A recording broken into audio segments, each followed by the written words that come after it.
All right, good evening. Welcome to the September 16th, 2024 regular city council meeting. If the clerk can call the roll. Councilmember Koo? Here. Councilmember Burt? Vice Mayor Lowing? Here. Mayor Stone? Here. Councilmember Lithcott-Hames? Here. Councilmember Vinker? Here. Councilmember Tanaka? For the record, 6 present. Thank you. Just for the public's awareness, we have removed the resolution in support of Build the Future Santa Clara County. That just item has been removed off agenda and it's been deferred to a date uncertain. It will come back, but we just weren't, the timing did not work for this evening. Turn it over to the city manager for agenda changes, additions, and deletions. Thank you, Mayor. I was actually going to cover that one, so you took care of that for me. Appreciate that. The only other note I'd like to share with the council for this evening is just noting that you do have a time-sensitive closed session this evening, and as such, we'll do what we can to try to keep you on pace to complete the Caltrain item before 7 and the airport item before 9 to the extent that that's possible. So just want to note that, and we'll stay in touch with you on that through the evening. Great, thank you. All right, moving to public comment now. Madam Clerk, how many speakers? We have 6 requests to speak. Okay. So if you haven't had a chance yet to put your speaker card in, put that in now. We're going to cut off speakers when I'm done with my comments. So just wish to remind the public of some new policies council has passed. No longer allowing virtual speakers. All speakers have to be in person. We're also capping total speaker time to 30 minutes, but we should be fine with that amount of speakers. If you'd like to speak, please submit your comment card now. I just want to go over a few ground rules. First and most importantly, City of Palo Alto values inclusion and tolerance, and we strive to create a safe space for all to express their views. Any intimidation or harassment of anyone in the room will not be tolerated. Second, First Amendment protects an individual's right to express their views in this public space. And while we are able to implement reasonable time, space, and manner restrictions, we can't prevent a speaker from expressing their views no matter how much we may disagree with it. So if a speaker is saying something that you disagree with or find troubling, you are welcome to excuse yourself from the room until after the person has finished their comments. We also won't tolerate members of the public interrupting a speaker. You are guaranteed your time to speak, but that time is going to be limited. So please withhold all your commentary both during and after someone is speaking. We ask that you don't clap or make verbal remarks as they may make people feel uncomfortable in expressing their views. Finally, we ask that you honor people's personal space and right to express themselves. Please respect each other in the forum we've created here for people to share their perspectives. And with that, we still have 6 speakers. Okay, and we'll do 3 minutes a speaker. Our first speaker is Jennifer L., followed by Avram F.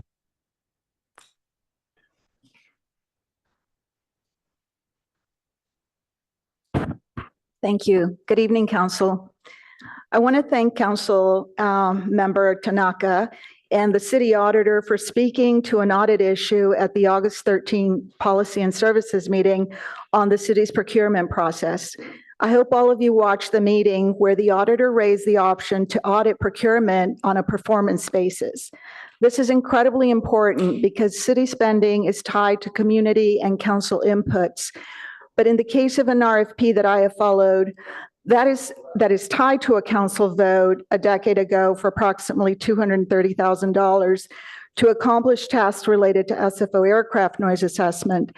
There were 4, I have not been able to really get a lot of transparency. There were 4 distinct tasks in the RFP, and I've tried to see, how much was spent on each task because some of the tasks were not completed. Per what council voted. It was actually a good procurement process, and the consultants for those tasks were vetted in a competitive manner. Years later, however, I noticed a somewhat related task was commissioned by the city that used aviation consultants that did not undergo a competitive process. Eventually, I will suggest that eventually a performance-based approach would help everyone and councils over time to be able to check off and follow up on what was done in the past and for everyone to be on the same page about various city goals. Thank you very much. Our next speaker is Avram F., followed by Tom H.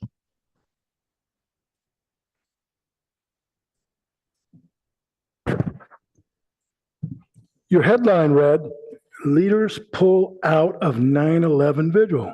The headline could just as well have been, "The Palo Alto Jewish Lobby Strikes Another Blow in its Relentless Campaign to Censor and Intimidate Anyone or Any Organization that even in the mildest manner criticizes the state of Israel."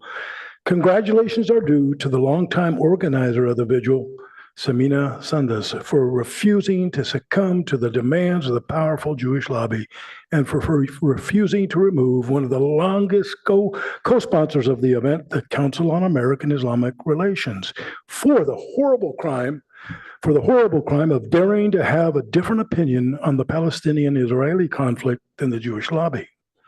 Samina Sundus deserves a Nobel Prize for her courage in facing down the lobby and for organizing a peaceful, multiracial, multi-religious vigil for more than 20 years. And Julie Lithcott-Haynes, thank you for not drinking the Zionist Kool-Aid and instead attending the vigil on behalf of all the peace-loving people of this community. I'm proud to have you on our city council. Okay, from the county seat, a little information. This last Monday, there was about a 3-hour debate on the issue of whether the county was going to allow the sheriff's department to purchase tasers. In the context of a pilot project, originally back in 2017, 2018, sheriff's department wanted somewhere around 1,100 tasers. Much community outcry. Summidian asked the sheriff to come back with a pilot project for a proposal of 75 tasers in the jail and 75 tasers on the enforcement side. After much debate, we didn't win it all, but they're going to put 75 tasers and they're going to regret that in the jail, but none on the enforcement side. So that's down from more than 1,000 tasers originally.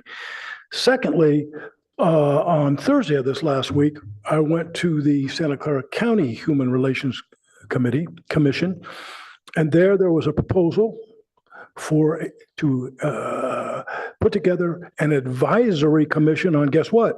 The word that none of you have been willing to say for years, and that is reparations. That's going to go forward.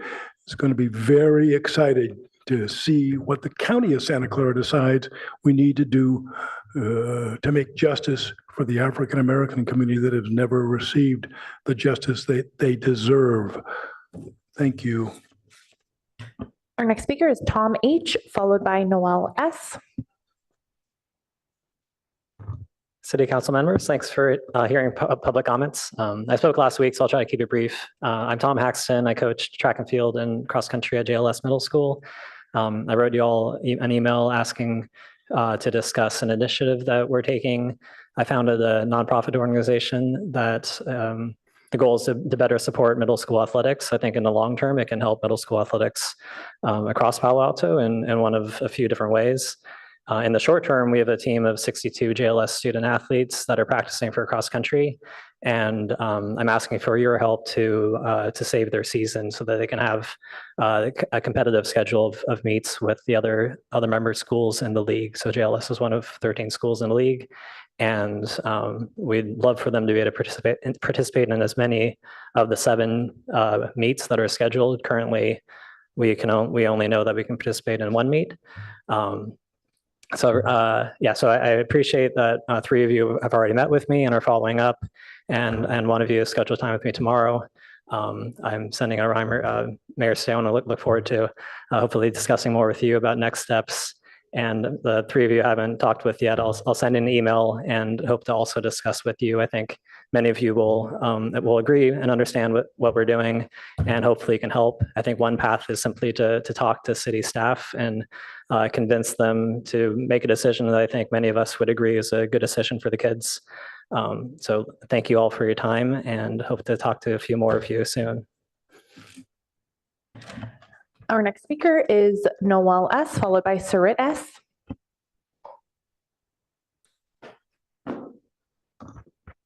Howdy. Today is the 42nd anniversary of the massacres at Sabra and Shatila. If you don't know the story, Israel negotiated a ceasefire and truce with the Palestinian Liberation Organization in Lebanon, whereupon the PLA removed all of their fighters from Beirut. That left these two camps completely defenseless, and the IDF surrounded the camps one by one and sent in a Lebanese militia trained and armed by Israel that had previously committed other atrocities and massacres. Over a 2-day period during which the Israeli army did not let anybody out and continued to shoot flares up all night long so people could see what was going on. Approximately 3,000 Palestinians, men, women, and children, were murdered. This was so outrageous that the day after, the United Nations Security Council condemned, quote, the criminal massacre of Palestinian civilians. 3 months later, the United Nations General Assembly unanimously condemned the killings as an act of genocide. I mean, the US doesn't allow that kind of stuff anymore, but the UN established commission concluded that Israeli authorities were responsible for the massacre with the intention to destroy the national and cultural identity of the Palestinian people. And guess who was declared responsible for it? Then Defense Minister Ariel Sharon. You probably heard the name. He went on to become Prime Minister of Israel. The point I'm trying to make here is that the genocide that is currently occurring in Gaza with our money and our weapons is a direct product of our refusal to speak up for 42 years. And actually, before then, and there's been plenty happening. We had 700,000 Israelis now colonizing the West Bank. And the massacres and genocide in Gaza, these are the worst atrocities, this is the worst genocide funded and armed by the US since slavery in the US and since the eradication of Native Americans, of which I think 120,000 were killed right here in California. We need people to speak up about this. We're all working on it at the national level. It'd be really helpful to have people on the local level listen to those of us who care about this, and to those of us who have friends and have family living in Gaza and now in the West Bank. You probably heard an American citizen was shot through the head by an Israeli sniper recently. Like every other death of an American at Israeli hands, Israelis pretended it wasn't them, but clearly it was. We really need you to speak out. Thank you. Our next speaker is Sarit S., followed by Alan.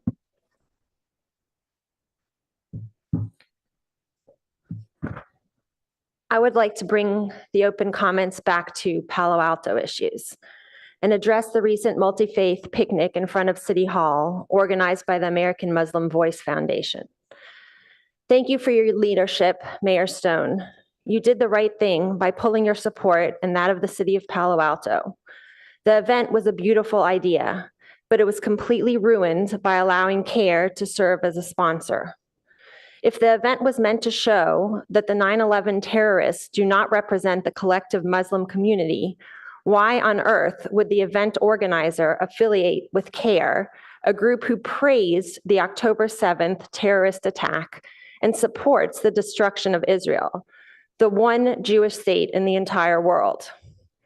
I honestly think the event organizer had good intentions, but she did not think through the ramifications of adding CARE to the list of sponsors. Thank you, Mayor Stone, City Council, HRC Chair Eberly, and HRC Vice Chair Kraus for acting differently. Thank you. Our final speaker is Alan. Hi, hi, I'm Alan Crystal, a resident of Palo Alto for 27 years. Thank you to the City Council and the Human Resources, or rather Human Relations Commission for working to keep Palo Alto a place of unity and belonging for all. Last week, the City Council faced an important decision. There was an event scheduled in Palo Alto to remember the terrorist attack of 9/11, 23 years ago, and the City of Palo Alto signed up as a co-sponsor. Then it became known that a group who actually supports terror had also signed up as a co-sponsor of the event. This group is known as CARE. the Council on American Islamic Relations. Who is CARE and what does it stand for? The founder and national director of CARE said he supports the terrorist organization Hamas. He said he was happy when Hamas attacked innocent civilians in Israel on October 7th last year, slaughtering 1,200 people and taking 250 hostages to the tunnels of Gaza. The Bay Area director of CARE described the Hamas rapes and murders on October 7th as, quote, decolonization. Last December, after CARE made its outrageous statements about the October 7th massacre, the White House repudiated it, saying, quote, we condemn these shocking anti-Semitic statements in the strongest terms. Clearly, CARE has no place at events sponsored by Palo Alto. It should be shunned by the leaders of our community and not allowed to spread its message of hate. Thankfully, when the city of Palo Alto learned that CARE was co-sponsoring the 9/11 event, the city decided to withdraw its $2,000 sponsorship. I want to express my gratitude to the city and to the HRC for withdrawing support for the event. Thank you for refusing to be associated with organizations who support terror. Thank you for your moral courage, and thank you for standing up for what's right. I hope next year we can really come together and commemorate 9/11 properly as a community. Thanks again to you and the City Council for your brave decision not to participate in the event. That concludes public comment on items not on the agenda. All right, thank you. So we'll move to council member questions, comments, and announcements. Any council members have any questions or comments? There's no reason they couldn't have accepted my card, except if you change policies that people can't sign up unless you're here in your tiny, tiny window of minutes. Councilmember Mayor. Thank you, Mayor Stone. You can't even say we're sorry. You can't even say anything. Moving on, thank you, sir. I'd like to remind my colleagues that on September 25th, there is a luncheon sponsored by the California League of Cities, the Peninsula Division, on climate change and sea level rise, and I encourage you all to come. Assemblymember Diane Pappen is speaking, as is Coastal Cities Issue Group Chair and Pacifica Mayor Pro Tem Sue Beckmeyer, and BCDC Commission alternate Yariko Kishimoto, well known in this city, and Coastal Commission representative. So we'll be doing that, and also have a Cal Cities environmental quality lobbyist who can talk about a general legislative update, but also questions about Prop 4, the climate bond. And so please do join me. It will be at Skyline College at noon on September 25th. And since we are a city right on the bay, hopefully it will be of interest and information to all of you. Thank you. Great, thank you. Councilmember Koo. Thank you, Mayor Stone. I wanted to announce to my colleagues and also to staff, Friday, October 11th, 2024, from 9 to 12:15 p.m., Valley Water is hosting a summit that will report out and also address the impacts of encampments along waterways. This is based on a bill that was submitted in order to ensure that our waterways continue to be environmentally safe, as it has a lot of biodiversity that takes place in there. So that's on October 11th. Friday, 2024, from 9 a.m. to 12:15. The location is at Santa Clara Convention Center at 5001 Great America Parkway in Santa Clara. There is also a Zoom option if people would like to use that, and it's on the Valley Waters website. Thank you. Thank you. Then I have one brief invitation to the community on tomorrow, September 17th, at Palo Alto High School. There will be an AAPI Youth Mental Health. It's opening intergenerational conversations. A lot of incredible featured speakers as far as a panel to talk about youth mental health within the community. I'm honored to be providing some opening remarks, and it will be from 7 o'clock until 8:30 p.m. at the Palo Alto High School Performing Arts Center. And the event is open to the entire community and all age groups as well. So hope to see you all there. Okay, seeing no other lights, let's move on to our study sessions. Our first study session, Caltrain, electrification, and local coordination updates. I'll turn it over to staff. Hello. We have Caltrain staff here to present to the council. Thank you, Michelle.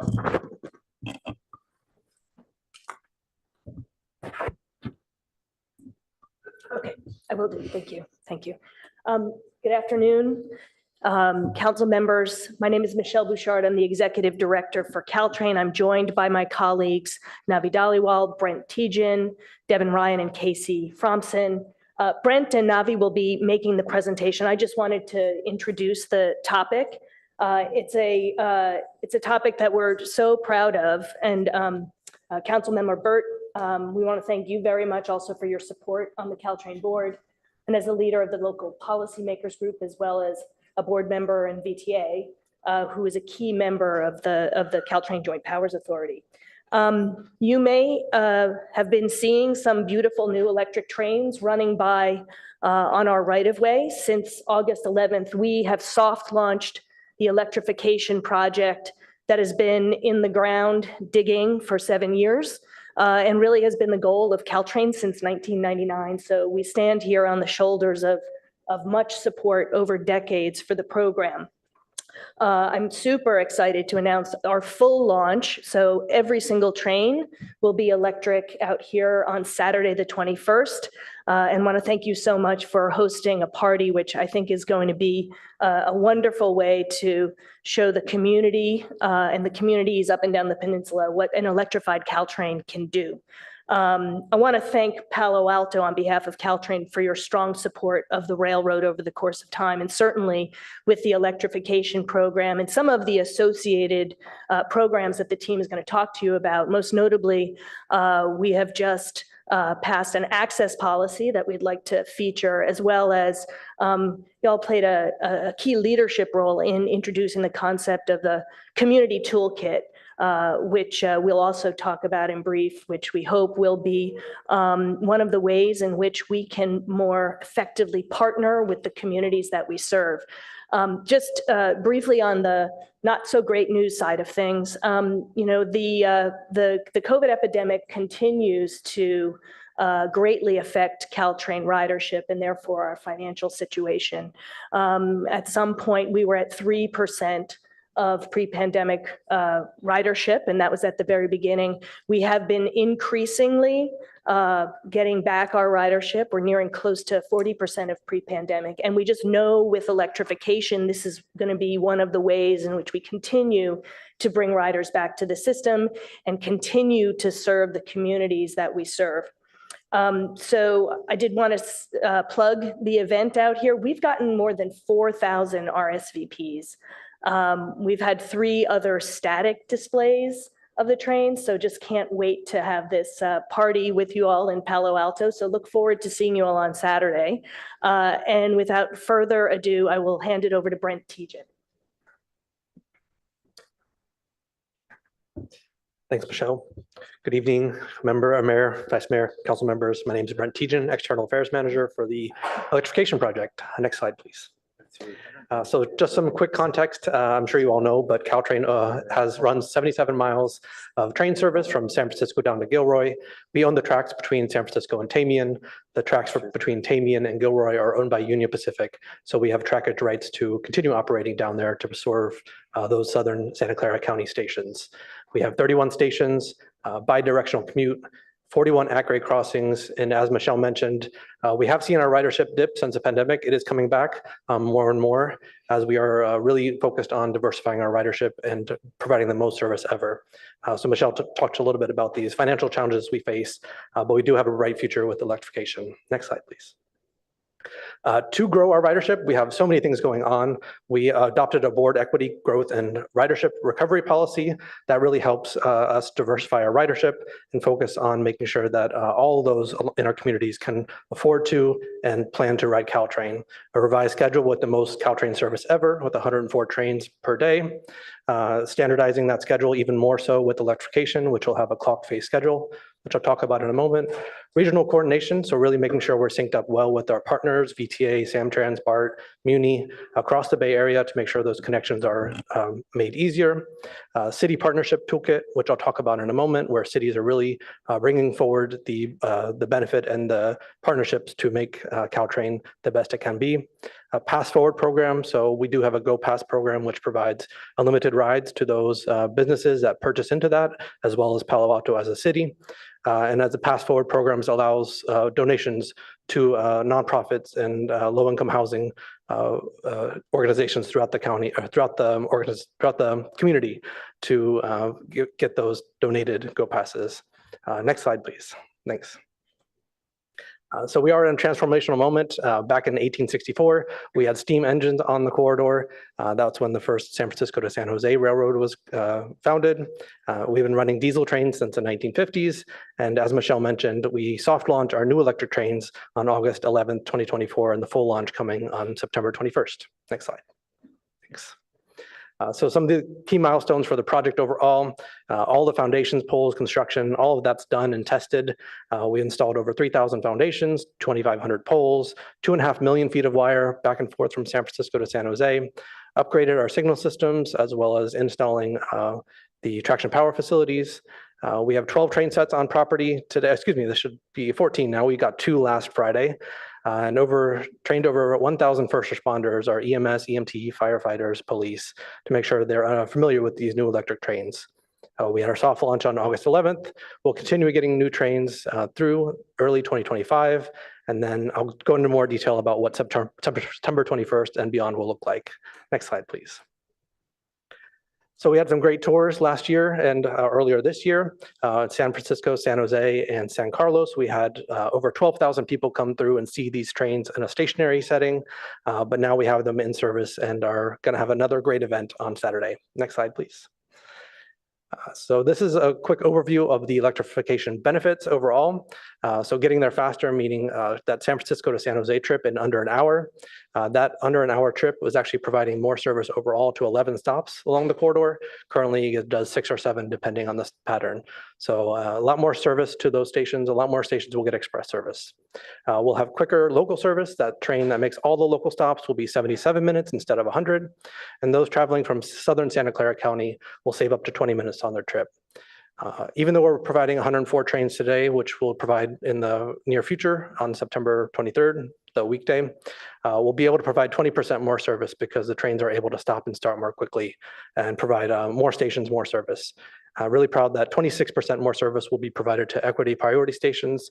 That's either low income or minority identified areas.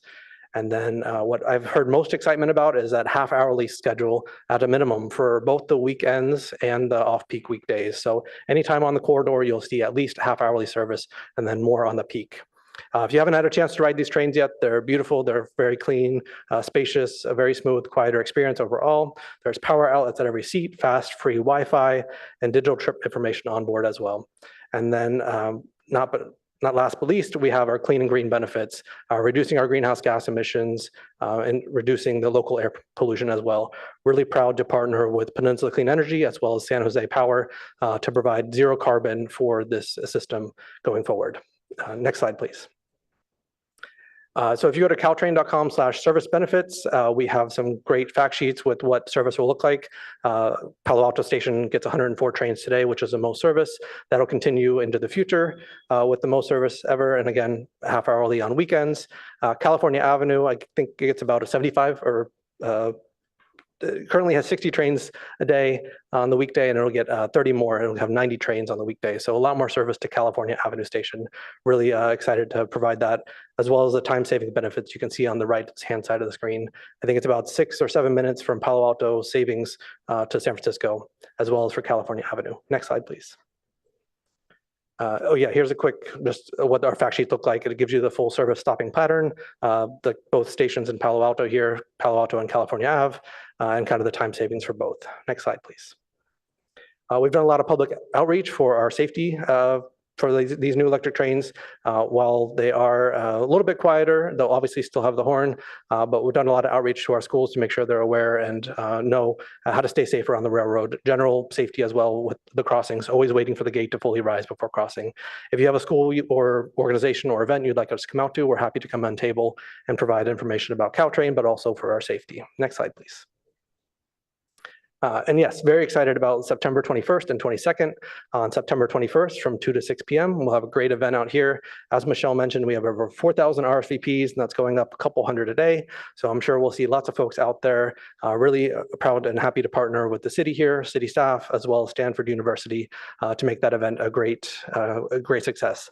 There won't be a train to tour, but it'll just be free Caltrain transit on the weekend, as well as free parking. There'll be an SU train naming event in Mountain View, and then Congresswoman Eshu will ride her train up to here to the Palo Alto event. And then we'll do it all again on San Mateo Station on Sunday, September 22nd. Almost every city along the corridor has also agreed to have smaller events, so there'll be a lot of celebration and excitement around that. As I mentioned, there'll be 100% electric from San Francisco to San Jose, and then really excited, free Caltrain rides all weekend. So it'd be free to hop on, hop off, go visit all the stations. You can find more at caltrain.com/launch party for all the cities. Next slide, please. And then here's just some quick ways to stay up to date for our newsletters. Caltrain.com/get-involved is a great way if you're not already on our newsletter to stay with the news. Next slide, please. And then did want to touch a little bit about on city partnerships. Next slide, please. Thanks. Cities are key partners for us to make sure that we continue to grow our ridership and really sustain and expand our service to those that use it most. Next slide, please. Thanks. So we've created a city partnership toolkit. Thanks again to Councilmember Burt for your leadership on this event or on this partnership, on this toolkit. We've learned a lot from our cities over the years and really excited to put it into one digestible format for cities to learn best practices about reducing traffic, parking demand. You all know this best, but we really wanted to provide one spot for everybody to learn and share. So we have a website, caltrain.com/city partnership. Next slide, please. So these are some of the models that we've learned and are sharing. The City Worker Go Pass, which Palo Alto is a member of, transportation demand management, again, just kind of sharing and learning best practices, development agreements. You all know these, but just again, sharing the best practices for these. And then Navi Dhaliwal will speak on the station access program, which has been approved by their board. And then all these are listed on our website. Next slide, please. And so we are happy to come back and go into a lot more detail. There's a lot of detail on that that I didn't want to go into just for timing, but we're happy to come back to the rail committee and provide more detail. If you wanted to adopt those principles as well, we're happy to support that. Thanks again to Director Burt or Councilmember Burt for his leadership on that. Next slide, please. I think I'll hand it over to Navi now for the station access policy.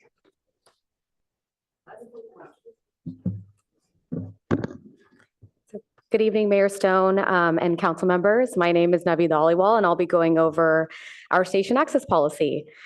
Broadly, when we talk about access, we are referring to how someone physically gets to and from our stations. Transit agencies generally develop access policies to improve customer experience and guide planning and investment decisions. Caltrain's previous station access policy was developed back in 2010, and a lot of change has happened since then, including soon our all-new electric train service that you just heard about today.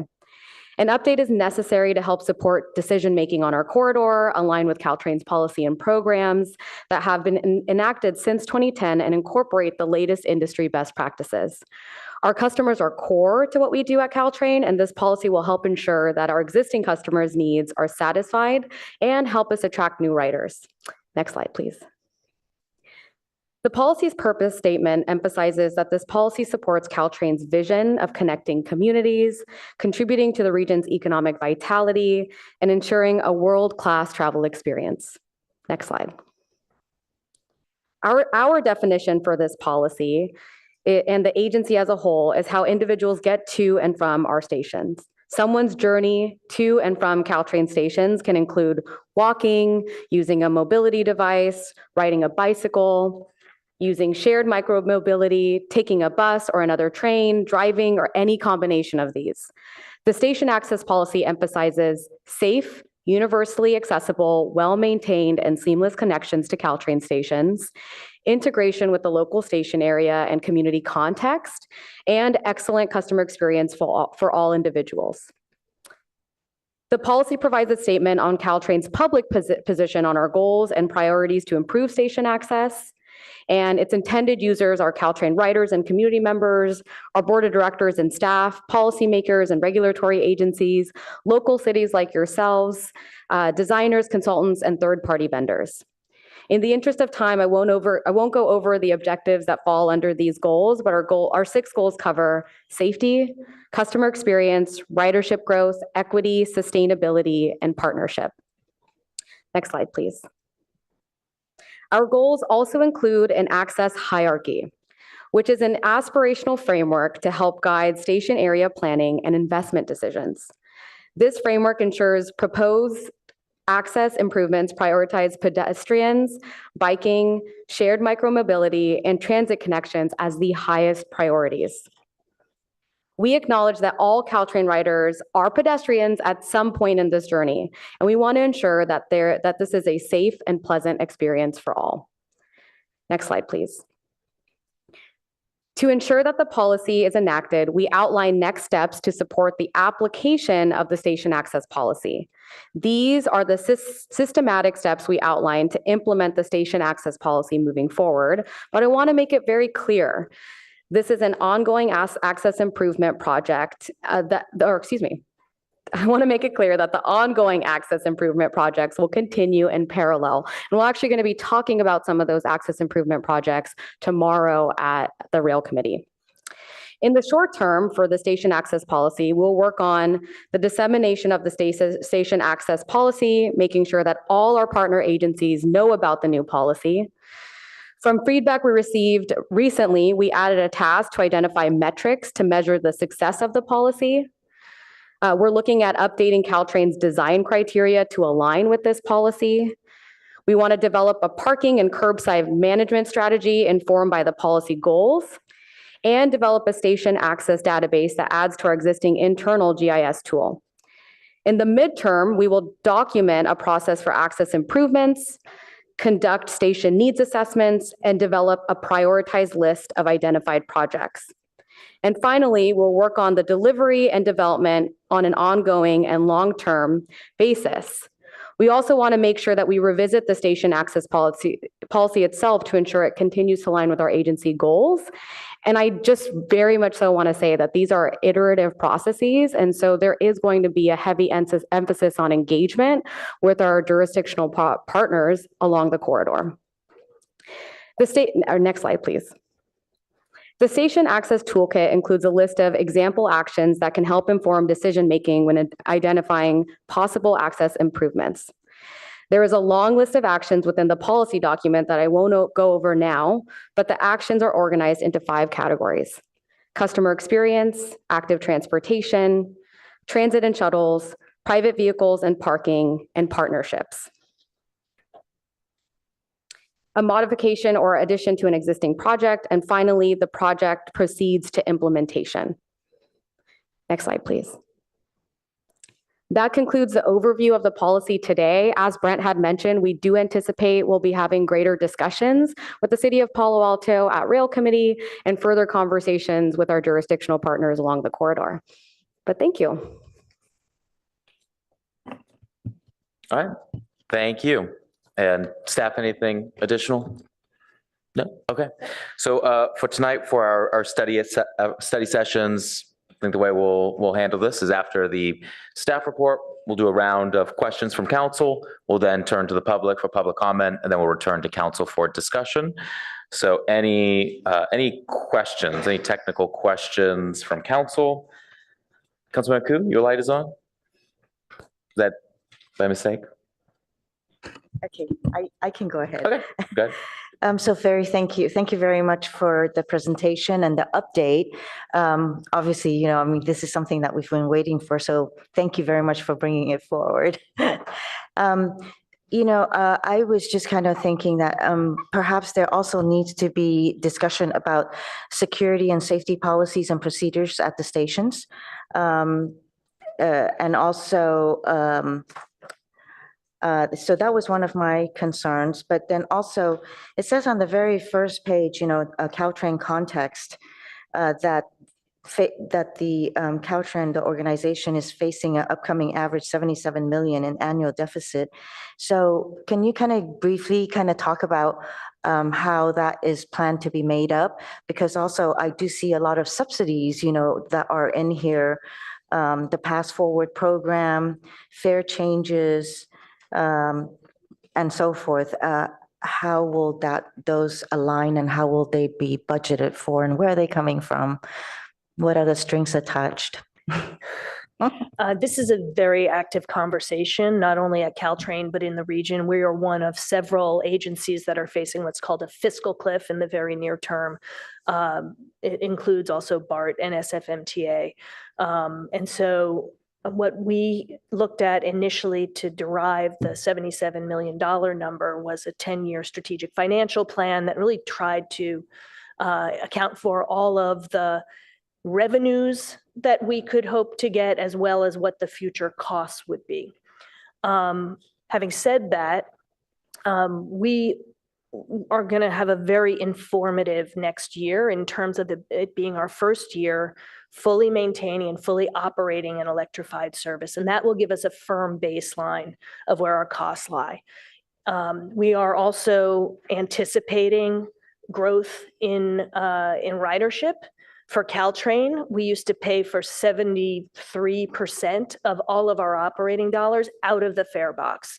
So the continued work from home trend and the lingering effects of COVID-19 really have affected our bottom line in ways that it hasn't affected other agencies' bottom line. We've been working not only with the region, we've also been working with the JPA members, so San Francisco, San Mateo, and Santa Clara County, to see what options we may have to have a funding source that would plug the funding gap. And when I say we're working with the region through MTC, we're working to determine if there is a regional measure that may be put on the ballot that would help many, if not all of the agencies that are facing a fiscal cliff. In the meantime, as we head into our budget season, we're going to be really looking hard at two things from the Caltrain perspective, which is how can we identify efficiencies and cap cost increases to the degree possible. And then the second thing is we are going to be looking at some of our I call it non-operating assets. So things like real estate, fiber, et cetera, to see if there are ways that we can drive a bit more revenue out of the bottom line.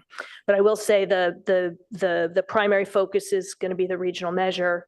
And again, we have been having discussions with our member agencies to see how we can plug that future gap. Thank you. Yep. Councilmember.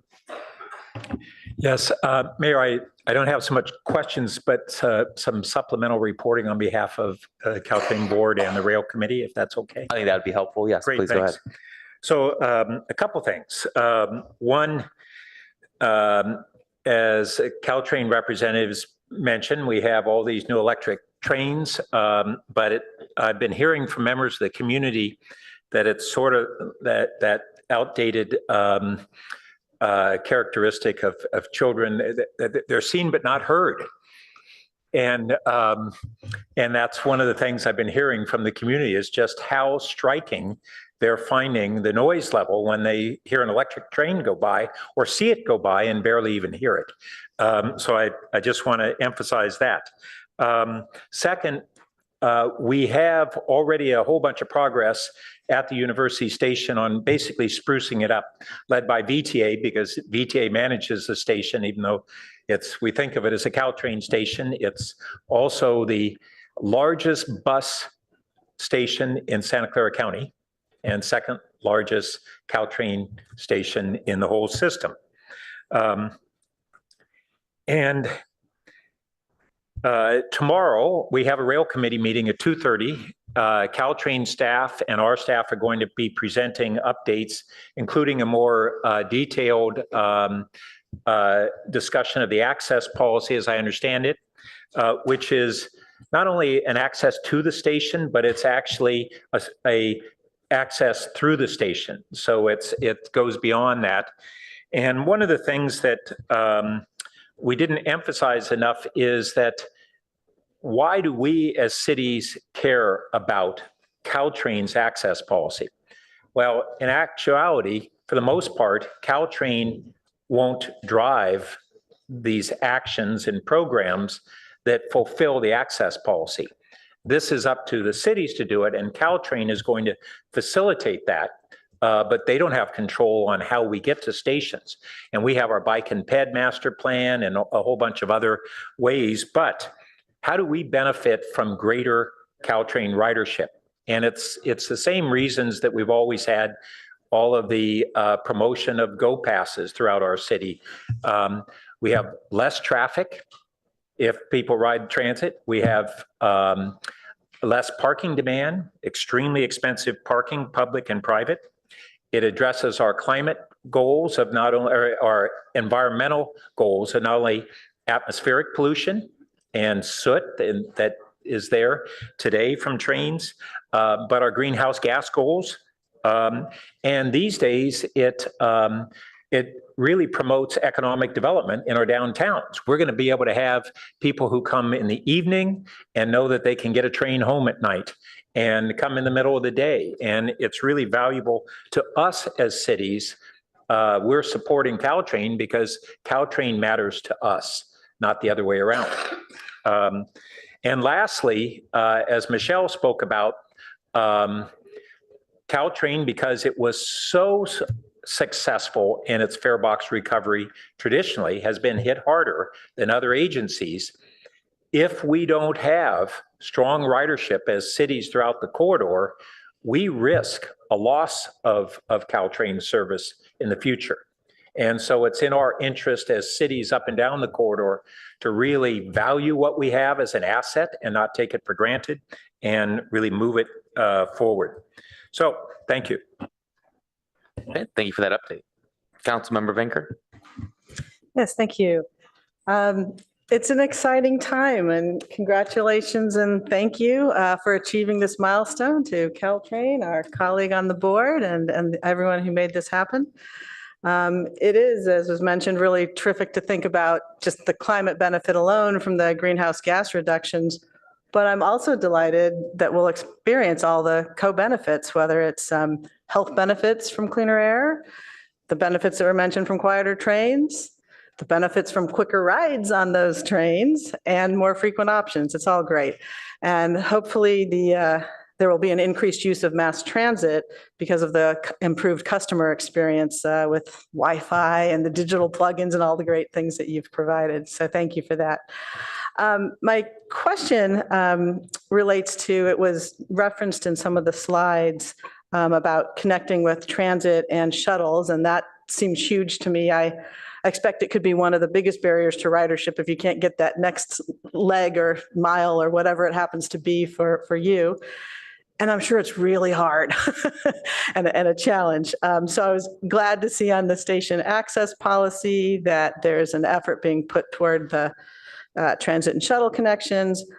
But my question relates a little more to on slide 6 in the presentation, there was a talk about regional coordination and coordinated transfers. And I'm wondering, does that mean to buses or light rail? And could you just tell us a little more about how you're going to go about that piece of this puzzle? Yeah, for sure. That is a huge part of our ridership experience, making that connection, that first last mile connection, if you're taking a bus. So we've met with all of our partners along the corridor starting back last September. We started previewing what the electrification schedule could look like. So we met with Stanford VTA, who manages the shuttles for most of the part in this county here, commute.org, which does up in San Mateo County. So yeah, back in September, we met with them pretty regularly about what the new electrified service will look like. As soon as we had it available, we sent it out to them for a draft. So like earlier in April timeframe, we sent them what we expected the timetables to actually look like. So yeah, Marguerite, in terms of Stanford, transportation, VTA have all been planning since April to make sure they're matched up with this. That's great. And a similar thing, so up and down the corridor, so not just Margaret here, but light rail in San Jose, for example, that kind of thing. Yeah, it is a little bit harder to make sure we coordinate in terms of scheduling, like, September 21st is our date, but some dates might change for other agencies. But yeah, we are working with VTA for light rail as well. Thank you. Thanks. Councilman Lithcott-Ames. Thank you, Mr. Mayor. It is so fantastic to see this comprehensive regional infrastructure, transportation, climate forward project coming to fruition. We in Palo Alto are proud to have not one but two stations on the Caltrain corridor, and we are incredibly proud that, as Councilmember Burt has already mentioned, our Palo Alto station is the second most trafficked on the corridor, which puts us at the heart of what's going on in the region. I want to also acknowledge that we have a great partnership with Caltrain, due in no small part to the fact that one of our own, Councilmember Burt, currently a council member, but three-time mayor, serves on your board. And in my view, it has led to a partnership that is very well connected and, if not always seamless, certainly well-informed. It does feel like we are working in concert with one another because of the relationships that have been formed over time. My only question is a softball, which is, do you have a more granular description of the events of the September 21st party? I know it's a 4-hour open house, and if folks are trying to plan their weekend, it might be nice to know what's happening when. Yeah, so as I mentioned, we will have a great grand event at Palo Alto from 2 to 6 p.m. I'll go into more detail about what that looks like in a moment. But we have events starting at 10 a.m. along the corridor.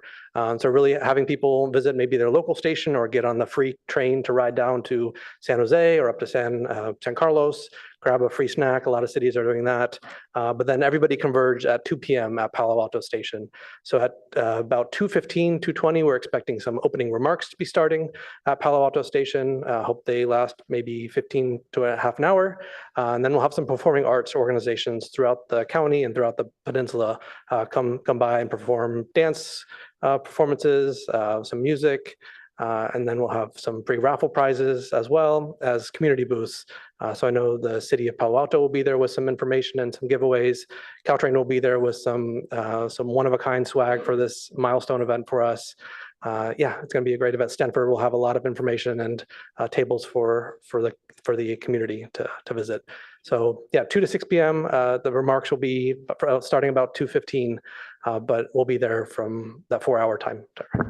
Thank you very much. And again, congratulations. Thank you. Councilman Tanaka. Yeah, really happy to see this finally happen. It's exciting. A quick question for you. So I know that in San Francisco, you guys there's like bike shares or scooter shares, right? Because I see them parked there all the time. And by the way, whenever I go to SF, I always take Caltrain. So I'm a frequent user of it. What other stations have scooter shares? I cannot recall off the top of my head, but I don't believe there's many outside of San Jose and San Francisco. Oh, so San Jose does and San Francisco does. Yeah, and those are managed and led by third-party contractor. Sure. Yeah. And Palo Alto is the second busiest, right? Then it's San Jose. After that, I think it would be San Jose. Yes. Okay. Redwood City. Yeah. So the busiest station, which is San Francisco, has scooter share, and then the third busiest has scooter share. But Palo Alto, we're the second busiest, right? And we actually, over 4 years ago, the council unanimously approved a scooter share program.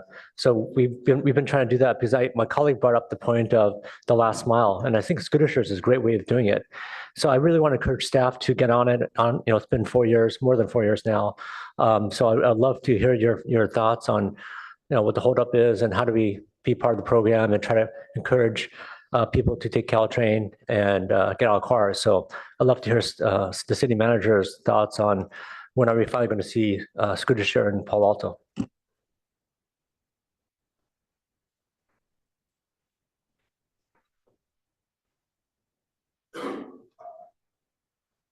Vice Mayor Lowry. Okay, I guess he doesn't want to answer. So I'll ask you another question. So level boarding, do you know what's the plan for that? There's currently a study going on for level boarding. I don't know the timeline. Maybe look back to my left. Is there any comments or? Yeah, there's a study going on for level boarding. Yes. Okay, because I think that's the other big thing is sometimes people have electric bikes and they're kind of heavy. Sure. And so, yeah, okay, awesome. Yep. Apologies, Councilman Tanaka. I thought you were done with your questions. No, I Vice was Mayor trying to Lally. get a response from staff, but he doesn't want to talk about it, so it's fine. Thank you. Yes, I just want to make a brief comment. I've been watching this every month as a member of the local, the LPMG, which is a local leadership group. Very important to coordinate the entire region with representatives from all up and down the corridor because things are different in various parts of town. So it was really nice tonight to take a step back and see, where you all came from. That we helped in a little bit of way to where we are now, and everybody can't wait to get on those trains. As the executive director noted, we need to start riding the train, folks, because the pandemic is still there, and that can affect, as she said, an over the cliff kind of financial situation. So these are going to be first class rides, and just urge you to ride them and to tell your friends to do the same thing. Thank you. Thanks. And yeah, it will be free this weekend. We really want to encourage people, if they haven't been on the train in a while, to come out and experience how much of a difference it is for transit. So, and I'll just take a liberty to say that this project would not have been possible without all the city partnership that we had with Palo Alto and all the cities along our 21 cities that we serve. So thank you all to that. And yeah, then I've got one more question, but definitely appreciate the work that Caltrain has been doing. I agree with what Councilmember Burt said earlier. I've been really impressed by how quiet these trains are. I was on Alma the other day and I saw a train about to pass. I started to roll up my windows because I was on the phone expecting the normal noise and could barely hear it. It was such a nice change. So that's great. So one question, I believe part of your business model has been to expand the number of trains being offered after moving to electrification, but you mentioned earlier that ridership is down. So has the lower ridership changed your plans at all to not offer those increased number of trains, or is the plan to increase that demand by offering additional trains in order to be able to reduce the wait time and incentivize more ridership? Yeah, for sure. So we are providing 104 trains today, and we'll continue that on September 23rd. So we don't have plans to expand our service currently. We are providing, as I mentioned, 20% more service because those trains can stop and start at more stations. So that's where your service benefit will get from these new electric trains. As soon as we see ridership increase to a level that demands it, we'll increase our service to the 6 trains an hour that was mentioned. Okay, so that is still the plan. Yes, yeah. As soon as we see some ridership come back, yeah. Okay, thank you. I see no further questions. So again, we'll come back for any additional discussion by council. But now we'll return to the public for public comment. I'd imagine most people here on the airport, we're not taking public comment right now on the airport, taking public comment on Caltrain electrification. I'll turn to the clerk.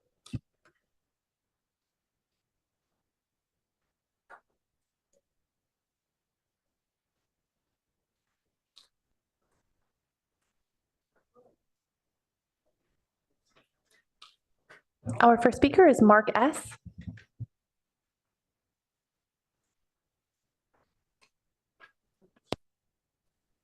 Thank you. I just have a very short comment from sort of the bike community. One of the things that's topical on the forums right now is concern about bike security in the new electric cars.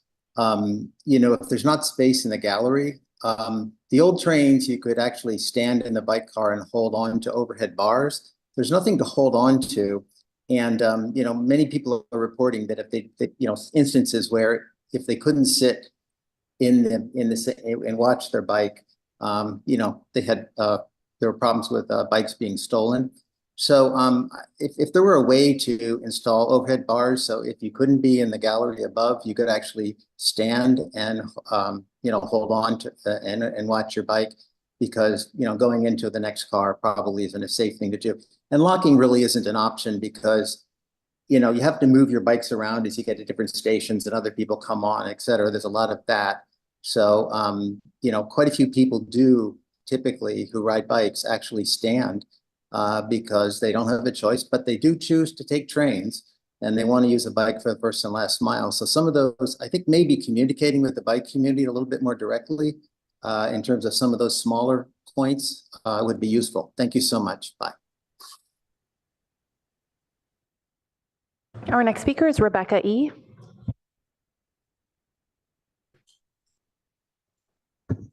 Hi, I speak in my personal capacity and not in my capacity as your water district representative. I want to express my gratitude and my 100% support for electrification. And I thank this Palo Alto City Council for supporting it in the strong way in which you do. Cars are not the way of the future. You know, we need to move cars off our streets. Cars cause accidents, you know, especially to seniors and to children, who are two big groups here living in Palo Alto. Cars cause pollution.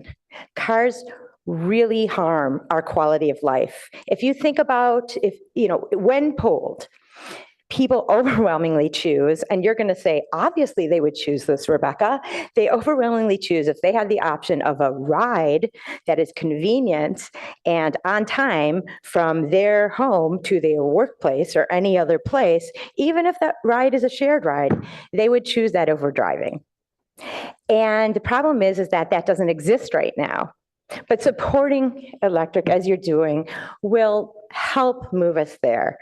If we keep focusing on driving, if we keep building more homes for cars than we do for human beings, we're going to keep moving backwards. But I am grateful. I recognize that this council is forward thinking. I'm grateful that you have been helping move this forward, and to Councilmember Burt for serving in that role. I just want to say, at least in my little corner of this universe, I think this project is going to help me and my folks a whole lot. So thank you. Our next speaker is Stephen R.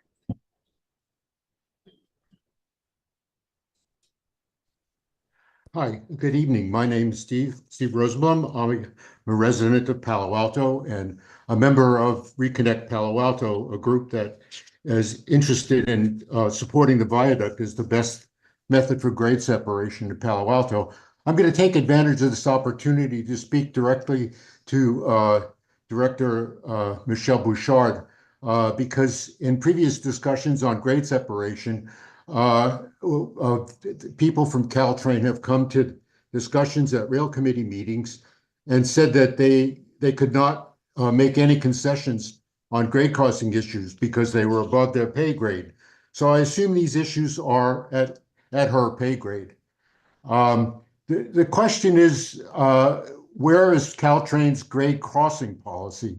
We've heard about their station access policy, but the other part of that policy is, how do people get across the tracks from one side of town to the other on bikes, walking, on rolling? How does that happen in a safe manner?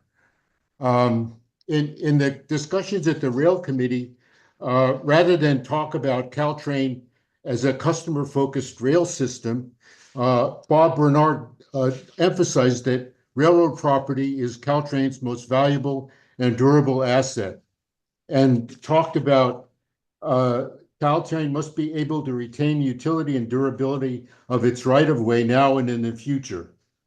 So this doesn't sound like a partnership on grade crossings. It sounds to me more like Caltrain is telling us what their acceptable conditions are for the crossings.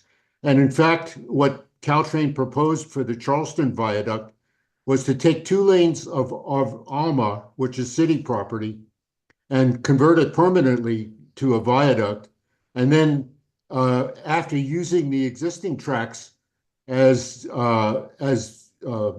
bypass tracks during the construction, they wanted to keep the existing tracks in place for maintenance, completely obviating the utility of having a grade separation at that point, where people would still have to cross two tracks, even though they weren't heavily used. They would still be 2 tracks at grade level that people would have to cross. So I would like to appeal to her to really look at Caltrain's policy of cooperation on the grade crossings to try and adjust your specifications to take account of the needs of the communities that you go through.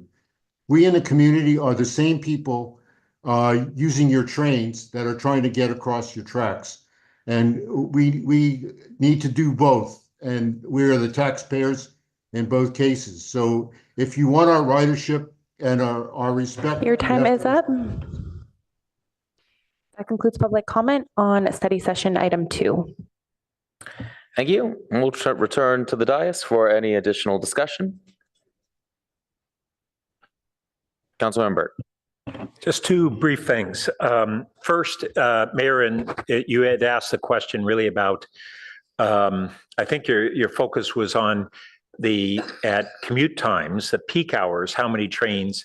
Caltrain before COVID had provided at the university station 5 to 6 trains an hour, only 2 an hour, I think, at CalApp. But the major Baby Bullet Express stops, it was that many. And so the current schedule has more trains throughout the day and during the weekend, but only 4 at peak hour. And that's really a reflection of the lack of commute demand. And so it's going to be a gradual process to even get back to where we were. Prior to COVID, and what's still in the Caltrain current business plan that has not been revised based on kind of the changing world that we live in now, was to go at some point in the not too distant future beyond 6 trains an hour at peak, up to 8 and potentially 10, or if high-speed rail, even 12. And that was what made full grade separation throughout the corridor a necessity. Was that combined with anticipated additional cars at the very same time that we have the most gate downtime. So the commute time for cars and the peak commute for trains were happening at the same time. That's all changed. Next year, Caltrain is going to be working on updating the business plan and trying to project what will be a revised future to some degree. But that world has changed and it matters to us. Next, lastly, a little trick that I only became aware of recently, which is for those of us who have Apple Wallet, you can go right in there and there is a prompt under transit that will enable you to activate a Clipper card right out of your Apple Wallet in a minute. And I never knew it, and I don't think a lot of our community knows it. And it's a great thing because then all you have to do is flash your Apple Wallet to pay for your card as you pay for your boarding as you get on board the train. So that's my trick for the day. Thanks. Okay. Any other discussion? Okay. Seeing none, we'll close this item. Thank you very much. All right, move to the headliner act for the evening. Item 3, update and receive council input on the airport long-range plan project. I'll turn it over to staff. You need a minute or two. Yes, exactly. If we could have a minute to allow staff to get into their places along with get the material queued up. All right.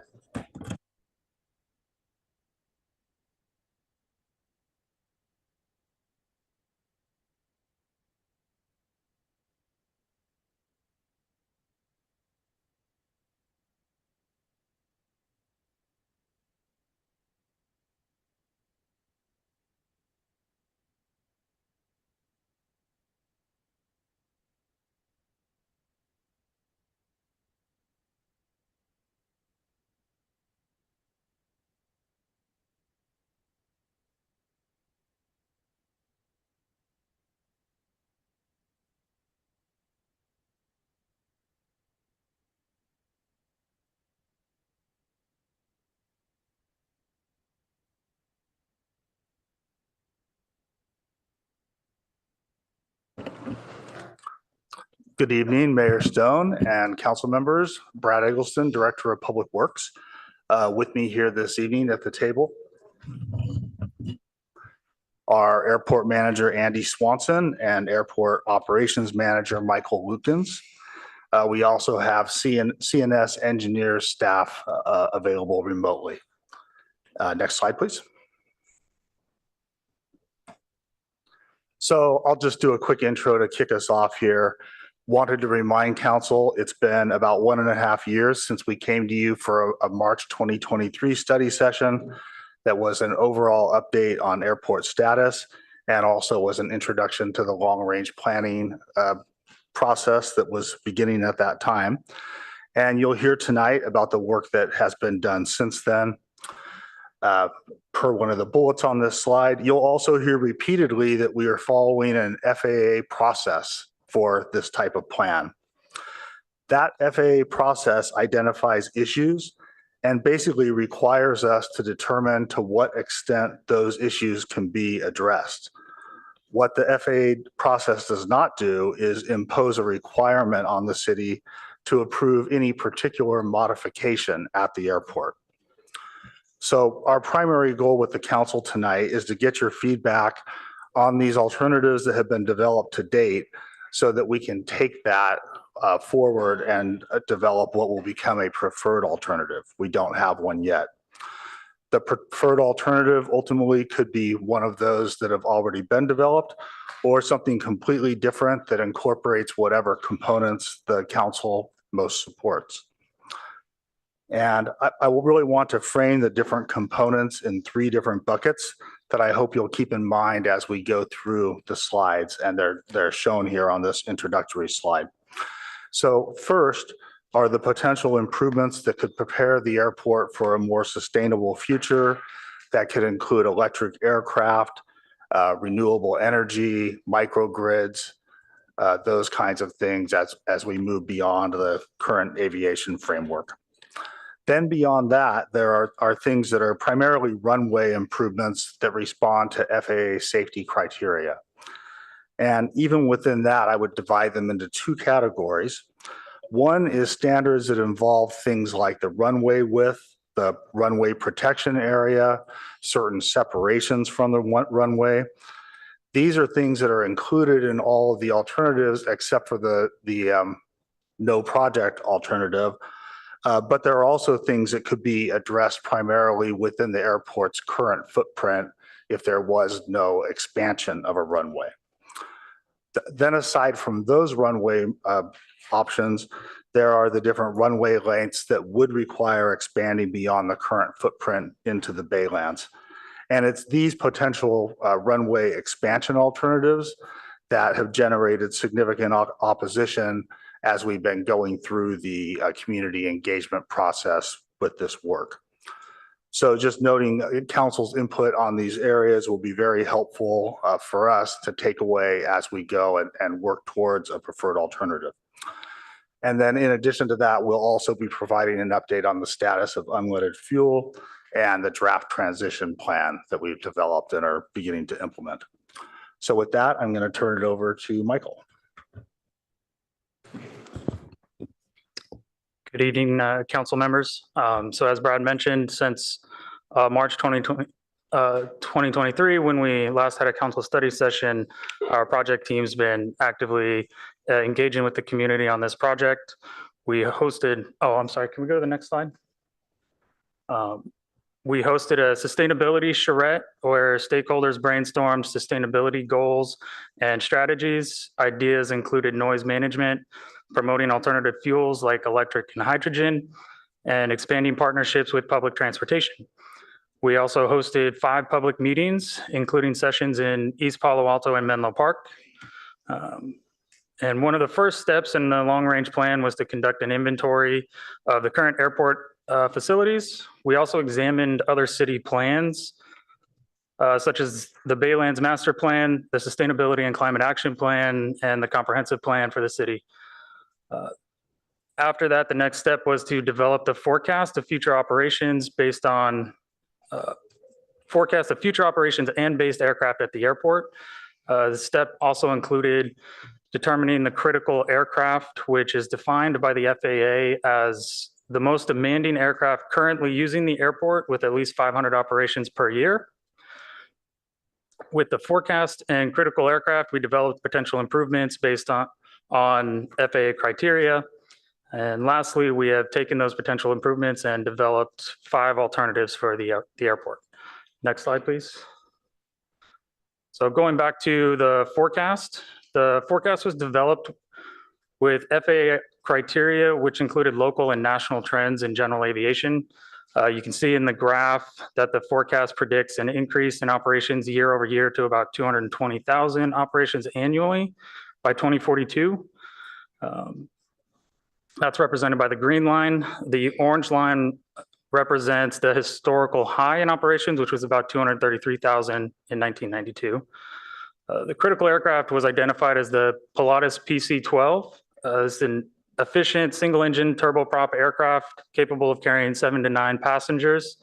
And to note, this aircraft has been operating at the airport since before the city took over operation in 2014. Next slide, please. With the critical aircraft and forecast, we identified potential improvements that can be made at the airport. You can see on this table, those improvements include widening the runway, widening and lengthening the runway safety area and the runway object-free area. It also identified that the runway and taxiway separation could be improved. Those 4 improvements can potentially be made, as Brad mentioned, within the current airport boundaries. The RPZ is the next one on the list, and that currently meets the standards, but that location may change depending on the alternative chosen. The runway length is the last one, was another improvement identified, which included increasing the runway by 1,057 feet. Several of the alternatives show that, but they do include leaving the airport boundary with the longer runway. Next slide. Other potential improvements that were identified would be relocating the terminal building to the west side. That would be in line with the comp plan for the city. Providing for future electric vertical takeoff and landing aircraft, also known as eVTOL. Identifying locations for future solar and microgrid infrastructure. Increasing hangar spaces was identified as there was a demand for that. And lastly, the levee alignment was added to 4 of the alternatives. Although that was not a specific part of the plan, it was incorporated because it was a part of another project with the U.S. Army Corps of Engineers. Next slide. So we developed the alternatives based on that FAA criteria I just went through. We're required to show how the airport could potentially meet those improvements.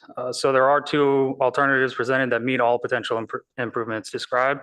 However, there are constraints on how the airport can meet those improvements, including the space on the airport as well as impacts on wetlands outside of the airport. We also reviewed the layouts for efficiency and impact to surrounding communities, such as the Baylands and neighboring communities for noise. While the alternatives were developed on those potential improvements, again, they are not requirements. As Brad mentioned, staff does not have a preferred alternative at this time, and the preferred alternative can be one of the ones presented tonight, a combination of those alternatives, or a newly prepared one based on feedback received. So next slide. So going into the alternatives, this alternative 1 is no action. Would assume that no improvements are made at the airport other than required for maintenance and operations. It doesn't meet any of the FAA criteria for safety or align with any of the other city's plans. Wouldn't provide for dedicated facilities for electric aircraft or solar. Next slide.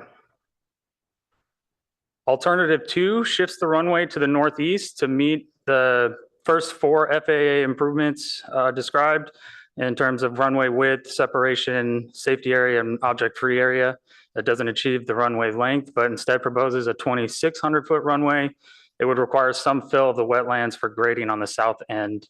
The runway would be raised in this alternative and integrated into the levee system for sea level rise. It also includes a parallel taxiway for improved efficiency at the field. And finally, in the red circle, you can see the location identified for a future vertiport. Next slide. Alternative 3 shifts the runway southeast onto the existing golf course, achieving the full 3,500 foot improvement. This option was intended to minimize impact on wetlands, but it does not address sea level rise. However, it also results in splitting the apron into two sections, which would increase in efficiency and taxi time for aircraft. In the red circle, you can see the location proposed for the vertiport. Next slide. Alternative 4 shifts the runway to the northeast, extends it to 3,500 feet and meets all of the FAA improvements. This would have the biggest impact on the wetlands to the south of the existing runway. Like Alternative 2, this would raise the runway and integrate it into the levee system. The vertiport is located closer to the southwest corner to provide additional separation between eVTOL operations and fixed wing operations using the runway. Next slide. This last alternative presents somewhat of a middle ground between Alternative 2 and Alternative 4. Instead of the full 3,500 foot length, it proposes a 3,000 foot runway with a shift to the northeast. Like Alternatives 2 and 4, this would also raise the runway to integrate it into the levee system and provide space for eVTOL operations in the same location as Alternative 4. So those are the 5 alternatives. Next slide. We had significant outreach for this project, and there has been extensive interest from organizations, including the City of East Palo Alto, City of Menlo Park, Mid-Peninsula Open Space, Save Our Bay, California Pilots Association, and Aircraft Owners and Pilots Association, just to name a few. A survey was conducted over the summer for approximately 8 weeks. We received 1,523 responses. The community was asked to rank alternatives. You can see in the table that Alternative 1 was the most preferred option with 43%, while Alternative 4 was the second most preferred option with 22%. As part of the survey, the community was also asked to rank certain sustainability areas, focus areas for the airport, and maintaining harmony with the Baylands was the highest focus area. Lastly, there were 2 petitions started over the summer. They both requested signers to protect the Palo Alto Airport or the Palo Alto Baylands from airport expansion. The one on change.org has received approximately 800 signatures as of today, and the other one was submitted to the city with 361 signatures. And with that, I'll hand it over to Andy Swanson, the airport manager, for an update on unleaded fuel. Good evening, Mayor, Council. Oops, sorry. Good evening. To update on the transfer to loaded fuel, we went with oh, next slide, please. Sorry. So we have a draft of a 3-phase process. The first phase, we surveyed pilots who could use the 94 unleaded fuel. We retrofitted a 10,000 gallon tank. And in January this year, we we brought in our first load, and we're actually able to, one of our FBOs to provide the 94. The sales of the 94 has not been as we expected. It's been quite slow. We've been tracking it. It really looks about 1% or so. It's very early on, but it's not selling well. And we're following that with industry and what's coming up in industry. Looking for the 100 drop-in is what would solve the problem with the leaded fuels. It's not here yet today. There are some 2 manufacturers that we're following very close that it's not in California. There are products, one that could be in California soon, another that partially could be ready for the fleet. So it's hopeful to be here soon, but we're not counting on it. We're just following it and looking at phase 2. Phase 2 of the plan, we would look. We early on reached out to Cal Public Health in 2022 regarding lead monitoring, and they were looking into a statewide program. We would look to a program of our own if that doesn't come into play. Also tracking the stakeholders in community engagement, trying to get more use of the current 94 and get the 100 unleaded onto the field. We'd also look at our up and coming FBO agreements at the end of June this next year to establish requirements to bring the product to the field. And then moving on to phase 3, we would actually look to phase out, if it hasn't happened, we would look to phase out in line by 2026 with Assembly Bill 1193 that I believe is on the governor's desk for consideration right now. So that's kind of a concise kind of overview of where we're at with the 94 and moving to 100 drop-in or tracking industry standards. Thank you. Next slide. So I'll talk quickly about next steps. I did want to say, I don't think Andy mentioned our uptake on the unleaded fuel has not been good to date. It's currently less than 1% of the av gas that's sold at the airport. So very important that we take these steps. So what's next? We're getting the council feedback from you this evening. We've had some interest from neighboring cities about presentations to their city councils, so we'll plan to pursue that.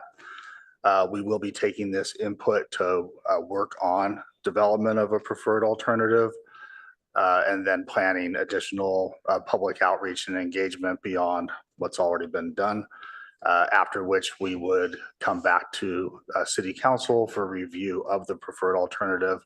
So those are the next steps on the long range plan process itself. Separately, and also very important, is making progress on that fuel transition plan that Andy was just talking with you about. Next slide.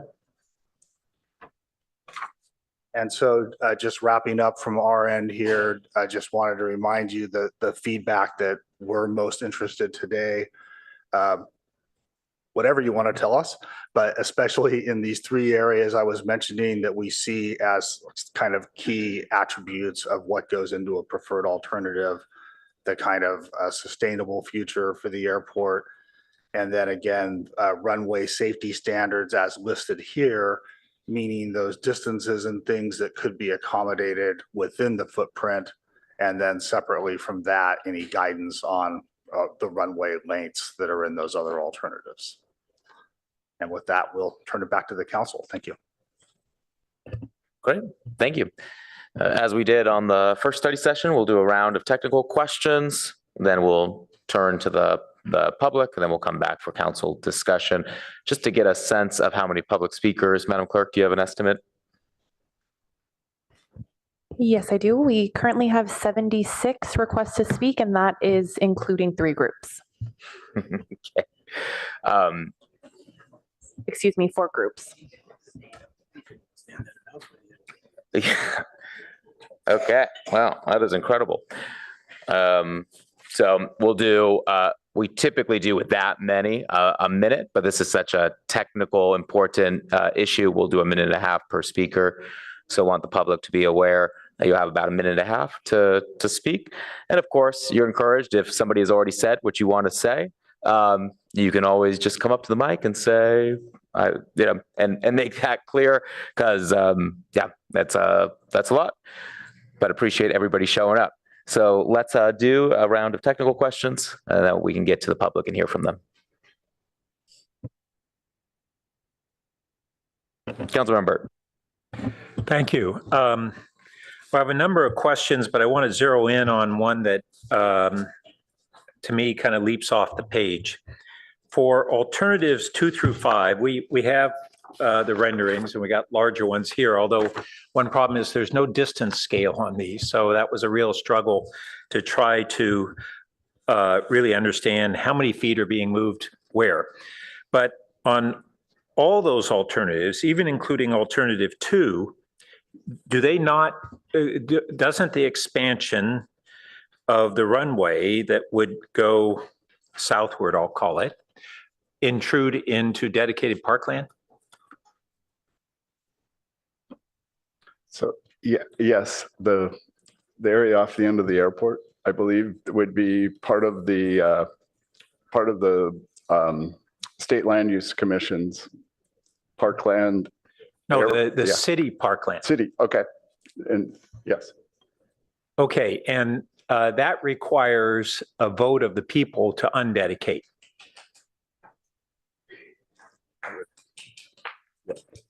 So I just asked that the public refrain from making I guess verbal gestures. I'm kind of mystified that that's, Andy, you're looking inquisitively, and that is central here. So can I get just a clarification that in fact, alternatives 2 through 5 would in fact require a citywide vote to undedicate the parkland for those to occur?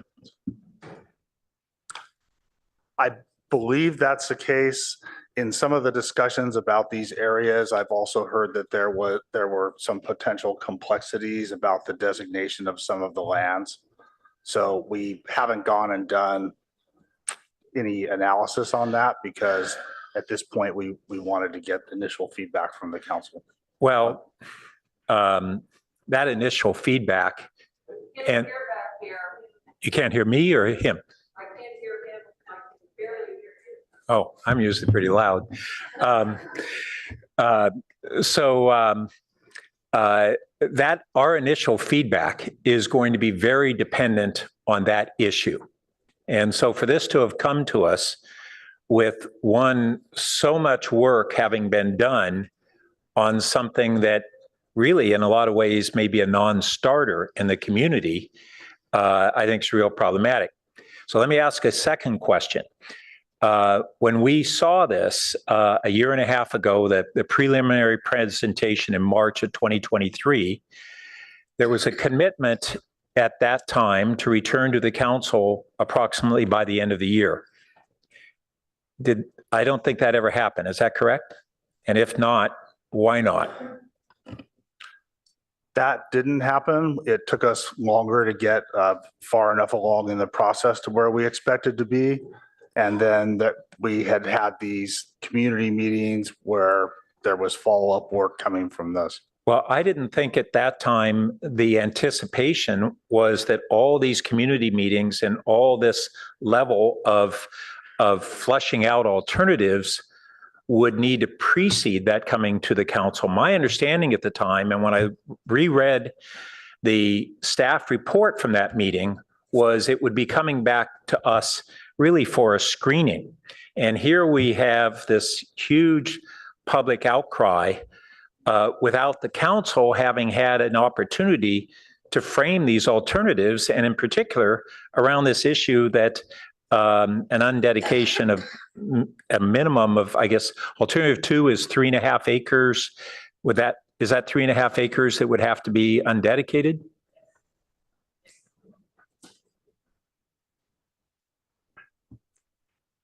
Yes, if that's the case, yes.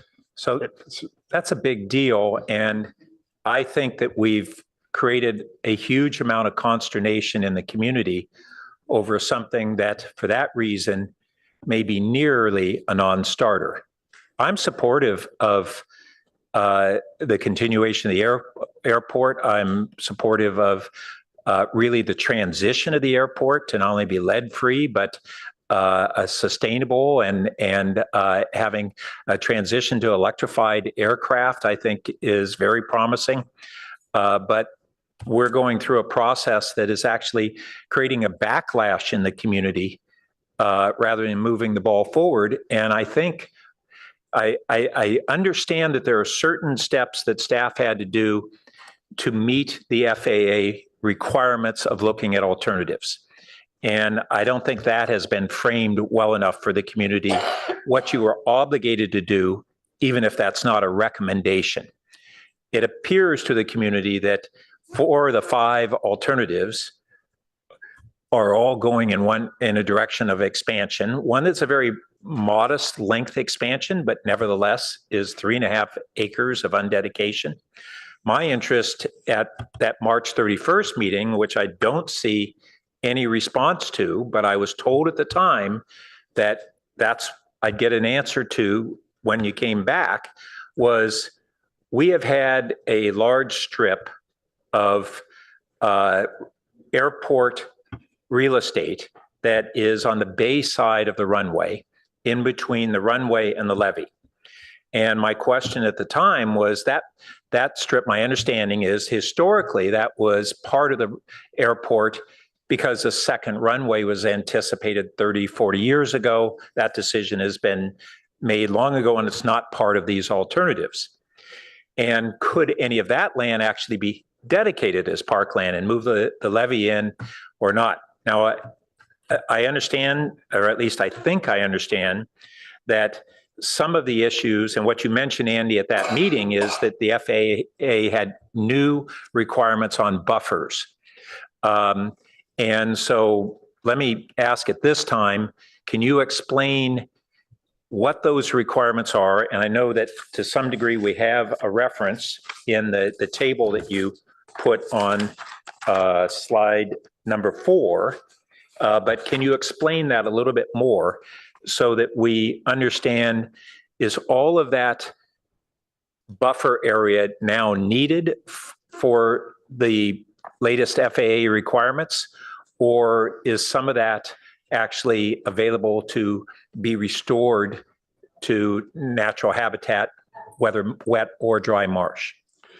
So yes, most of that is required to meet those requirements. And that's why it was very difficult to know that. They had to look into it. We knew the design standards had changed so much, and that, yes, that is correct. So most is, how much is not? If I could get that slide up. It goes out right to basically out to the Bay Trail. It does. Yeah, that's the requirement now. What we did, we made sure we protected the Bay Trail. Got it. Yeah. Yeah. No, my hope had been that we wouldn't need all that. And unfortunately, it looks like with the current requirements, we do. And that's disappointing, but I'm willing to accept that. All right. Well, I've run over just on my first question. So I'll cede the floor. Thank you. And reminder to staff to please speak into the microphone so everyone can hear. Vice Mayor Lowing? Councilmember Coop? Thank you. So just to continue with the line of questioning with regards to the parkland and undedication, how much parkland will have to be undedicated for each of the proposed alternatives? I mean, this goes into the Baylands, the lagoon, as well as the golf course, right? These alternatives that are being proposed, and really concerning because the golf course was just put together after a lot of money was spent on it. So how much exactly of these dedicated parkland is going to be undedicated? We did not calculate for alternative 3 on the golf course, but it would be 3.5 acres for alternative 2, 10.5 acres for alternative 4, and 6.5 acres for alternative 5. That's a lot of parkland. I'd love to hear what is the consideration for the golf course and dedication, and how much land that would be when you return or when this is further considered. How about how much wetland area will need to be filled in for each of the alternatives? Those were the calculations for the wetlands. That includes the wetlands? Correct. Okay. So the buffer, I believe it's about 320 feet buffer, which separates the runway from the lagoon and wetlands. It's really a part of a mitigation, right? In order for to enable the birds to use the nearby duck pond as well as the lagoon, so that it doesn't cause birds to get onto the runway and so forth. So I think, the question was kind of asked, but I want clarity on that 320 feet buffer to ensure that if it is a part of mitigation, when the wildlife hazard management plan was put in, that it stays that way and that is observed as such.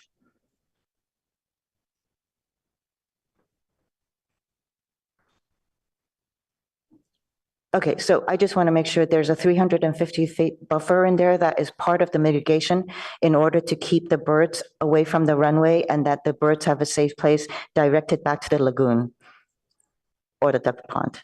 Is that taken into consideration for all of the alternatives? So I'd have to defer to our consultant who's on the line. Kim, can you answer that question?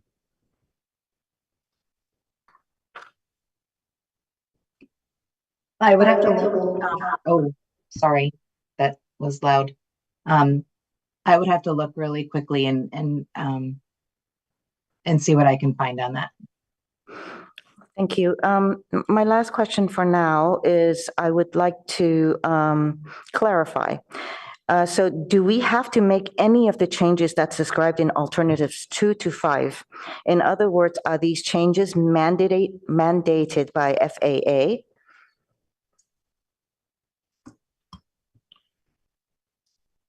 So they're not mandated, they're recommendations in the standards. So that's why all of on and off were studied for the aircraft that was over 500 operations. That doesn't mean that all of those have to happen. And that's why the off airport ones, they were considered because it's required part of the program to look at everything, but it's not all required. So. That's very good to know, because as I was reading your report, packet page 38, it says the only thing that FAA requires is an updated ALP or airport layout plan. That's one of the requirements. But in terms of actually conducting the work or building out, it's not a requirement. No, it's not a requirement. Very good. Thank you. That's all I wanted to clarify. Vice Mayor Lowing? Yeah, so just picking a few of the actually questions, but I'll permit myself one comment, because what Councilmember Byrd said was exactly right. We're trying to increase parkland there on the Bayland side of that airport. So I'm on the Bay side of that airport. So this is kind of going the wrong direction in that regard, and quite likely could be a non-starter. Actually, all of my questions tend to be the environmental, top line questions here tend to be environmental as well. What is the time frame? I don't know who can answer this, that we have to get very serious about sea rise out there. And we're looking at the levees and we want there to be natural levees and so on. One alternative is you could raise the existing runway and build it up next to the levee.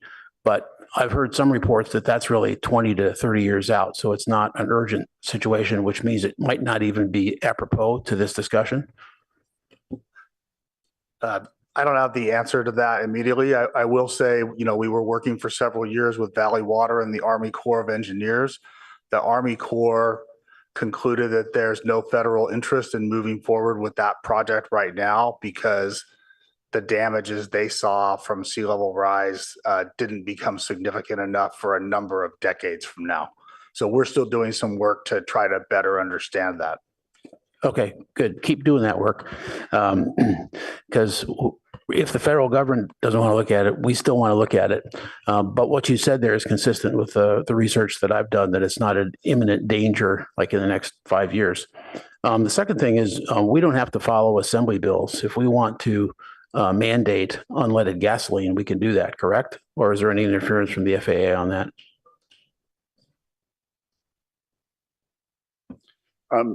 Our grant assurances do require us to follow the federal guidelines for phasing it. Oh, sorry. Yeah, so we do have to follow our grant assurances, our federal grant assurances. Can I speak a little more to that? So Andy's right that our understanding of the federal grant assurances is they don't allow us to just cease the sale of a particular fuel. There's also provisions in the FAA Reauthorization Act that have daily fines for any airports that do that. That there's a deadline in that legislation that says if there's not a replacement by 2030, then airports can stop selling the fuel. If you look at the phase transition plan that we were walking through with you, we've essentially given 2 years there to make significant progress. And then even though we're not at 2030 yet, introduced that if we don't have a replacement by 2026, we would come to the council to consider and discuss those steps, even though they could be in violation of grant assurances. Okay, but in your presentation, I think you referenced an assembly bill that if that went in, that would take priority. How can that trump federal law? So, no, there is a assembly bill that has gone through, and it's Assembly Bill SB 1193. It does, 2026 is when they request that it be phased out in California. So we would follow that, come back and update you if. So you'd follow that and not the federal mandate? We would. We're not sure how that bill would apply, and understand your point. We did send a letter of support for that bill. Okay. Let's see, the other one is looking at hangars and solar and all that. Is the intent to create solar to help operate the airport there?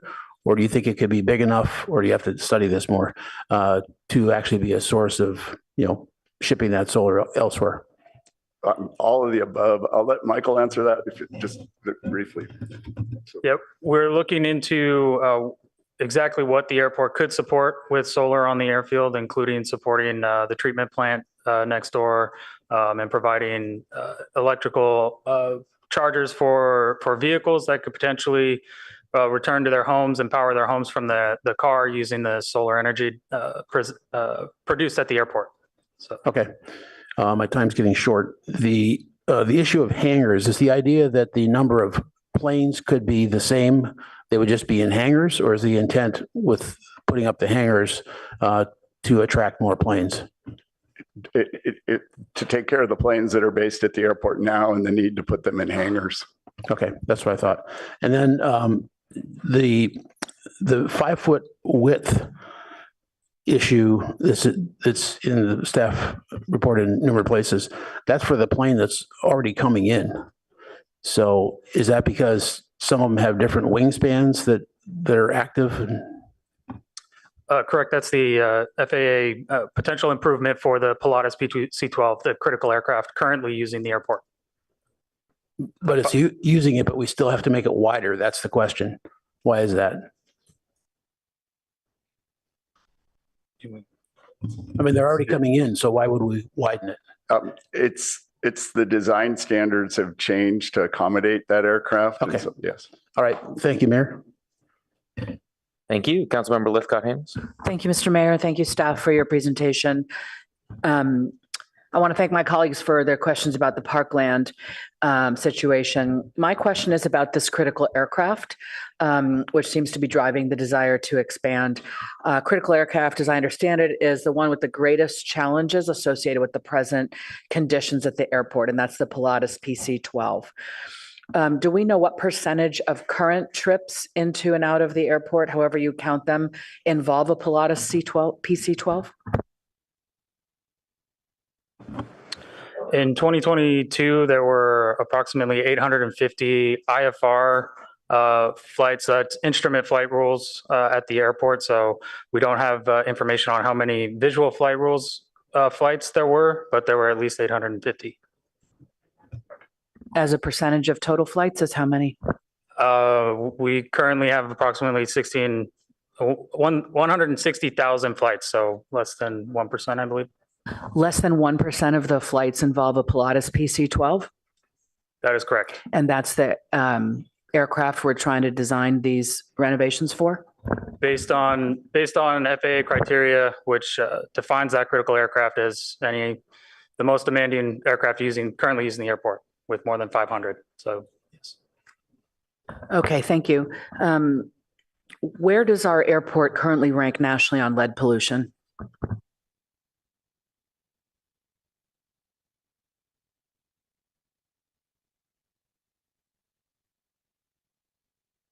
I don't have that answer with today, but.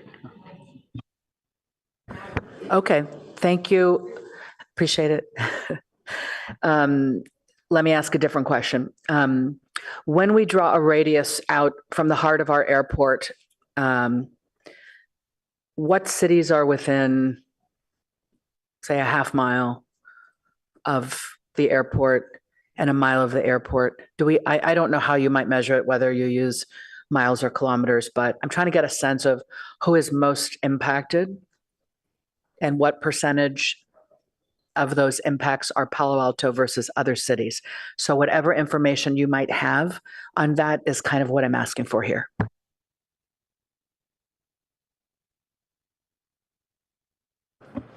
So it'd be out of the airport, it'd be East Palo Alto, Menlo Park would be the two neighboring cities from the majority of our flights out of the airport. And when we look at that circle that's defined by the radius, approximately what percentage is Palo Alto versus Menlo Park or East Palo Alto?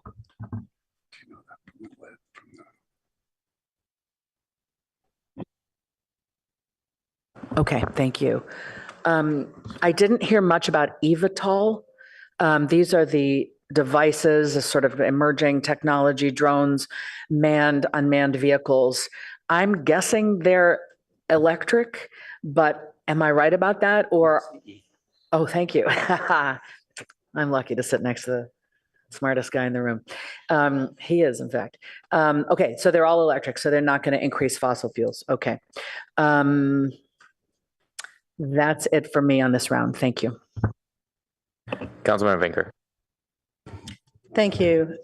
Just in terms of questions, the three things that concern me for this round are leaded gas, ending that use, environmental justice issues, and sea level rise. And so I'm going to start with the leaded gas because, yes, the bill you mentioned is actually Senator Caroline Mendevar's bill, SB 1193, and it is on the governor's desk right now, but it's been amended such that so yes, we are the first in the nation to have a legislature pass a bill that says we will end the sale of leaded aviation fuel, but to get that done, it was put off until, it won't take effect until 2031.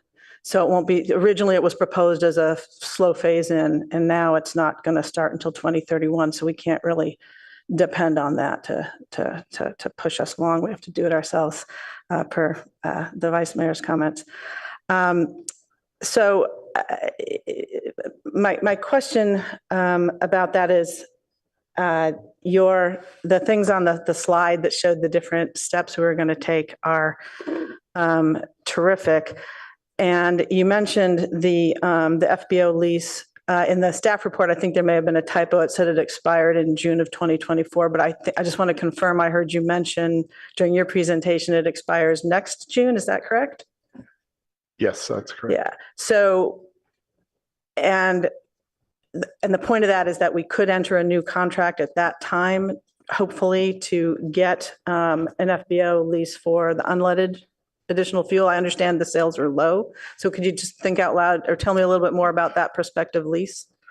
So we'd be looking to require that the leases bring unleaded fuel to the field. And right now, even though that's not a requirement, they haven't been able to do it. They've been very anxious and active looking, asking their providers to bring it in. It's not available. Now, there are small quantities in tests, but not volume. And that's been probably our biggest problem with even the 94. We're not moving enough to get the price down. So the hope would be to build those leases to be able to motivate them to bring this fuel to California, get it in, bring it in however they can, and then also to look at alternative charging, electrification, to provide those services to get away from fossil fuels. So, especially if we're struggling to get the unleaded fuel attracted and available and have a supply of it here, I want to ask about, there was a mention of a lead monitoring program in phase 2. Could you tell me a little bit more about that? I think you mentioned in your comments something about Cal Public Health, working with them. I'm just curious, like, when would we get those results and how would we factor that? How could we factor that into our decision making? So that was one of the components that we're looking at. We're going back to see if there actually is going to be a study statewide, and then if that's not taking place, to look into our own program. And I don't have any more to update on that of how we would do it. We're looking around at industry, and it's been done other places to come back to council with a proposal. Okay. Yeah, 'cause I encourage you to do that, and thank you for looking ahead to do that. I think that's going to be really important, especially if we're having trouble attracting the unleaded fuel. And that makes me then care a lot about the different options. I think 3 of them actually moved the runways further away from our neighbors. I mean, from at least the flight paths and approaches would be further away from East Palo Alto neighborhoods, for example. My question is, do we know, I guess it's hard without the lead monitoring program to know to what degree, is there any way to quantify to what degree that would improve the situation? I wouldn't know at this time. Yeah, so it's too early to tell. Okay. So then let me ask finally about sea level rise.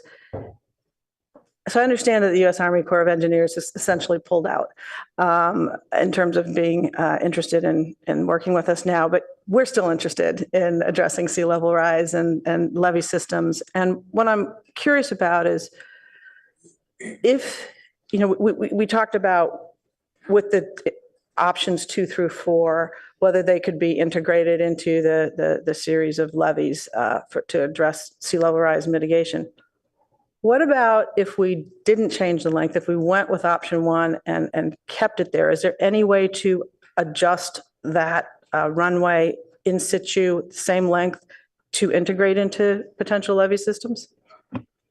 So definitely that could be part of the project if there was on airport and just raising the actual runway now in that area and having it ready, we'd be able to take advantage of the funding for that would actually work as a levee. That was one of the Corps' initial discussions when they looked at that alignment. Okay, thank you. I think I'm over my time. Thank you.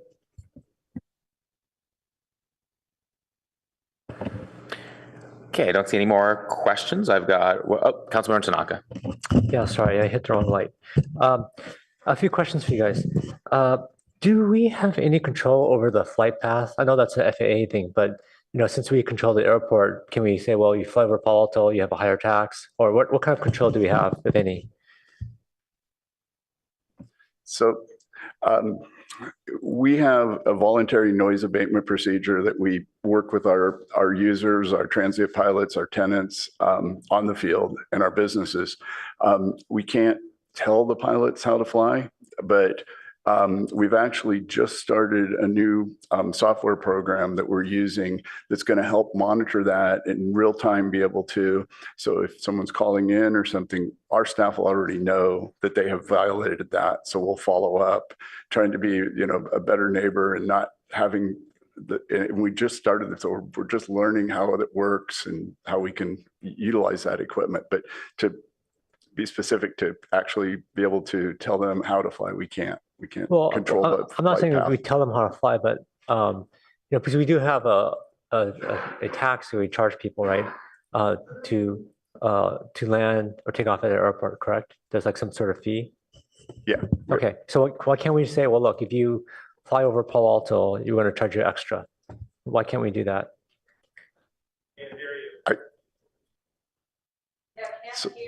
Here, let me move it closer. Can you hear me now?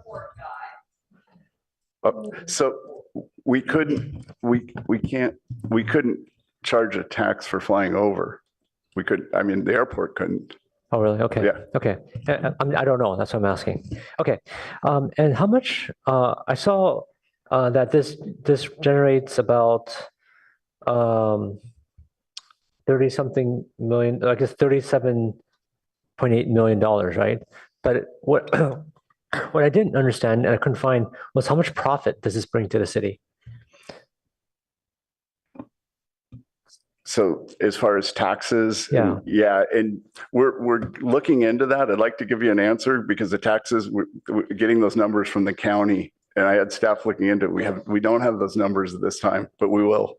Okay, I guess what would be interesting to know is how much does it do now, and with these different alternatives, how much would we get? we can look into that. Well, yes. to be clear, Councilmember, I think perhaps where you're driving from a financial perspective, a fiscal perspective, there is no profit from the airport.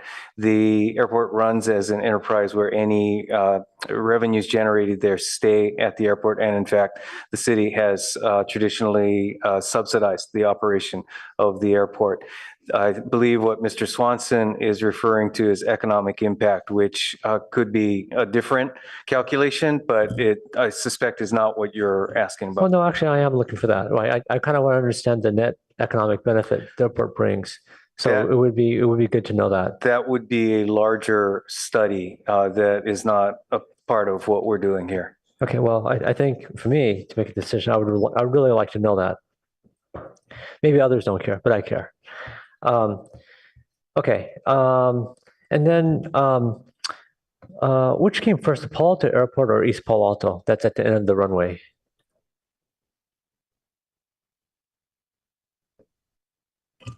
I'm not sure we know the history on that going back that far, Councilmember. Okay, I actually looked it up. So the airport came first. Actually, I didn't realize that. So 1935, the airport was built in 1935, and then East Palo Alto was 1983. So, anyways. Excuse me again, please withhold your comments. We'll have public comment shortly after this. Thank you. So, anyways, so I found that interesting. And then eVTOL. So I guess there's also helicopters that take off there right now, right? Yeah, helicopters. Okay. How is that different from eVTOL? Like what's different about it? So it's very similar. It uses most of the, there's all different types of eVTOLs, but most of them use multiple engines more than, like 5. Oh, no, I know the yeah. technical difference. I just don't understand what's different about the airport. I mean, I know that the eVTOLs can take off and land vertically, but what has to be different about the airport? I mean, versus just a helicopter pad. The design standards are different than for the eVTOL port versus the helicopter port. They're not a lot different, but there is a different standard. Okay. And they're electric and don't use fossil fuels, to be clear. Yeah. So I guess, is the standards higher than a helicopter or less? I'd say just different. They're the way they operate and the way it's designed. Yeah. Okay, great. Okay, thank you. Okay, I just have a few questions. If you haven't had a chance to put your speaker card in, please do so now because we'll close off public speakers once we begin. Already good discussion, good questions. So currently our airport is accessible for Group 1 aircraft, which is aircraft with a 49-foot wingspan. So would all alternatives but alternative 1, which is the alternative to do nothing, then allow for Group 2 aircraft, which has a wingspan up to 79 feet?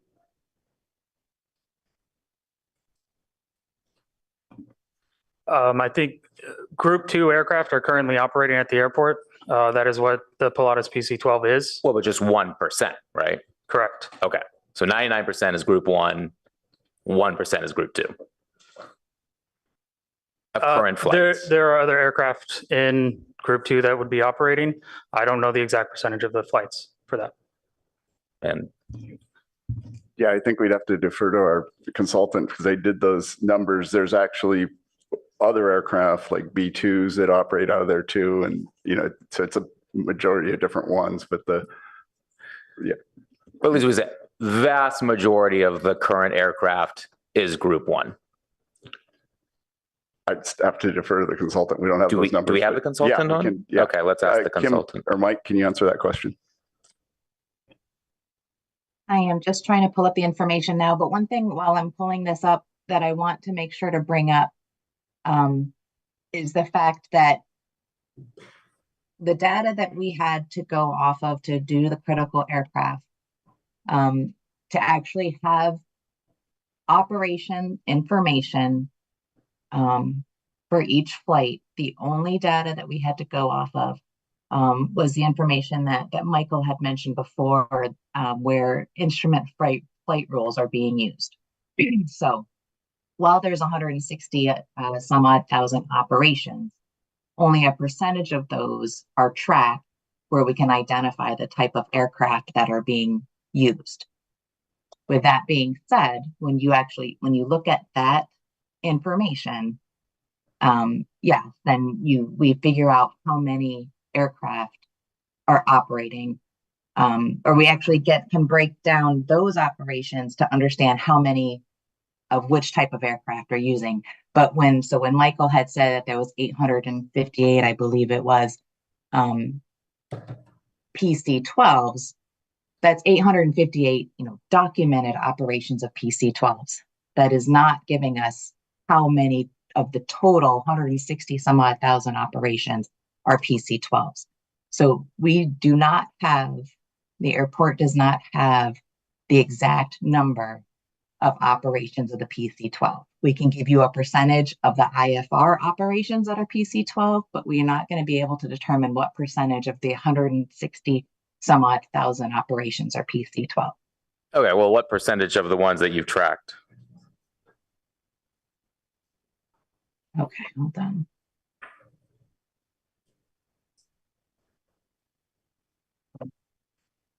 So the PC-12 was 842. That's just not a number that we had to figure out. So I need to, so it's 842 out of the 5,002. So 16% of the operations data that we have for actual aircraft, 16%. Okay, and PC-12 would be considered a group 2 aircraft? And yep, and A2, yep. Okay, thank you. So at least from what we have there, vast majority is group 1. So another question, and thanks to the consultant, you were loud enough, so appreciate it. Once we have expanded capacity for larger planes or eVTOL vertiports, our airport, we would no longer have discretion to reject certain planes from landing, because my understanding is the FAA has that authority since we accept federal grants. That's correct. Okay. So I think, okay, and essentially anything above alternative 1 expands it into the group 2. So I think my great concern is it's kind of, if we build it, they will come.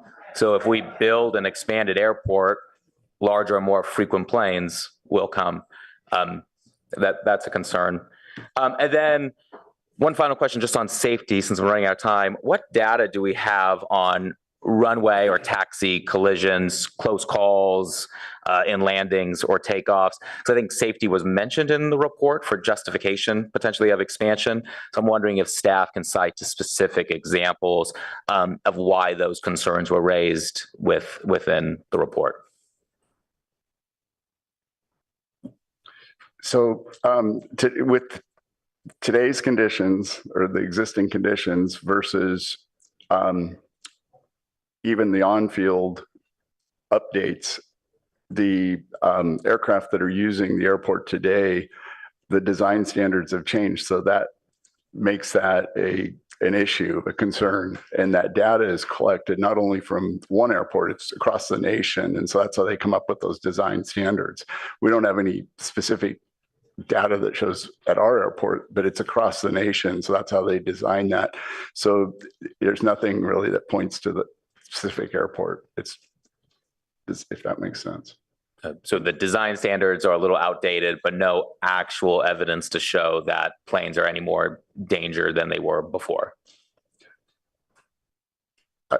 No. Okay, that's helpful. Thank you. Okay, then that will end our round of questioning. We can go to public comment. And how many do we have, Madam Clerk?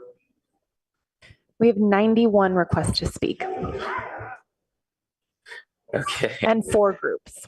So again, usually we do a minute. We do a minute and a half because this is technical, a lot of public interest. Again, we'll kind of encourage the public, if you can associate yourselves with comments that a prior speaker made, we also look favorably at that. I'm sure everybody will be very appreciative if we can get through this a little faster than everybody, if you're able to. But of course, you have the full minute and a half. Also, just ask, because I know we're a spirited group and this is an important topic, if you can refrain from making any comments, both positive or negative. This is a scary place to be. Speaking at the microphone, and it makes it much more challenging if you're concerned about how other people are going to react. So let's all just respect each other in our comments, even if we disagree, and we'd all appreciate that. So with that, let's begin. Our first speaker is Emily R., followed by Enid P. Enid P. But first speaker, Emily R.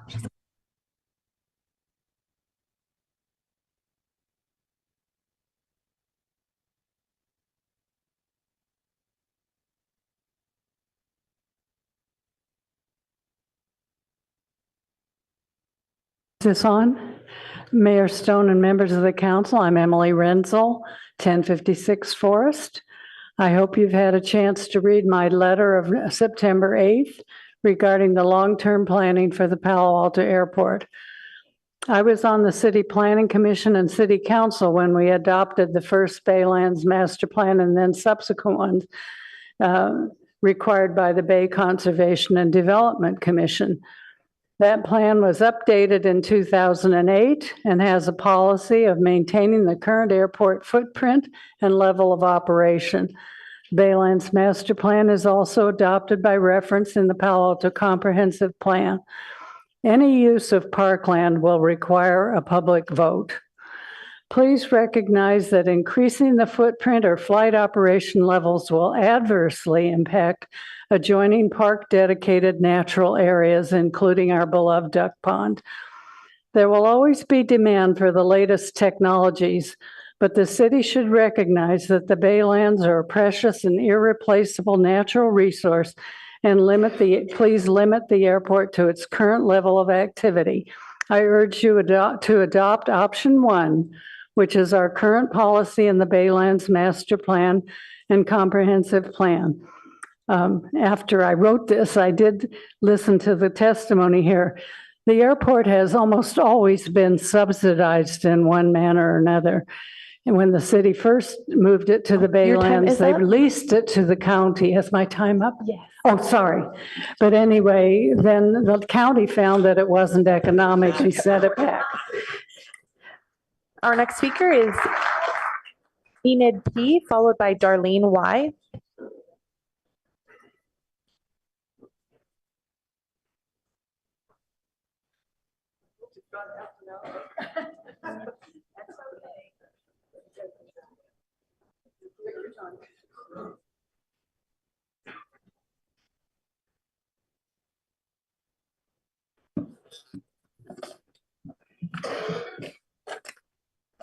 Oh boy, this is interesting.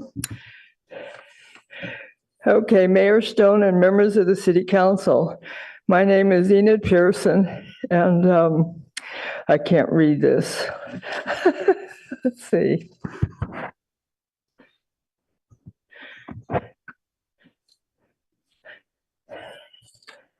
Okay, and I'm at 1019 Forest Court, Palo Alto. And back in the days when my former husband and I had an airplane, I learned to fly at the Palo Alto Airport. I also feel strongly about protecting the natural baylands. 60 years ago, God, that was in 64, I organized the effort to adopt a park dedication charter amendment because the city was attempting to use parkland for non-park uses. High-rise apartments were proposed for El Camino Park. A fire station was located on Mitchell Park, and many other parks were being eyed for city facilities. The park charter amendment passed with 90% in favor. Oh, let's see. When the Palo Alto Airport was moved to the Baylands, and you probably all remember, it used to be on El Camino, It was a much smaller operation and it has grown incrementally over time.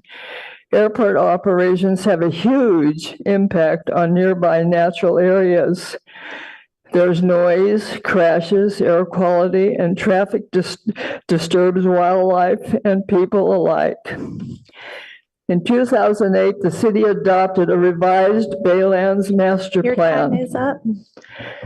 that limited the airport to its 2008 footprint and operational level, recognizing a higher importance of protecting our natural baylands.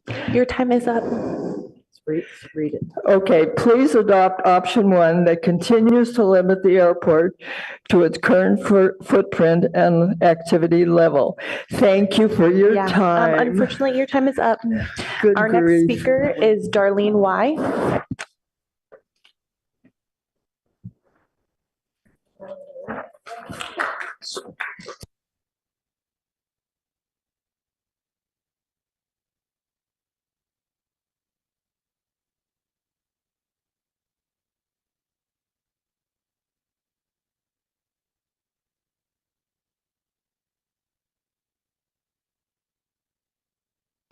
This is not our first rodeo. We've been working on aviation issues for 9+ years. Next slide, please. We already have too many aviation impacts. A typical day, May 19, 2023, near Eleanor Party Park, 2 miles from PAO, 328 noise events over 24 hours, 217 from San Francisco and 66 or 20% from PAO. Look at the purple dots. These planes are just as loud as SFO and sometimes louder. PAO is safe. It is, if it wasn't, the FAA would force PAO to change. This is not the case. FAA criteria are not requirements. Therefore, no action is required. Furthermore, safety was not on the 19 airport issues listed from stakeholders in the staff report, page 19. Next slide, please. Seemingly small expansion equal more planes and bigger planes. Alternatives 2 to 5 call for increases in the runway, width, length, and separation, and another taxiway. This might not seem like a lot, but it is. Why? You're trying to do efficiency. A second taxiway allows many more operations. Number 2, enables bigger planes, larger than the PC-12s, to use PAO. Alternatives 2, 4, and 5 shift the runway further away from nearby neighborhoods is misleading. The shift was not quantified. It looks like 100 feet or so. This will not decrease noise over East Palo Alto. You would need to move the runway at least 1/4 mile for a perceptible noise decrease near the airport. Next slide, please. The FAA has airport designs based on the size of wingspan, such as group 1 and 2. The longer the wingspan, the wider and longer the runway must be. Ditto, this for separation between taxiway and runway. Today, the runway is 70 feet wide, designed for group 1 planes with planes less than 49 feet wingspan. Approximately 99% of PAO operations are group 1 planes. PC-12s typically are private chartered jets that can seat 10 people.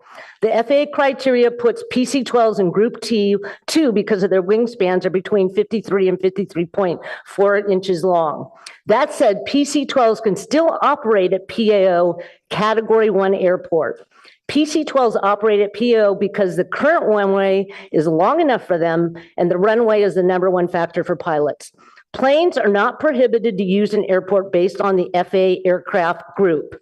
Instead, pilots decide what airports are safe for them to use based on their understanding of the plane weight, length, runway, and some pilots can decide if they feel it's safe. PAO is safe for some Group 2 planes, but would not be safe for all Group 2 planes, which can be much bigger than a PC-12, like the de Havilland Twin Otter 20-seat plane versus the PC-12 10-seat.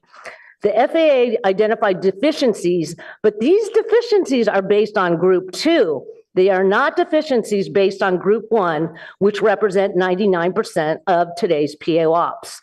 Alternatives 2 to 5 redesign the airport, accommodate more planes, and all planes in Group 2 will lead to more noise, more lead, more emissions on residents, plants, and wildlife. Can we go back to the previous slide, please? A new vertiport on the right side is premature. It's an emerging field with much higher volume of operations than GA. You don't know what to expect in terms of number of operations, noise impacts, safety, privacy, or visual pollution. Electric aircraft are quieter, but volumes are going to be hundreds and thousands per day. 10 eVTOLs a day may be better to replace 10 planes, but we're not replacing all planes alone. Instead, we're going to add more plane types and more planes. eVTOL will create new lower altitude flight paths over communities. Yes, even lower than today. The FAA does not allow airports to control the number of operations. So once you do this, we can't dial anything back. Council needs to understand these consequences before making a decision. Suspend eVTOL until potential impacts are evaluated. Sustainability. More planes won't achieve the 80% goal to reduce carbon emissions. Planes are the worst emission offenders, especially private jets. Electrification should be to reduce impacts, not to grow operations. And yes, solar panels can be done if it doesn't increase the footprint. Next slide, please. Next slide, please. Please don't take off my time. How about the ethical and moral issues regarding environmental justice? More Black and non-white Hispanic residents live within 500 meters and 1 kilometer of the airport, when compared to other county demographics. We should not increase more disproportionate impacts on them. Next slide. PAO ranked number 19 in the top lead polluting US-wide airports.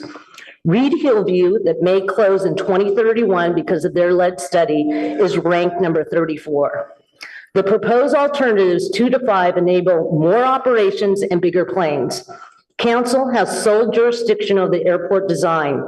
It's not necessarily or required for safety, and it will aggravate impacts on our residents and neighbors.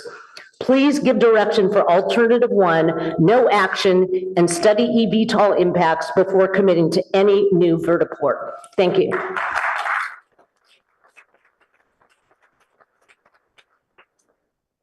Again, just as a reminder, if you could refrain from applause or verbal remarks.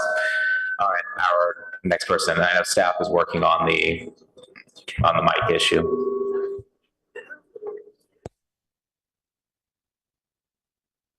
Our next speaker is Avro S.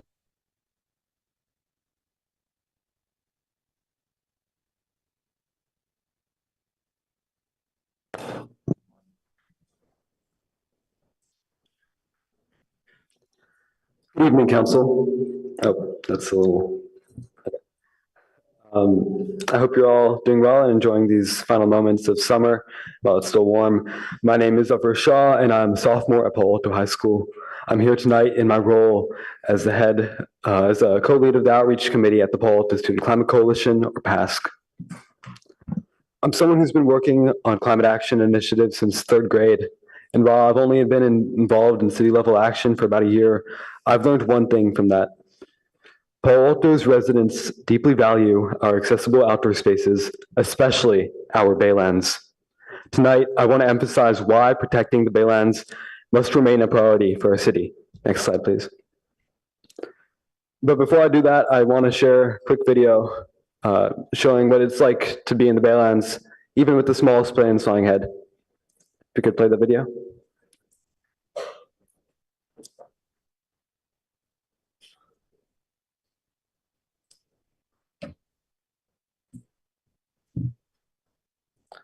Okay, I'm learning that the video will not play, but the basic takeaway from that is it's very loud. And I also want to say that, that loud noise pollution, you can go to the next slide. That noise pollution, it affects East Palo Alto residents. It affects our neighbors in Palo Alto who live near the airport, and airplanes will occasionally fly over our homes in Palo Alto. So it affects everyone, but it disproportionately affects people living near the airport, and that's not okay, and that's something that needs to be addressed. I also want to say that we should not forget that the baylands have been drastically altered. Over 90% of the baylands have been filled in especially back in the 60s, when the developing on the baylands across the Bay Area was a norm of civilization. But now we have the responsibility to protect what's left of this precious ecosystem. an ecosystem that gives homes to endangered species that are only native to here, such as the salt marsh harvest mouse. Next slide. I wanted to share a few images from my experiences at the Baylands. And the bottom middle image shows an area behind the duck pond that would be filled in under alternative 2 or 4 of the expansion alternatives. And as you can see in that photo, there's a lot of birds and a lot of animals and a lot of wildlife who are feeding, and they use that area as a habitat. Do we really want to destroy that? Next slide, please. I also want to talk a little bit about what the Baylands do for Palo Alto. They provide a habitat for many organisms, from birds in the Pacific Flyway to endangered species like the salt marsh harvest mouse to the Ridgway's rail. They are a natural carbon sink that does carbon sequestration. They are #1 protection against sea level rise, and they are crucial for flood control. That means even developing on a single inch of the Baylands could be detrimental to how we experience sea level rise and how we experience flooding. They also do a lot for groundwater recharge, and they do a lot for recreation and education and tourism. Next slide, please. I want to talk a little bit about the consequences of expansion. We're putting endangered species at risk. And as you see on these maps from the 2022 noise report, we are going to only increase noise pollution. And you can see the bottom image shows the distribution of noise pollution. We're only going to make this worse if we expand the airport. Aircraft engines produce almost the loudest human-made noises, from 120 to 140 decibels, yet exposure over 45 decibels can lead to really bad health effects. Also want to talk about how we don't want to increase our carbon emissions and dependency on leaded fuel. And if we can't ban leaded fuel, we should at least be providing incentives, and we should be doing work to make sure that we don't have lead going into the air, because we are the 19th most lead intensive airport, and we don't want to be that. We want to be an airport that, if we even have an airport, it has to be healthy. And I want to emphasize that we also don't want to block our trails. We don't want to bring the airport closer to historical buildings, which weren't even considered by the staff when they made that community survey. We don't want to bring the airport closer to the duck pond where people visit on a daily basis. And we don't want to bring the airport closer to our East Palo Alto neighbors. Next slide, please. I'd like to talk a little bit about the community support that we've seen for the Baylands. We've collected over 2,000 signatures from the 2 petitions, and I'll be presenting today a petition with 1,792 signatures.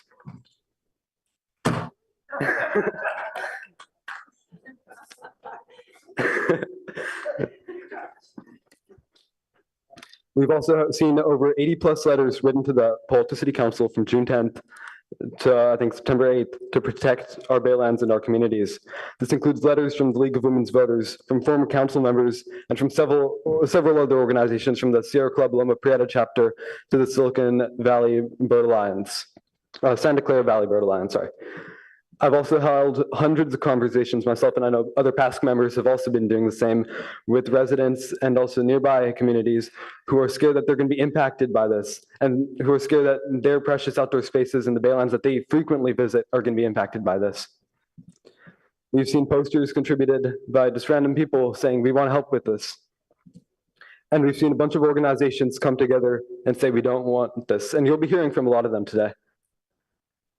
Next slide, please. I also want to say that,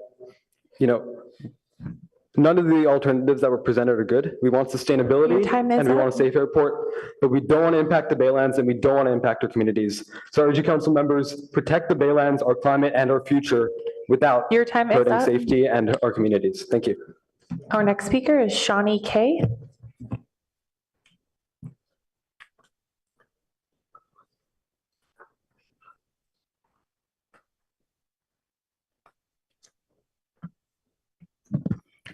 Good evening.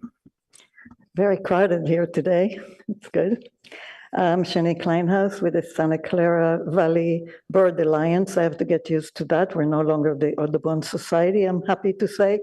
And I'm also a Parks and Rec Commissioner, but I do not speak for the Parks and Rec Commission. I just wanted to answer really good questions you've asked tonight. Some of those questions are things that I actually kind of noted.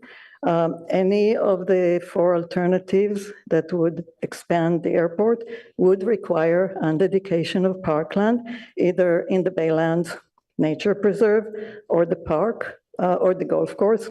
So any of those would require vote for the people. And I think you can see here that the sentiment is pretty clear. The ones that extend the runway will extend it into jurisdictional wetlands that are not only part of our baylands, they're also part of mitigation that was put in place by the Army Corps of Engineers many, many years ago. And that mitigation is supposed to preserve the lagoon that envelopes the duck pond. And we can't really build in that. That's, you can't pave that wetland and put a runway on it because it's mitigation land that we, Palo Alto, committed to preserve forever. So the next thing is whether is the area that is not yet built, and all the alternatives have something, whether the runway moves or there's a taxiway or there's parking closer to the Bay Trail and closer to wetlands. If that infrastructure is moved into that open space, I think both Councilmember Burt and Koo asked about that space, that would bring the noise and the activity much closer to the Bay Trail and the people who enjoy it, but also to the Baylands. And then it's not clear that a new wildlife management, hazard management plan will not have to be prepared to make sure that there's no birds there. And so I think answers to that are important to bring up. The increasing, like Darlene Yapley says, increasing the width of the runway, separation of the runway, additional taxiways, all of that allows bigger planes that belong to the class. So that will allow bigger planes and a lot more traffic. That will impact the Baylands clearly, but also the communities nearby. One of the things that surprised me is that there wasn't a lot of discussion of any of that in the staff report. The responses to the staff report mentions Baylands Nature Preserve only once, and that says that it's a key issue where we need to integrate facilities with the adjacent Baylands Golf Links and Baylands Nature Preserve. That's the only mention of the preserve. That's kind of surprising given that it's really important to the public. The word park also appears only once, and that is where the community wanted the airport to be harmonious with the park. Well, it never was, but okay, the airport is there. So I just thought that this was surprising. I think I still have a few minutes that I can give back to you. Thank you so much. Our next speaker is Dashiell L., followed by Vincent W.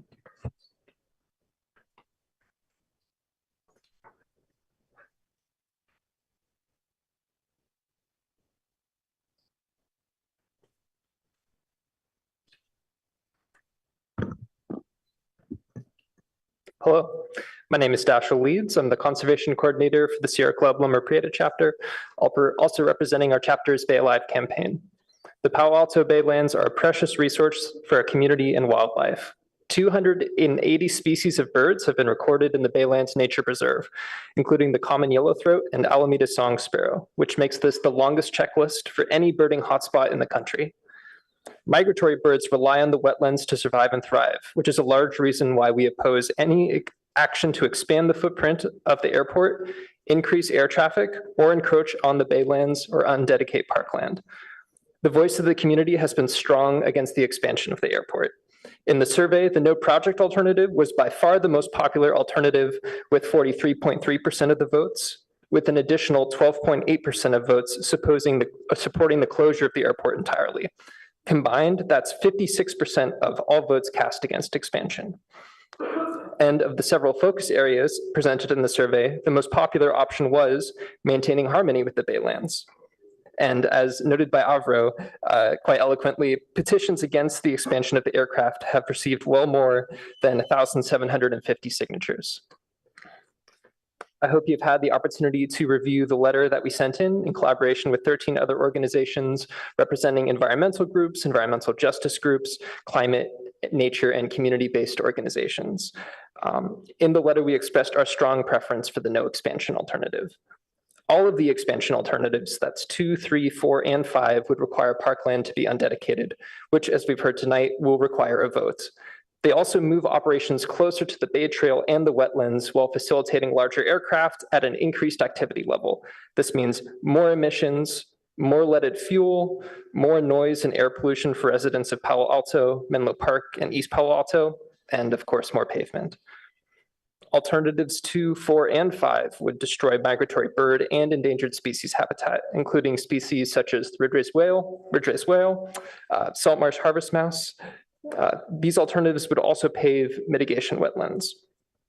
Palo Alto's 2030 comprehensive plan calls for the city to act in accordance with the 2008 Baylands Master Plan, protecting open spaces as vital sources of public health, natural beauty, and enjoyment.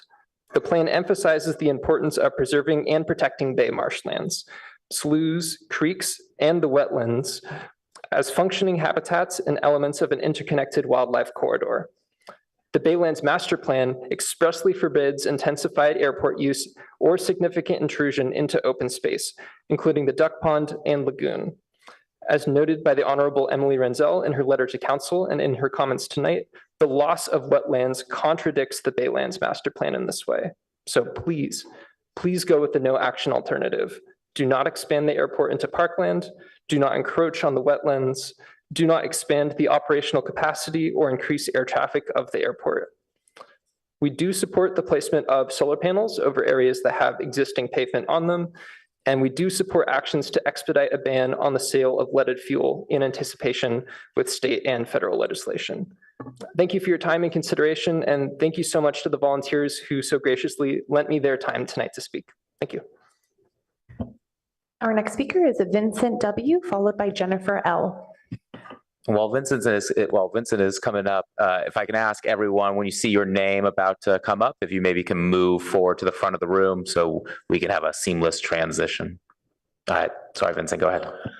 All right, thank you. My name is Vincent Wilkins. I'm been flying out of Palo Alto Airport for 40 years, and I am an Angel Flight pilot for over 21 years.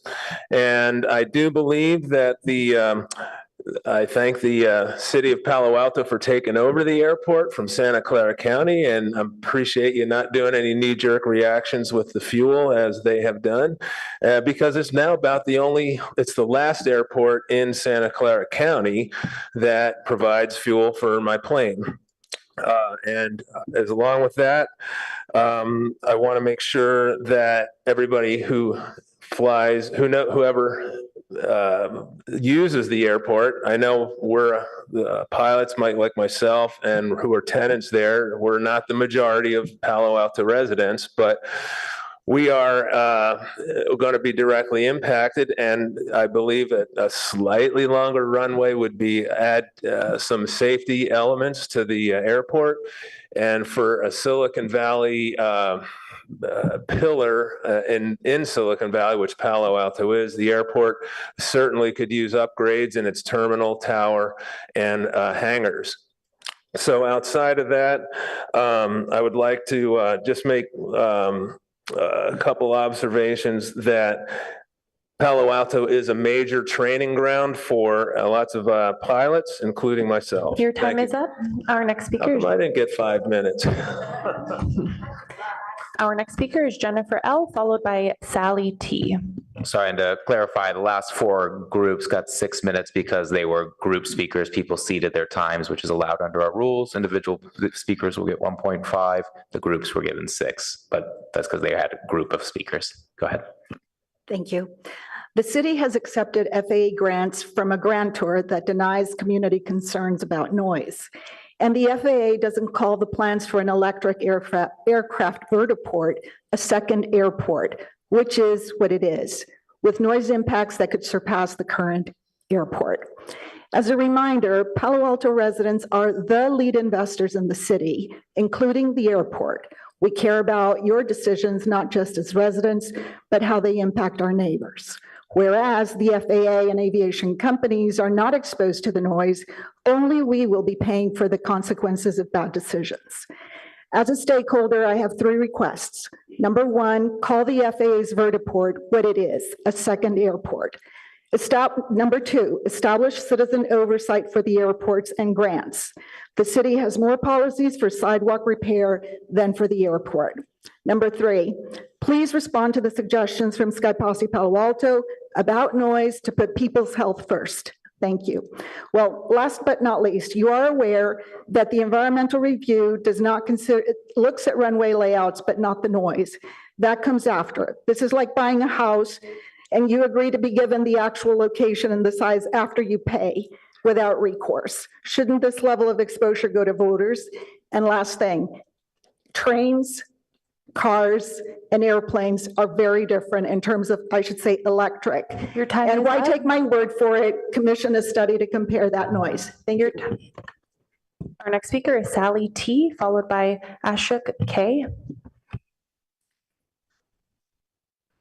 Good evening.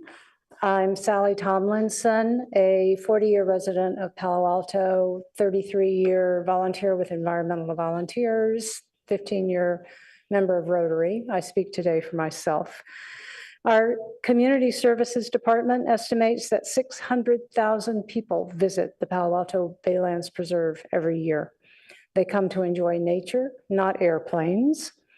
Between 1920 and 1960, Palo Alto acquired what once was a vast marshland between what is now 101 and the bay, and has filled it in and converted it to the various components that exist today, leaving a sliver of nature there that we now enjoy. Now the airport wants to take even more of that natural habitat for the benefit of a few privileged flyers at the expense of the hundreds of thousands of people who come to enjoy nature, as well as the expense of the ecosystems themselves. My choice would be to remove the airport entirely, but I see the continuation of the airport within its current constraints as a compromise, and I urge you, please do not expand the airport. Thank you. Our next speaker is Ashok K, followed by Alan M.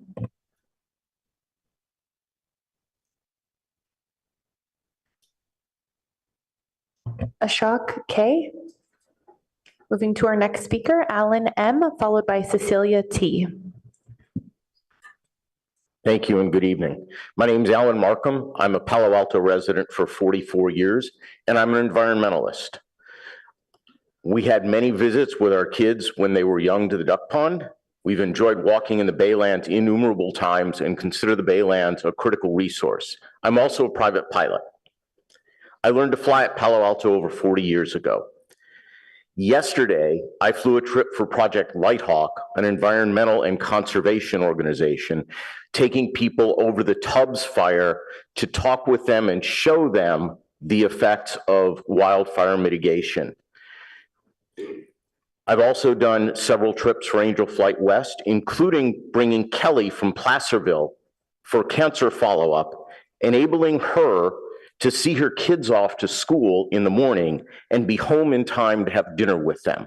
That's a significant improvement in her and her family's quality of life. I've attended public meetings. I've reviewed the alternatives. I think Palo Alto Airport is a critical resource to this area. Work on the ramps and the taxiways over the past few years is very much appreciated. The runway is critically short, has a bad hop in it, and it's become a safety issue and has been for a while. The airport needs work. The terminal is dated.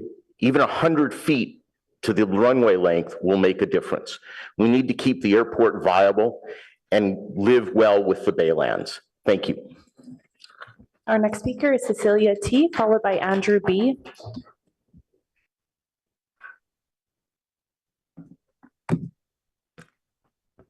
Good evening, Mayor Stone and City Council members. Thank you for your service to the City of Palo Alto. I am Cecilia Taylor, a resident of Menlo Park. I am also on the Menlo Park City Council, serving this year as mayor. I did submit a public comment to you all on the website. I hopefully you all had a chance to read it. This evening, I come in public to speak to you as a resident, for myself and for my family. I have two requests for your consideration. The first is to do an assessment on the emissions impact of the Palo Alto Airport on communities underneath the airport's flight path and neighboring communities. This is East Palo Alto, Menlo Park's District 1 and 2, and North Fair Oaks. These communities have little tree canopy, bad air quality, extreme heat impacts, in addition to being surrounded by highways and freeway. My second request is for you to consider having a limited flight or a no-fly zone on days of extreme heat and or bad air quality. The communities underneath the flight path have little tree canopy, as I said earlier, and are impacted by climate impacts. Central City has been smart enough, as most cities, to prioritize climate change and natural environment protection and adaptations. I see these two requests directly related to your priorities. I thank you for your consideration, and I appreciate your service. Our next speaker is Andrew B., followed by Thomas M.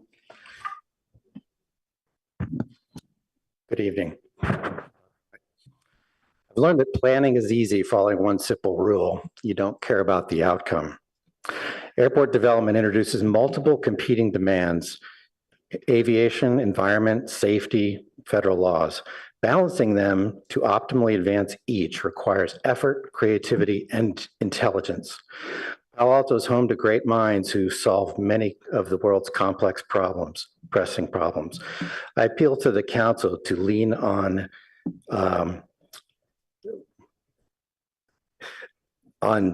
deep answers and to miss simple priority proposals. Community is about whole solutions, collaborating with neighbors, not suffocating the interests of those one doesn't align with. As a pilot, I seek airport modernizations and improvements, notably a lengthened runway and benefits to the community, such as observation areas. I also value our beautiful Bay Area. I walk the Baylands and, in fact, use aviation to take in the beauty from above and to show others. I'm also an Angel flight pilot, bringing those with critical treatments to Palo Alto, where they most often need to come. I would happily use unleaded fuels and quieter electric aircraft and safer flight technology as soon as available and within my means. We want to address multiple goals, but they require balance and expertise from the stakeholders to achieve. Thank you for not entertaining simple, non-community approaches that ignore any significant stakeholders. Our next speaker is Thomas M., followed by Andrew P. First of all, thank you to the City Council and the City of Palo Alto for providing a rarer and rarer resource to the world, and that's the Palo Alto Airport. I'd like to provide you with a very critical piece of information that I think will be very important to provide a counterintuitive argument as to why runway lengthening is actually beneficial. And that's this. I'm board chair of West Valley Flying Club. We're the world's largest flying club. Approximately 300 to 500 people come to the airport to learn how to fly every year that we teach. These people look down at a 2,400-foot runway, and unless their glide path and flight path is perfect, they have no choice but to go around. And because approximately 50% of our flights are training flights, you can just imagine the number of go-arounds that we have. If we had a longer runway, even slightly longer, we could cut down significantly on the number of go-arounds.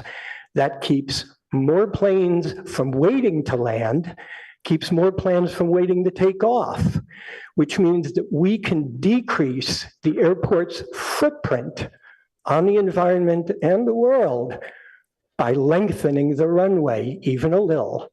Thank you. Our next speaker is Andrew P., followed by Ben H. As a reminder, please refrain from clapping. If you want to, you can raise your hand to show support for the last public commenter.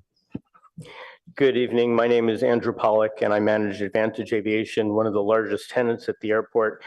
I think contrary to the fears of many here in the room, the airport business community is not seeking an expansion of the airport, nor an increase in the number of operations or the types of aircraft using the field. Rather, we have three objectives, all achievable within the current outline of the airport boundaries: to improve efficiency, safety, and sustainability. We can improve efficiency by adding a second parallel taxiway, which decreases waiting time for airplanes and reduces the incidence of aircraft having to wait to land, which reduces community noise impacts and fuel usage. We can increase runway and taxiway separation, which enhances safety at the airport, again, within current boundaries. And finally, we can enhance sustainability by adding sunshades that allow us to generate electricity and feed it back into the city grid. We can replace aging infrastructure with more energy efficient and sustainable buildings, and have a better situated terminal building to act as a gateway to the city. So in conclusion, I would like to suggest that it need not be viewed as a question of winners and losers. There's enough room out there for everyone to utilize the Baylands, to preserve the Bayland environment, and for the airport to continue sustainably as it has for over 100 years. Thank you. Our next speaker is Ben H., followed by Vicky R. Good evening. I hear a lot of comments about option 0 or option 1 to do no action, but I want to remind the council and the public that that is a missed opportunity. The planning process is not an expansion process. It's a process to understand how we can access federal funds to enhance safety, enhance the airport, and modernize it for the benefit of everybody. Improving things like airport runway length can improve safety, as we just heard. Adding taxiways can increase separation, which further improves efficiency and reduces noise. And moving the vertiport can move those types of aircraft operations further from the Baylands. But again, this process is a process to understand what to do next. It's not an expansion process, and there are very few parties that are advocating for expansion. So I just hope that the public and the council remembers we need to do something to enhance the airport. Option 1 doesn't allow us that opportunity. Thank you. Our next speaker is Vicky R., followed by Deborah L. Good evening, City Council. I am a native of the Bay Area, born and raised. I reside in Bellhaven, and I echo a lot of what my neighboring resident has stated as far as the very low tree canopy. One thing that wasn't mentioned is the highest rate of asthma, the highest rate of pollution in East Palo Alto and in East Menlo Park. Also, I think something that I haven't heard is our mental health piece. And that's what these parks bring us. I was just there on Sunday, and it's perfect the way it is, and it's maintained beautifully. The only disruption I have are planes. And I agree that maybe on days where our pollution is very high, that we should consider not having them, just like they have other air controls when it's hot. And also, I think when we're out there at the Bixby Park or at the duck pond, or we can access the water there, it really is a sense of getting away from everything that we deal with. Most of our communities are the ones that are being affected the most by the gentrification, by all the housing, by the pollution. And when I get over there, it takes me away. I get to relax. I get to be on the water. I don't see any concrete buildings. I don't see any roads. I see birds and I see people appreciate it, running, biking, and it's beautiful. And I'm totally in support of safety for the airport. I think if anything, the maximum is 100 feet. I don't think we should, I think money's not as important as people. Your time is up. Thank you. Our next speaker is Deborah L., followed by Peter U. Good evening, Honorable Mayor and City Council. I am Deborah Lewis Burgess. I am a resident of East Palo Alto, where I currently serve on the Public Works and Transportation Commission. Tonight, I speak as a resident and for myself. I agree mostly with everything that has been said about the disadvantages of expanding the airport, of which I overwhelmingly concur with. But I would like to address the statement that was made this evening concerning the extensive outreach that was supposedly done in East Palo Alto. The statement is patently untrue, and in a word, it's almost laughable. Very little outreach was done. And yet we are the community that will be impacted the greatest about what's going on. I think through the admission of those presenting tonight that they did not even consider factoring in the matter of dedicated land. I think they also failed to factor in the matter of the real impact that this would have on the city of East Palo Alto.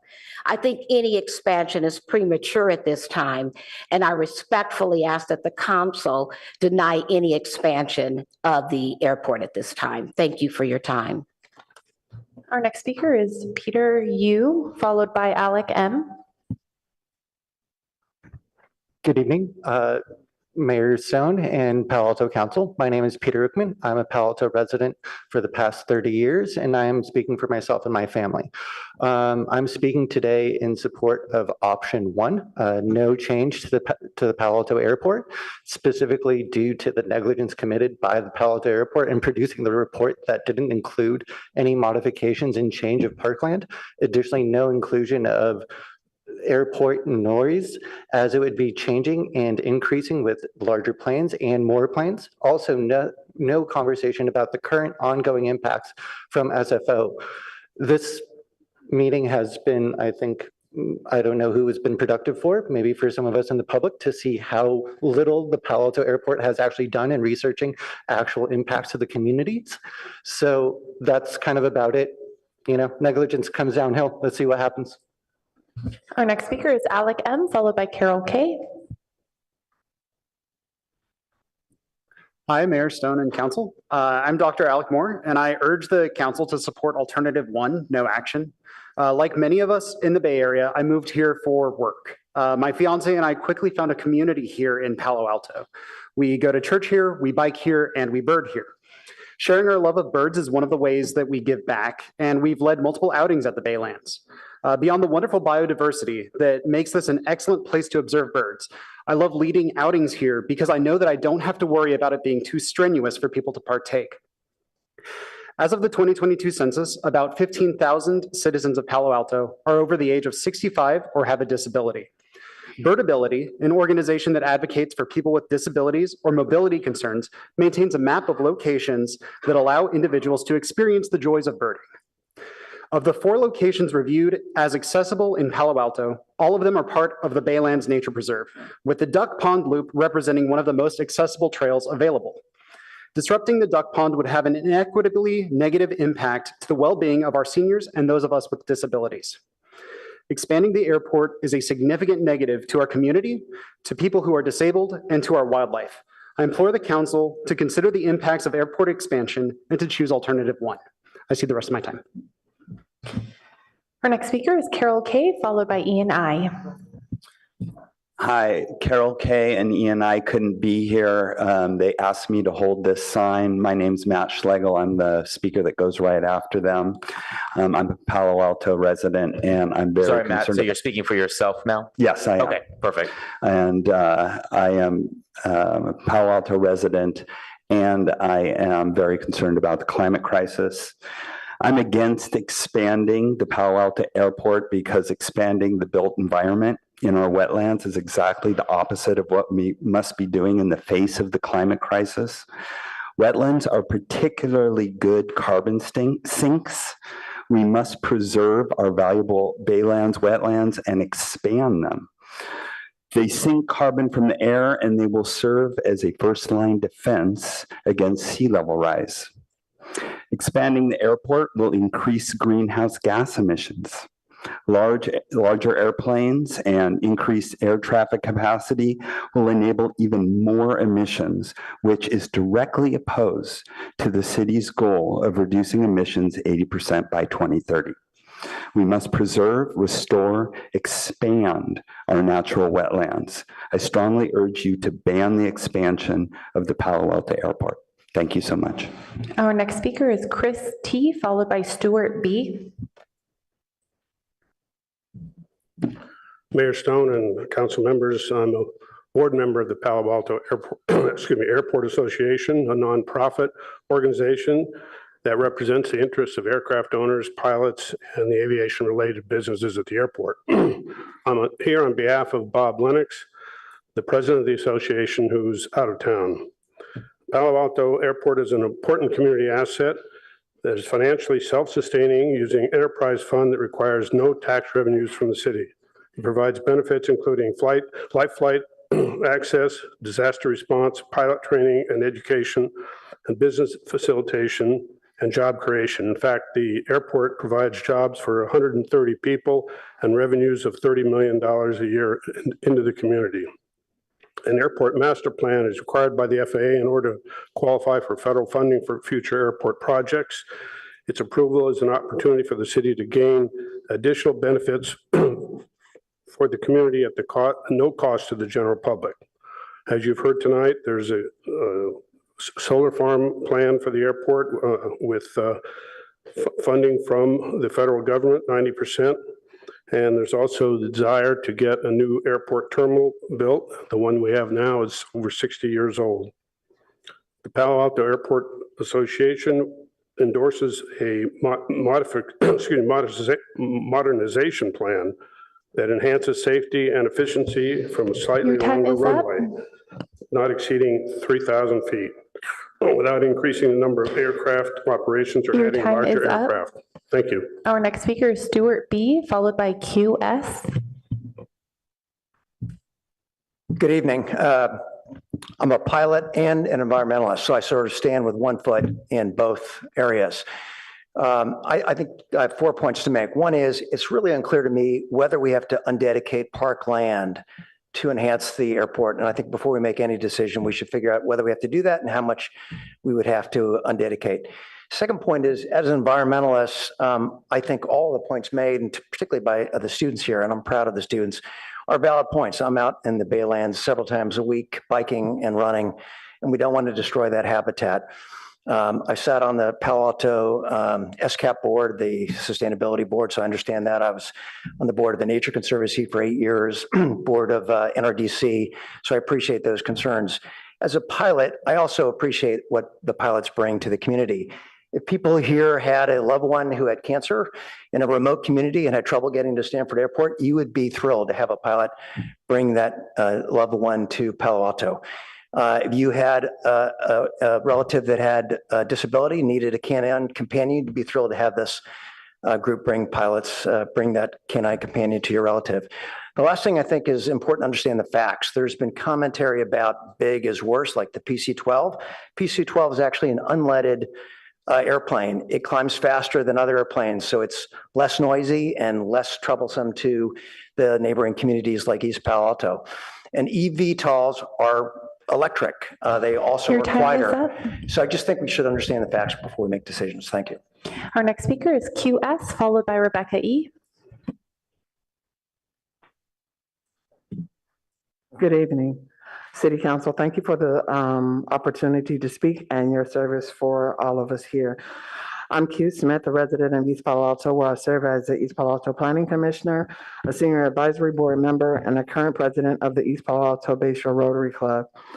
I stand here tonight to represent myself and my family and friends, and I will follow the suggestions of the mayor to ditto speakers 1 through 18, except with special emphasis for speaker 3, 4, 12, and 17. Please take people into consideration rather than money and our safety. Our next speaker is Rebecca E., followed by Or C. Hi again, Rebecca Eisenberg, personal capacity. Today we debate whether to expand a private plane airport located in the middle of a nature preserve surrounded by the most segregated city in the Bay Area. What we should be doing is acting like our higher integrity neighbors who actually don't have unleaded gas fuel in their airports. It is allowed, and shut our airport down. This is not a consequence-free decision. According to FlightAware, Palo Alto Airport operates an average of 427 flights a day. These 427 flights poison 6,000 human beings every day, with the most harmful impacts on seniors, children, and infants. These people are located in a lower income, intentionally segregated community, East Palo Alto. Why is our airport not in the middle of Palo Alto? Because we don't want this pollution. So why do we give it to our neighbors? They are people too. Lead poisoning is permanent and it causes irreparable harm to the brain, nervous system, kidneys, and reproductive system.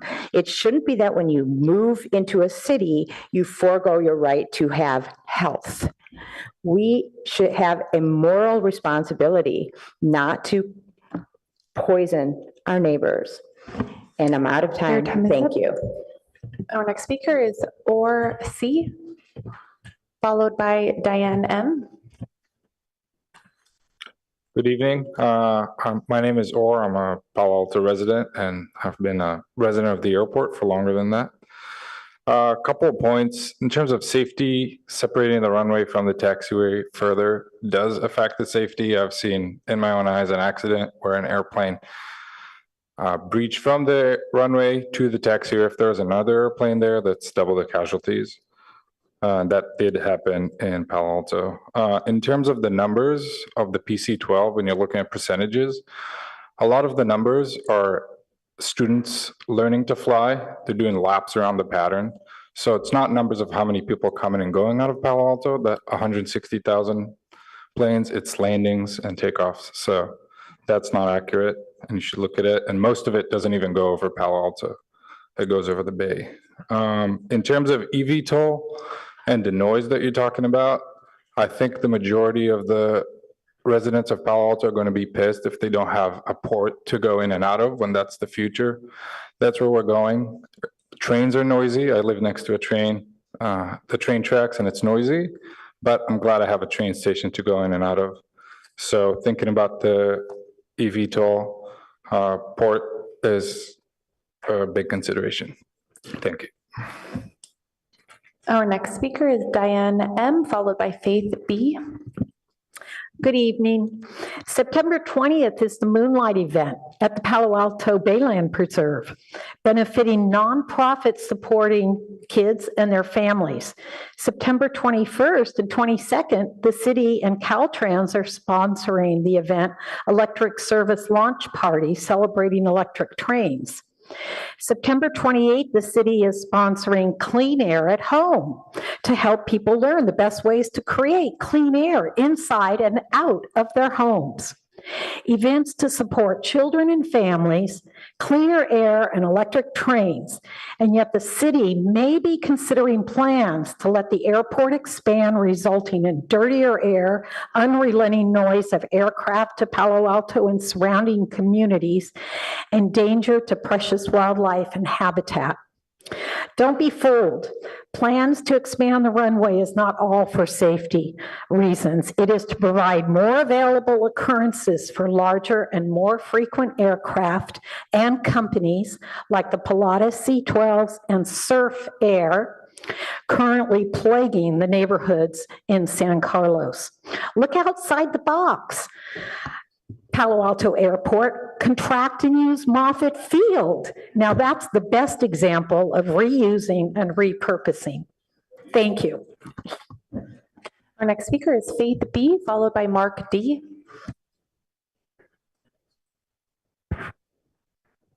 Good evening. Yes, I'm Faith Brigel. We're happy with the Baylands just the way they are. Many people, both local from Palo Alto, from East Palo Alto, Menlo Park, Redwood City, Sunnyvale, Mountain View, and other states go to the Baylands. The last few months I've been going and I've been talking to the people there, even though I'm kind of shy. I've been asking them if they know about the airport expansion. None of them knew about it. None of them knew about it. And when I spoke to some locals from Palo Alto, that there have been a few, I've heard that there have been a few meetings. They said they haven't heard about any meetings. So the meetings have not been well publicized. There are other airports that could be used: San Carlos, San Jose, San Francisco, Moffett Field, but there is only one duck pond And there's only one Bayland area that, as you can hear, the majority of the audience here tonight love and want to keep. I really urge you to not make any changes to the Baylands and the duck pond. It is fine the way it is. Thank you very much. Our next speaker is Mark D., followed by Carol Mueller. Hi, good evening, Council, Mayor Stone, and a shout out to Lydia Koo, who was actually my realtor when we bought our house in East Palo Alto. I live next to the Bay Trail. I'm right next to the airport. I'm out there twice a day walking my dogs. The Palo Alto Airport is, simply put, a terrible neighbor. The planes are loud. They're obnoxious. There's a Korea War era plane that I got a 110 decibel reading on at one point. This is somebody paying $600 an hour to rent a plane out for a joyride and disturbing 40,000 people at a time. I'd add there has been no outreach to the community of East Palo Alto about this expansion. They've intentionally kept their cards close to their chest and not talked to us about it. We're the ones most affected by it. We should be the first ones consulted about an expansion and not left without a seat at the table when the decision that will affect our lives and homes are being made. Planes have crashed regularly in East Palo Alto, including one in 2010 that was near my house. I remember the power lines going out, the loose dogs, the sirens. It was a horrible day, and nobody wants that.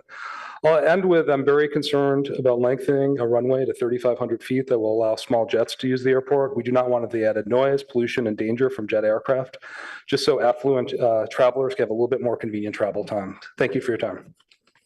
Our next speaker is Carol Mueller, followed by Albert H.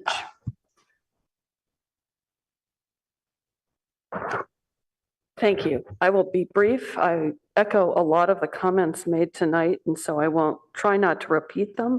I'm Carol Mueller. I've been in this area since 1979 when I first came to Stanford and started living in Palo Alto in 1982. And many have spoken and brought you important data and impressions, and I support a lot of what they said. The Baylands has evolved. It is a magnificent preserve. I think it's probably within walking and biking distance for a much larger percentage of people who live in our city than either of our other two nature preserves. And in these days, not everyone can afford a car. Many people don't want to drive because of the adverse impacts of driving. Many people don't feel safe driving. I think we need to make sure that we treasure and steward the Baylands. It's one of the few places left where you can actually see that Palo Alto is located on the bay with mountains circling it, with water next to it, with skies above, with stars, with the full moon rising, or a crescent moon, or no moon, as it might be. They're beautiful sunsets out there. My husband and I frequently go out there to take advantage of those, and I just want to evoke that for you if possible. At the same time, having lived right near Duveneck School. Your time is up. Okay, thank you. Our next speaker is Albert H., followed by Michael M.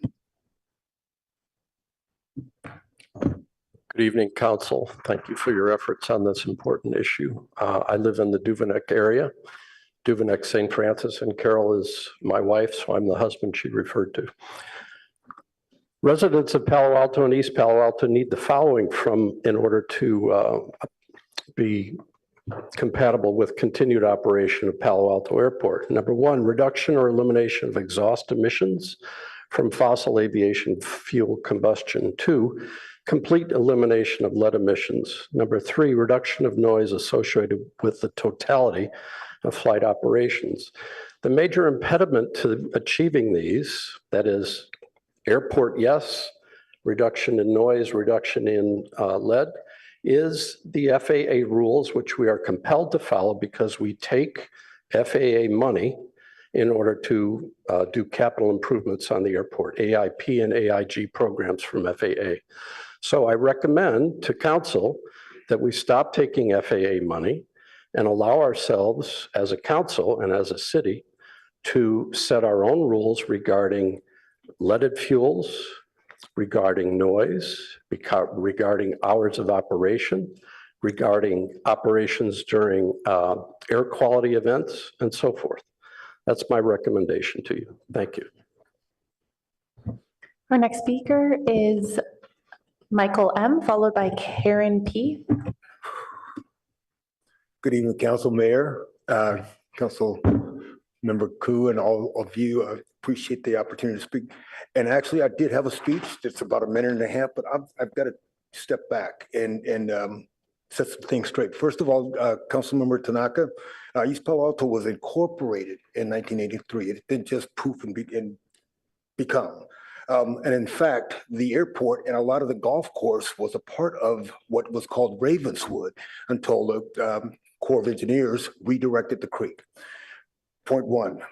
Point number two, there was talk about the cities of East Palo Alto and East Menlo Park, Belhaven, if you will, not being included in the study. They weren't invited to the table, I think was the word, but that's not quite true. As a matter of fact, it's not true at all. There were two in East Palo Alto, one in Menlo Park, and our residents have to do better. I'll just leave it at that. On top of that, after the meeting at the golf course, several of the residents from Beach Street in East Palo Alto, which is where the only aircraft crash in East Palo Alto has happened, not the hyperbole you heard earlier. They asked for Michael Lukens and Andrew Swanson to meet with them, the residents of that street. They prepared, they came, they started to come. I've got a call and said, your time is up. We don't want to do it. Thank you. You guys will see me again. Our next speaker is Karen P., followed by Mary Jo F. I'd like to thank council for some very pertinent questions. Okay, sorry. I'd like to extend my thanks to council for some excellent questions. Consistent with the survey results and many of the comments tonight, I too believe that the only viable option is alternative one, because it would limit the expansion of PAO operations, which already produce unacceptable amounts of air and noise pollution. And by the way, nobody's proposing to discontinue angel flights or things like that. In May 2023, the staff report said PAO was the busiest general aviation airport in the Bay Area. So I, for that reason, don't think why we need to expand those operations. As many have said, many of the departures go northwest and turn directly over East Palo Alto neighborhoods at low altitudes, presenting environmental justice concerns. My main issue, as I've been talking about for years now, is specifically lead emissions. You may be familiar with the Environmental Protection Agency's finding issued last October called lead emissions from aircraft engines that operate on leaded fuel cause or contribute to air pollution that may reasonably be anticipated to endanger public health and welfare. And that finding has many useful points in it, one of which is that the harmful effects Your of time lead is up. on human health are indisputable, and they primarily impact children. And it also Your talks time is about up. the impact on the environment. Our next speaker is Alice M., followed by Ruben A. Oh, Mary Jo F., followed by Alice M. Oops, sorry, hold on. I just broke that. Okay, we can't hear the speakers if the microphone is wrong. Okay. Good evening, Mary Jo Fremont, Palo Alto. A solution in search of a problem. The airport is safe. There is no congestion. The airport functioned for decades at much higher levels of operations without a second taxiway. Angel flights, standard flights don't need a redesign to continue using the airport. Don't commit to a vertiport without knowing impacts. Ask staff for a study of eVTOL impacts so you can make an informed decision. The city has full control over the design of the airport. Bigger planes, more planes and eVTOLs at PAO, or protecting communities and the Baylands ecosystem. The choice is yours. By the way, Carol Ford, president of the California Pilots Association, advocated for growth in the Palo Alto Weekly. She doesn't have Palo Alto residents' best interest at heart. As a member of the San Francisco Roundtable, she voted against Palo Alto joining that roundtable. Finally, asked the airport for three things: more transparency, report usage and financial data, including the FAA grants, and review the grant applications before they're submitted. The 20-year assurances limit what you can do at the airport. 2, more effective noise abatement program. SFO gets about 135,000 PAO noise complaints per year. That's a lot.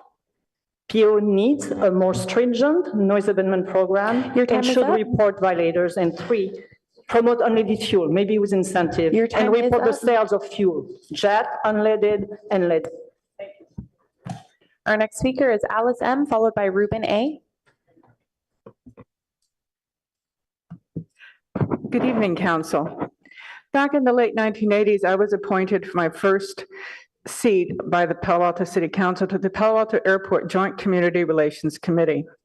This was another era where we helped to make the Palo Alto Airport a great neighbor by doing face-to-face work with anybody who had a question about what we were doing. I was also one of the people to spearhead the involvement of the Palo Alto Bay Rangers at the Palo Alto Airport Day that the JCRC also started. Again, the whole point was to do face-to-face discussions between actual residents and neighbors to make the airport the best possible neighbor. Let's fast forward 40 years. We've had 40 years of the Chevron decision that the US Supreme Court passed in 1984, overturned in June by the Loper-Bright decision. The Chevron era created an edifice in the federal government of bureaucratic experts and bureaucratic paid consultants to do literal 2, 5, 6 foot paper piles to say, these are what your options are, decision makers. That's what happened here. Even, and I speak as a pilot now, even people at Palo Alto Airport didn't know about these 5 choices until they were rolled out at the golf course. Most pilots I know don't want an expansion into the Baylands, except maybe something that would be a restoration of some wetlands, like the old San Francisco Creek, which we call the Black Lagoon. Anyway, thank you. Is up. Our next speaker is Ruben A., followed by Nina G.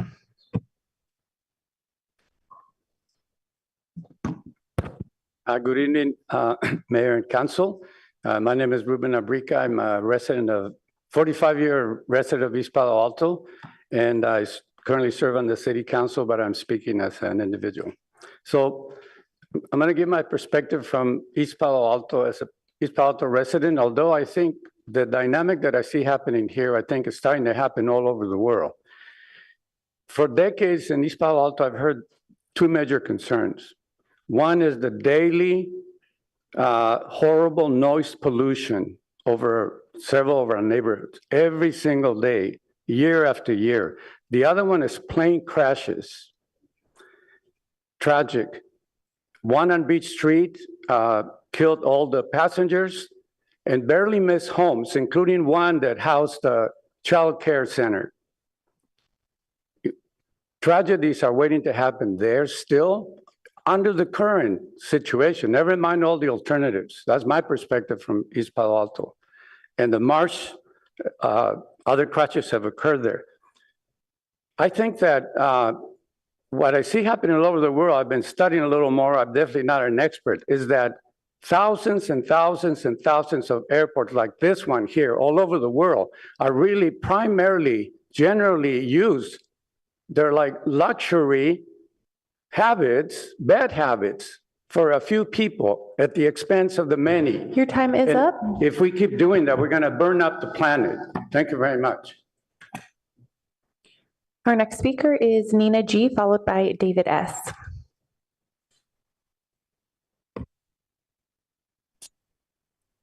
Hi, 1 second.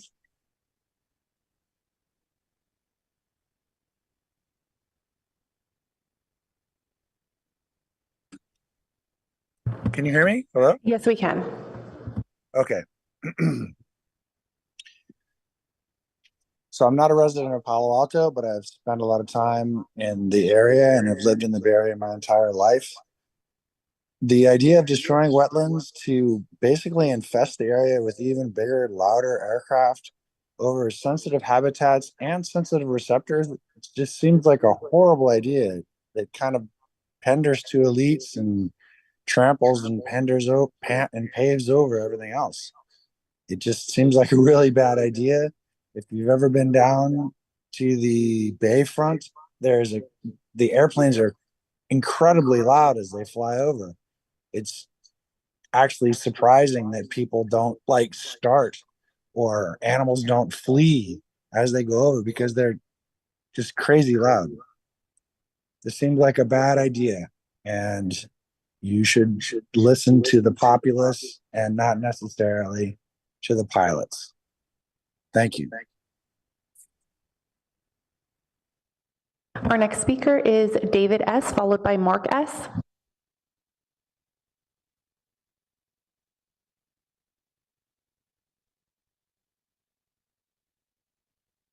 Hello, can you hear me? Yes. Okay. My name is David Stites, and I'm a pilot and aircraft owner. I own a Beechcraft Baron 55. I fly Angel Flight West missions and Pilots and Paws missions. I've actually flown the person that a previous pilot said they had flown, and I refuse to take my passengers to Palo Alto, even though that would be the best for them because of safety. So far, everybody's talked about safety, but I'm not the only one that's going to put real numbers to it. My aircraft, when full of fuel, requires a total ground distance of 1,750 feet. There is a speed at which I can cut the throttle because I have a twin engine airplane, I can cut the throttle and safely set the airplane down, coming to a full braking stop without overrunning the air into the runway. That's 3,106 feet when I'm full of fuel. Based on Palo Alto's runway length, that would be me overrunning the end of the runway. So if you want to talk about safety, let's talk about expanding the length of the runway. That's the only way you're going to do that. Also, the unleaded fuel is already available. It's in VTOL, which is in Baton Rouge, has 1 million gallons of it. So it's there if you want it. You just have to get it. The PC-12s, they burn Jet A, not Your 100 time low is lead up. fuel. Our next speaker is Mark S., followed by Valerie D. Thank you. Do not upgrade this airport. PAO is a federally obligated airport, and you will have no control over what even minor changes like widening runways will bring. There are 5 9-passenger PC-12s at PAO, mostly operated by charter companies, even though the runway is short and the widths do not meet criteria. But if improvements bring PAO up to full FAA type compliance for these PC-12s, these companies can move from selling charters to selling regular scheduled flights by the seat, like Surf Air. And it opens the door to even bigger planes, and there'll be nothing the city could do about it. Also, we are under SFO and San Jose arrivals. There is no vertical airspace here. All noise is close to the ground, and it will be no better with electrics because the primary source of noise from small planes is the prop, not the engine. Think about it. SFO jet engines above us are at flight idle. Aircraft noise is not just the engine. As a federally obligated airport, the city will have zero control over future tenants, uses, or hours enabled by any upgrade to this airport. Federal aviation preemption is insidious. The only local control that has been left to you is to choose to change nothing. Please do that. Thank you. Our next speaker is Valerie D., followed by Toby G. Thank you. Hi, I have the seated minutes of Marisa Churchill, a Palo Alto mother of 2, and Mark Beretti, a local teacher, father of 1 daughter. I think the airline owners in this room will probably see that the kids, elderly, and very high-profile business leaders, litigators, do not want this airport expansion. In fact, we now actually have banded together. We want to shrink the airport's impact on the community and stop the polluting. I'd also like to say that on an objective note, I've spoken with city employees who have knowledge of what the structural increase requires, and they told me the expansion will ruin what is an existing natural flood barrier, creating something that is very akin to Katrina, and it will require paying for artificial barriers that are not only hideous and not of any value to either the nature that lives there now nor to our community. It will also cost billions of taxpayer dollars over a decade. So I hope the airline owners see this, they can go somewhere else, and they will not ruin our community or any other neighboring communities with unleaded fuel that gives kids cancer. And we all know, so many people have spoken about this. This is not necessary. On a personal note, I'd like to say this is a very important area for people with mobility issues.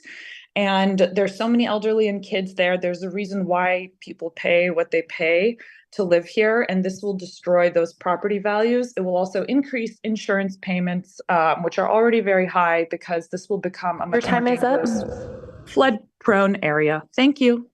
Our next speaker is Toby G.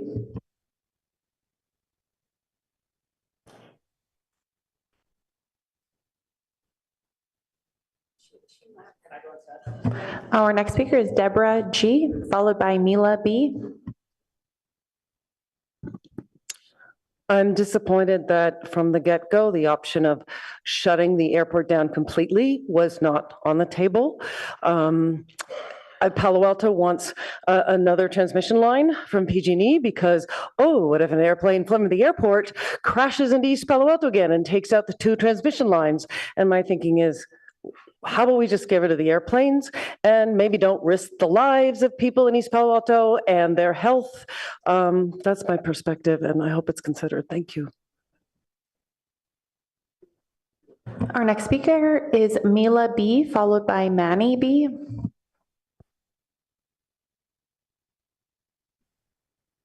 Good evening, Mayor Stone and City Council. My name is Mila Bakala. I'm a university student and co-lead of the youth-led Silicon Valley Youth Climate Action Nature-Based Solutions team. I'm speaking today to urge the council not to approve any plan that would expand the Palo Alto Airport, increase air traffic, or move existing runways. Palo Alto is home to a rich wetlands habitat that supports integral species and also helps to mitigate climate change by drawing down carbon and building flood resilience. Expansion would necessarily disrupt these habitats, causing irreversible damage at a time when wildlife and cities are already contending with a shifting climate. Increased air traffic would also increase carbon dioxide pollution, accelerating the climate crisis, which has already made the future left to our generation incredibly uncertain. In deciding on its long-term airport plan, the city has a choice: to preserve biodiversity and the health of all community members, or to increase pollution and contribute to a warmer future. I strongly urge the council to choose the former and reject any plan to expand the airport or increase air traffic. Thank you for your time. Our next speaker is Manny B, followed by Alice S. Good evening, Mayor Stone and City Council. My name is Mani, and I am a high school student and a co-lead of Silicon Valley Youth Climate Action's Nature-Based Solutions team.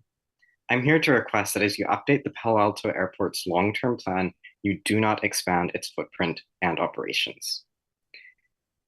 Wetlands have an incredible ability to draw down carbon dioxide, to mitigate flooding, to increase water quality, and to support a great diversity of species, just as right here in the Bay Area.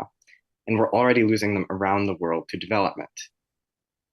Palo Alto cannot afford to continue this trajectory and instead must reverse it. And this airport expansion project does not meet this goal. I'm also deeply concerned by an increase in pollution from leaded fuel an expansion would bring. Residents of my city of San Jose have faced unjust health harms due to a small aircraft airport having used leaded fuels. And I want to help ensure that Palo Alto and East Palo Alto residents are not exposed to heightened pollution loads due to an increase in air traffic. This is not to mention pollution of carbon dioxide from increased air traffic, as well as noise pollution that has been raised many times by residents and neighbors. I've seen Palo Alto and our region as a whole attempting to lead in protecting our climate and environment and advancing the rights of most burdened communities. And airport expansion would take us in exactly the wrong direction. The voice of constituents and neighbors throughout the South Bay is clear. The long-term plan for this airport should not include an expansion. Please listen to the sentiment. Thank you. Your time is up. Our next speaker is Alice S. Thank you. I'm Alice Schaefer Smith. I've written letters to the council and to the public, so I'm going to actually take up just one other issue, which I was shocked to hear tonight. We do not want to have a solar farm at the Baylands. Not only do we want to remove the airport, which would be the ideal solution, and return those lands to wetlands. But in the alternative, what we must not do is do anything that would impede the survival of the birds. If you've been at the Corozo Plains, you will see that solar farms can be disastrous. Thousands and thousands of birds have died at solar farms. So I would like to have the Silicon Valley, whatever the new name for the Audubon Society is, and to others to technically look at any design which anyone is proposing anywhere near the Baylands that relates to solar panels and solar farms, and ensure that they are safe in all regards for our precious birds. I'm a birder. That's more than bird watching.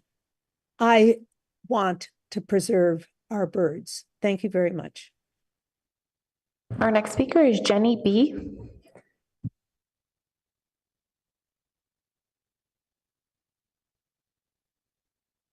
Good evening, Council and Mayor. My name is Jenny Varghese Bloom. I'm the Vice President of the Ravenswood City School District.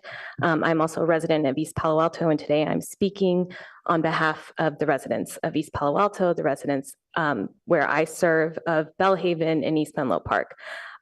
Ravenswood School District was formed in 1892. Extending the runway is not a viable, sustainable option for our community. We are the ones who are directly affected daily by any of these options. Please do not question our intelligence. We know any expansion means bigger planes. So unless this council creates a law or city code that stops larger planes, we know that will happen. Larger planes will be flying over our neighborhood. We also know that you guys can't create that law or that code to prevent larger planes to fly over our neighborhood. And our community will once again bear the negative consequences of this action. If Palo Alto cares about the lungs and the quality of life of our children, of the kids that our school district serves, the children on O'Connor Street, Beach Street, Larkspur, Daphne, Jasmine, Wisteria, Gyardia, Pulgus, Camellia, Abelia, Ivy, Newbridge, and many more, then what the plan should be is how to close this airport. So yes, I care about the Baylands very deeply. I care about the birds very deeply, but I care about my children and the children of my community even more deeply. And I really hope that you guys would be a good neighbor and love us just like you love yourself. Thank you. Our next speaker is Obadiah B, followed by Grace P. Obadiah Bloom. Thank you. Hi. I don't want the airport to get bigger, and I like going to the Baylands, and I like looking at all the birds I can see. And the noise of the planes will scare them all away. And when I watch TV, when the planes fly over my house, it glitches my TV. And they always fly by on the best part of whatever show I'm watching.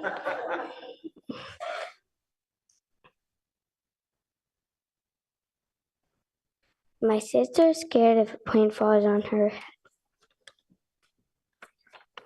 My name is Obadiah Bloom, and I'm 7 years old. Thank you. Our next speaker is Grace P, followed by Prince S. Mayor, City Council members, my name is Grace and I live at Jasmine Way in East Palo Alto, just 722 yards from the Palo Alto Airport.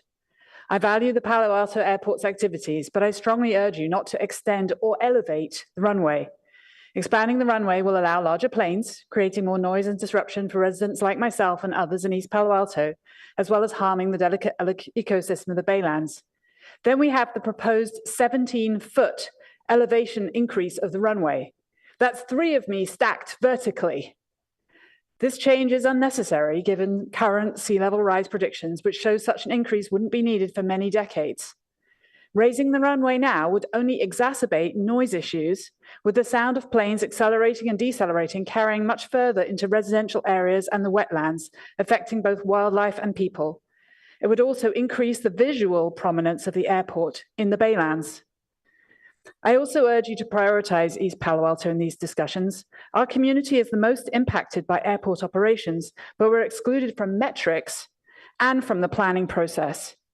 Noise mitigation boundaries need to begin where East Palo Alto's residential areas start, not just at Highway 101 as today. That's where the 1,500-foot elevation change is asked from the pilots today. But we live before the runway, before Highway 101.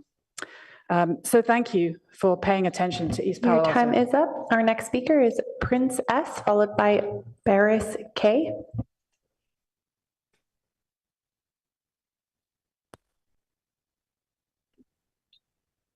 Thank you. This is Dr. Prince Shah. I live in the Duveneck St. Francis neighborhood. I've been a Palo Alto resident for the last 20 years. I heard a lot of good points today, and I agree with most of them. I think one point that has not been considered is that if we allow the wetlands to be compromised, we increase our risk for flooding. That increases the need for buying flood insurance. It also impacts property values, which is going to be very important for all of us. And I would like that to be factored in any future calculations on any expansion. The issue about unleaded fuel not being purchased, I imagine, is probably because it's more expensive. And I would like the city to ding the airport for not being able to subsidize this fuel at the same price, because after all, the airport is getting subsidized by the city, and the operations is affecting the health of our residents and neighbors. So it's important that we spend our dollars in the right directions. Thank you so much. Our next speaker is Barris K, followed by Eileen M.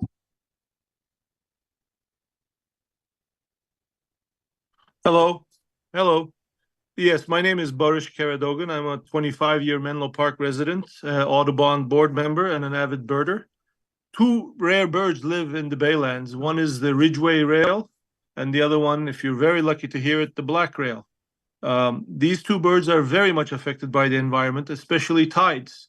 So when we think about losing 3.5 acres for birds, that may be a very big piece of what they need because the acreage changes. What I would like people to do is to make sure the real effect of the animals are studied. And I would very much like my children and my grandchildren to see the Ridgway rail and the black rail. So I wonder, why are we landing jets in an endangered species area? Thank you. Our next speaker is Eileen M, followed by Stephen R.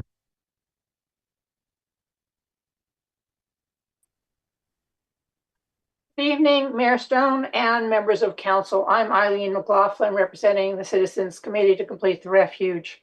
I support so many of the comments that have come before me. We are a co-signer of that 13-group joint letter, and we also support letters and public comments by Emily Renzel. I was happy to hear multiple council members raise questions about sea level rise. Even without a levee plan, Palo Alto's wetlands provide an enormous expanse of protective natural infrastructure. Until you have a levee, the wetlands are all that you have and must be protected, particularly for the wastewater facility.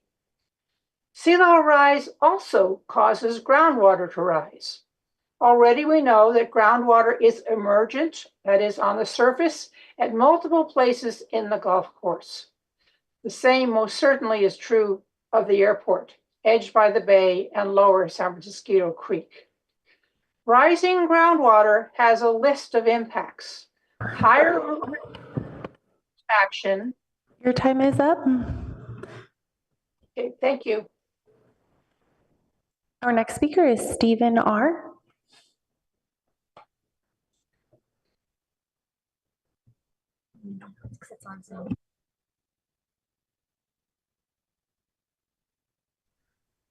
Hi, my name's Steve Rosenblum. I'm a resident of Palo Alto. I've lived here for over 35 years, and I've never seen any direct benefit from the airport to me. I hear about angel flights. They can certainly occur at neighboring airports. All I see are noise and pollution. When I walk in my neighborhood or when I go to the Baylands, I'm constantly annoyed by touch and go landings there. I find it very inimical to the enjoyment of the environment. The question that was asked early in the discussion, which Mr. Shikata answered, is that the airport is essentially a money-losing proposition for the city, that it's subsidized by the city. And the question is, what does the city get for the money that it puts into the airport? And all I can see is we're paying to allow private pilots to use our airspace for their business and pleasure use. And I think we really need to rethink that. Just as the Santa Clara Board of Supervisors decided to close Reedy Hillview Airport because of the pollution of a local neighborhood, we should have the same courage to close the Palo Alto Airport. Thank you. Our next speaker is Cade C., followed by Julian.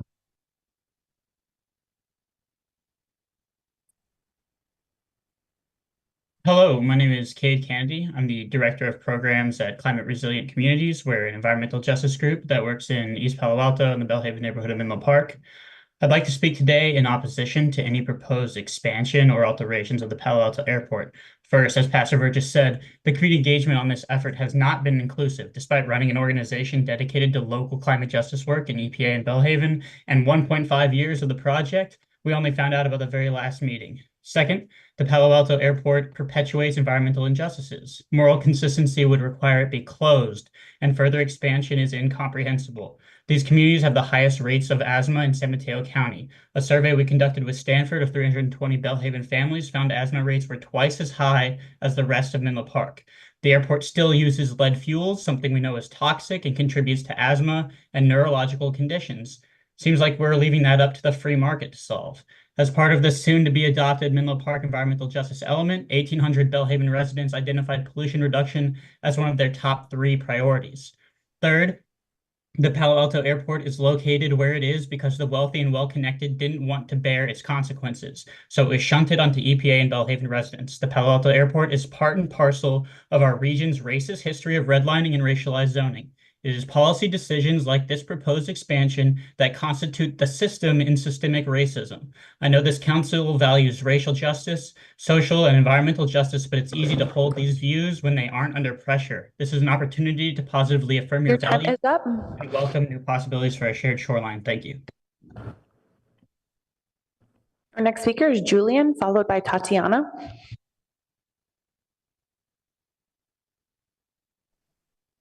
Hello. My name is Julian, and I'm a East Palo Alto resident, and I am calling today on in support, backing up everybody else.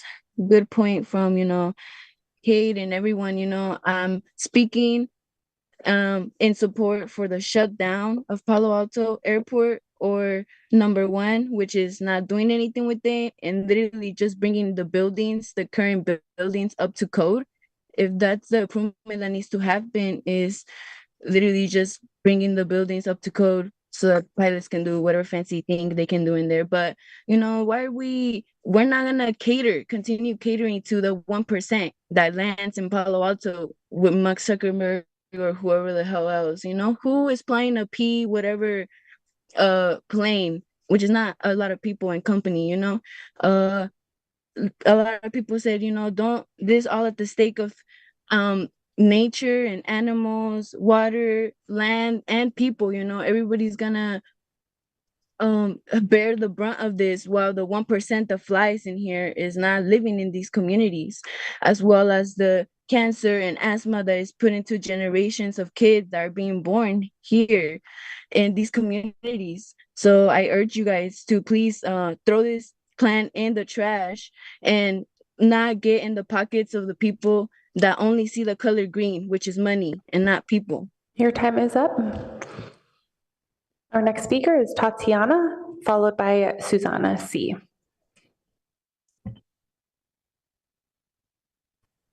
Hi, my name is Uhila Makoni. I'm a resident of the city of East Palo Alto. I also serve on the Public Works and Transportation Commission for East Palo Alto.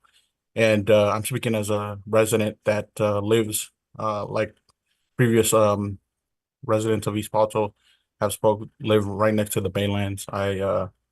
I walk on the Baylands, and I just wanted to echo the feedback that previous speakers have already stated about the impacts to the people and the environment. So yeah, I'm putting in my vote, or I concur with alternative one of no expansion. Thank you. Our next speaker is Susanna C, followed by Stephen P.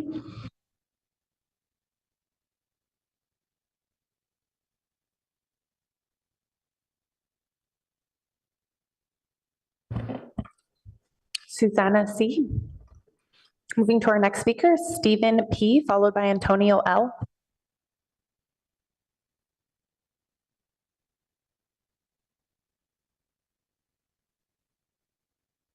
Am I on it? Thank you. Many of the comments heard tonight view the airport as a nuisance or public hazard. It is neither. The Palo Alto Airport is not only a regional asset, but a national asset. Many of the speakers tonight see a dichotomy between the users of the airport and supporters of the Baylands. This is a false dichotomy. It is impossible to see the earth from above and not be an environmentalist. I am one. I walk the Baylands at least weekly, and I cherish them. Pilots hate it that we have to use leaded fuel. The unleaded fuel that is currently available is not usable for most of our airplanes. Unleaded fuel for these airplanes is now certified, but is not available yet. It should be available within 2 years. When it is, the leaded fuel issue will be put to rest. Safety has been raised as an issue. Accidents do occur, but it should be noted that in the history of the airport, no one on the ground has been injured or killed by an airplane in all of Santa Clara and San Mateo counties. Not one person ever. Several pedestrians are killed by cars in East Palo Alto every year, but there is no call to ban cars. Multiple people are killed by trains each year, and we don't call to ban trains. The issues here are complex. Many speakers have oversimplified them and view this as an either or choice. We can have an airport and take care of the environment. Please take time to study further these issues. I am ready and willing to assist you with your efforts. Our next speaker is Antonio L, followed by Mark C.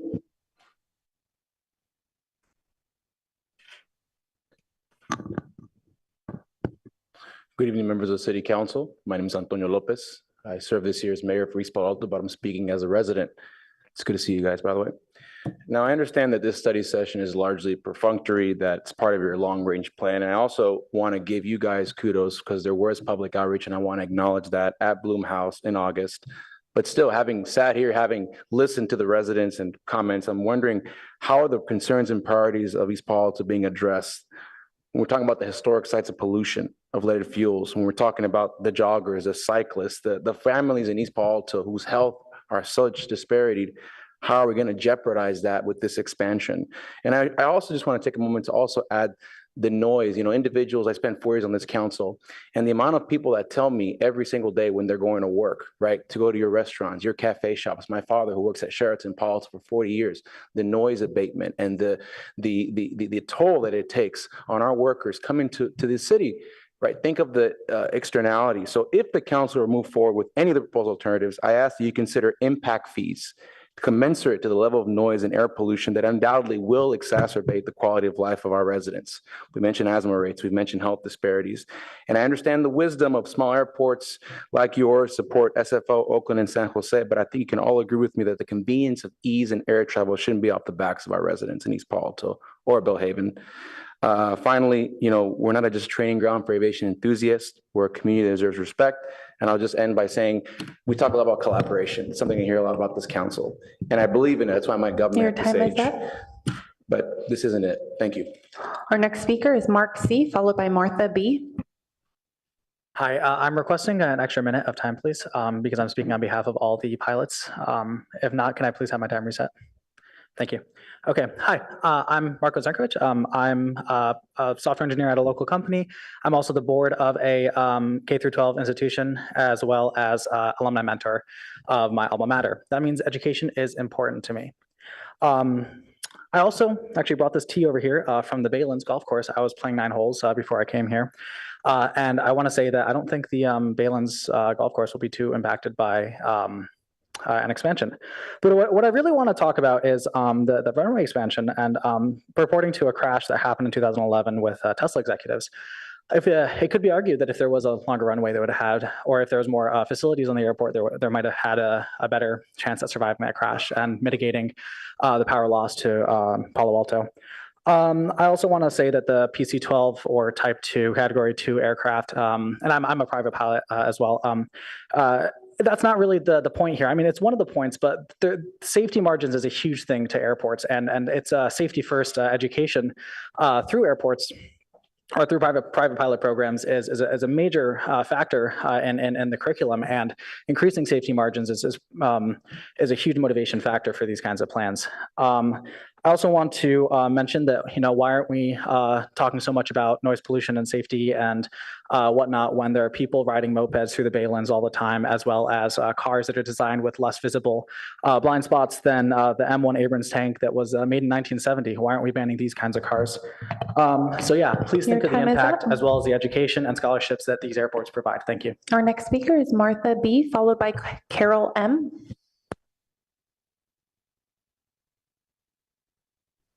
Okay, hi. Can you all hear me? Yes. Okay. So hi, good evening, Mayor Stone and fellow council members of Palo Alto. I am sorry, I have 2 things going on. Sorry. I am the Vice Mayor of East Palo Alto, and tonight I'm speaking as a resident. And I just wanted to echo what some of the previous speakers have already mentioned. I believe that the expansion of the airport is not a good idea for our city, especially because of the safety concerns that we have already heard about. The increase of the air traffic would present a lot more chances for mechanical failures or accidents. Also, the noise pollution that has been mentioned, I hear it all the time. I actually live right next to the Baylands. And I also have to deal with the aircrafts that are flying in that are going to SFO. So imagine that, and that's a lot of noise already. Also, the health concerns go beyond the emissions, even though, you would use the green energy to address the air pollution. I'm just concerned about the increased traffic when you're doing this construction, the big trucks that will be going by the neighboring streets that are behind us on Embarcadero. Also, more people traveling to the area that would also create more exposure to the pollutants in our environment that would create more stress. Therefore, your time is up. Thank you. Our next speaker is Carol M, followed by Joe K. Good evening, City Council members. I'm a 45-year resident of Palo Alto. I'm also a private pilot. I also began the DART program, the Disaster Airlift Response Team at Palo Alto Airport. I don't think that any of the pilots at Palo Alto Airport are really looking for expansion of the airport. They're mainly looking at a land use plan that will allow for modernization of the airport so that the current planes can perform safely, so that we can have education for the pilots of the future with safety, and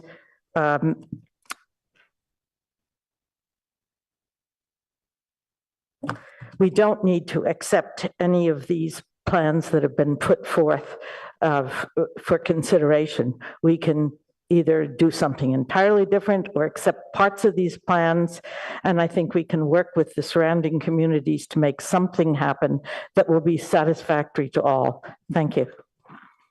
Our next speaker is Joe K, followed by Maria R. All right, thanks for the opportunity to speak. My name is Joe Kraus. I live in Palo Alto for the last 30 years. If you've wandered by the Scooby-Doo Mystery Machine, that is mine. And it's a great process. I've never spoken or even been to a city council meeting, and I have loved it. I love the process that's going on here. I mean, so many issues are battles or contests of competing goods, and you see it here tonight. Competing goods of environmentalism, competing goods of public use, competing goods of pollution, and competing goods of public safety and fire use of the airport, et cetera. So I'm here, I'm a passionate 30-year aviator. I trained at Palo Alto Airport, but I'm actually here as a father of 2 teenage pilots that I trained. I became a flight instructor to have that experience of training them in the passion of aviation because they have an interest potentially in a career. My interest for them is safety. And yes, there have not been a significant number of incidents, but I will tell you as a flight instructor and certainly as a father that I worry every time that they come into Palo Alto, especially at night with the poor lighting system, in rainy conditions with a runway that's quite short. And so I don't know how to balance the competing goods of extending the runway for safety, which inevitably can bring some larger aircraft in. I think that kind of comes along for the ride. So I appreciate the effort you're taking tonight in balancing these competing goods. It's been a great opportunity to listen to multiple sides of the debate. Our next speaker is Maria R., followed by Filiberto Z.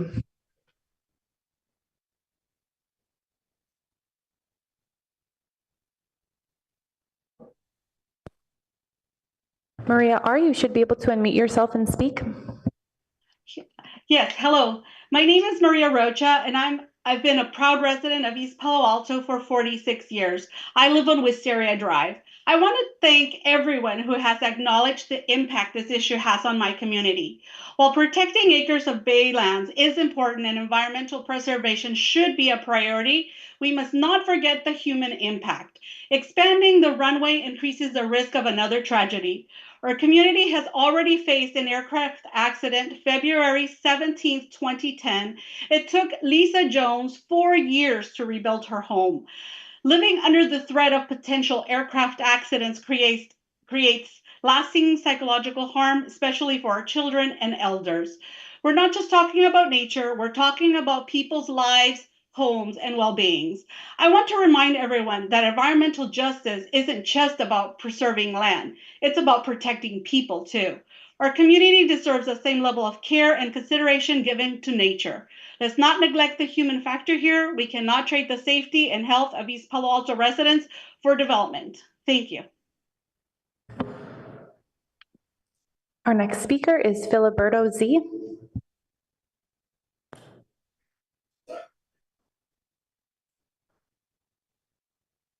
Filiberto Z.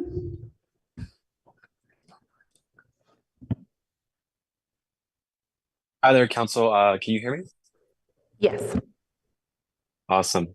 Good evening. I am also here to give my input and opinion on the airport expansion. I am a lifelong resident of East Palo Alto, and I'm the environmental justice campaign organizer at Youth United for Community Action. And I am completely against any type of expansion due to the constant pollution that will come from it into our community. We have had so many battles of dealing with pollution and environmental racism over the years. This is just another example of it. And I refuse to have something like this implemented so nearby my community. Along the lines with that, I also believe that it will be hazardous on the habitat of the marshlands and just an overall inexcusable attempt to attain more money for the people that are on that site. Thank you. Our next speaker is Moana, followed by Amy A. Hello, can you hear me? Yes. Okay. Hi, my name is Moana. I am the senior youth organizer at Yucca. I am also here to support my voice in not expanding the airport at all. I do not support this. And I would like to say that it is increasing the pollution of our community in East Palo Alto, and it's affecting us most and first of all, and we're affected by it because it's in our backyard, not in Palo Alto. We're the closest one. And yeah, thank you. Our next speaker is Amy A, followed by Alexander M.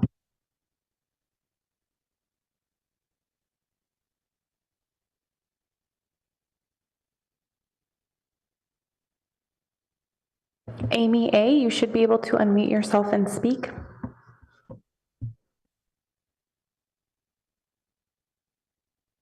Moving to our next speaker, Alexander M. Good evening. My name is Alexander, a local resident and environmentalist. I enjoy walking in the Baylands, and I'm a pragmatist. One of the few things that everyone actually did agree on today was that increasing the runway length would improve safety at Palo Alto Airport. Although the airport is within EPA lead limits, no pilots like lead. Palo Alto now does offer lead-free fuel for some aircraft, and most pilots, like you heard earlier, are excited for the recently approved lead-free fuel to expand to commercial production in the next 2 years. Electrification will be next after that. On the economic side, we already know that the airport has positive impact to the local economy, contributes to the city budget, et cetera, but it goes deeper than that. With Reed Hillview slated to close, San Jose State University will lose their aviation program, like the maintenance program that I went through, as well as their pilot training. So now our airport will be one of the few in the area that provides an avenue for people to train for well-paying jobs that is not in software engineering.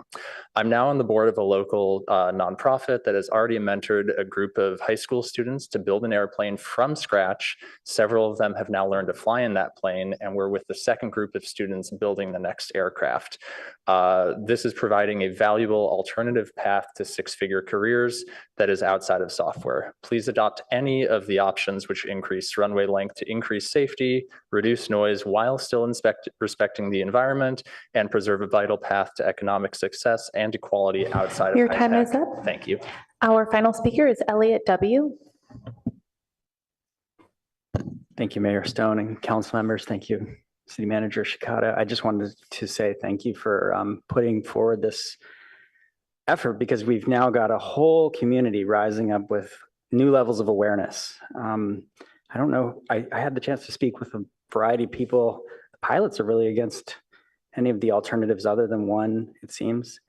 And I'm not sure who brought forward the context of 1987 and the incorporation of East Palo Alto, but it was misguided, because the fact is Ravenswood City School District has been there for a lot longer. The lead issue is not insignificant. I'm on the board of Climate Resilient Communities, Environmental Volunteers, and serving as the executive director of Hiddenville, and I can say that this is going to become an increasing issue. And so increased aviation flights going from 180,000 to 360,000 is not the right path. The folks that bought homes in 1930 didn't have 180,000 flights coming. So strongly standing on to no expansion, but safety. We need safety. So it's possible to do that. And I think Council Member Burt has brought forward the fact that this needs a vote if it's going to expand into parkland. So I'm swooping my arms around the context of everything that's been said tonight and heartily recommending no action. Thank you so much for your time. And that concludes public comment on study session item 3. All right. Thank you, everyone. Let's take a 10-minute recess, and then we'll come back and continue the discussion.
All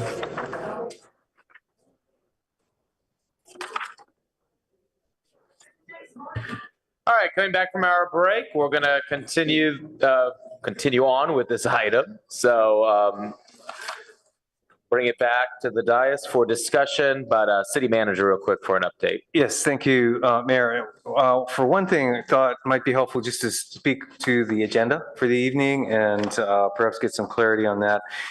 We have had some sidebar discussions sufficient to recommend that we defer item number 4 on your agenda. That would allow the council to finish your discussion of the item that we're currently on. Quite frankly, I'd suggest the same with city manager comments. Those actually are a bit up in the air in terms of future agendas, depending on where you end up with this item. So wanted to provide that time for the council to continue the discussion.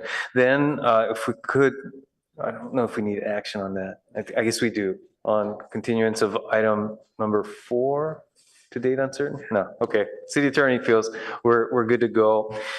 Then back on the item before you, the airport long range plan. Really, perhaps seek your guidance as to how you'd like to proceed with this evening. We have staff has structured the presentation to get feedback on the elements of what you'd like to see in a preferred alternative, so we can continue down that path. There was some earlier questions raised that we do not have answers for this evening. So an alternative would be for us to identify some of those questions and have staff come back to the extent that that is helpful in order to get that feedback. So it's a bit of a choice on how you'd like to proceed this evening. All right, thank you for that update. Okay, and we'll bring it back to the dais. Councilmember Koo, your light is on. Is that intentional? Was that from earlier, maybe? No, I think my knee keeps on hitting it. That's okay. We can come back to you, or if you're ready, you can go now. I'm ready, Okay, actually. go ahead. So firstly, I want to say thank you to everybody who came out here tonight and provided public comments, including cities of East Palo Alto and Menlo Park. It's very valuable to hear from you, the effects. And obviously, there's a lot that we need to do. This current agenda and this report did not provide sufficient information, and there might not have been enough outreach to the different communities. So I think that we need to continue working on that. But I do want to say that I have interacted, Mr. Swanson had welcomed me at the airport, as well as many of the other presidents and members in the airport community have welcomed me there. I've actually joined and participated in CalDART's exercises, in order to know what they're doing and so forth. There's the Civil Air Patrol, the association, CalDART, there's the angel flights. There is also, the organ donations that come into the airport and goes to Stanford Hospital. So yes, there's a lot of things at the airport. I've also been very supportive of the Bay Area Urban Eagles, where they teach underprivileged students to fly airplanes. There's also the outfit that does bring in kids to tear apart an airplane in order to put it back together. This is another form of helping them learn a profession, and it's all really great and good.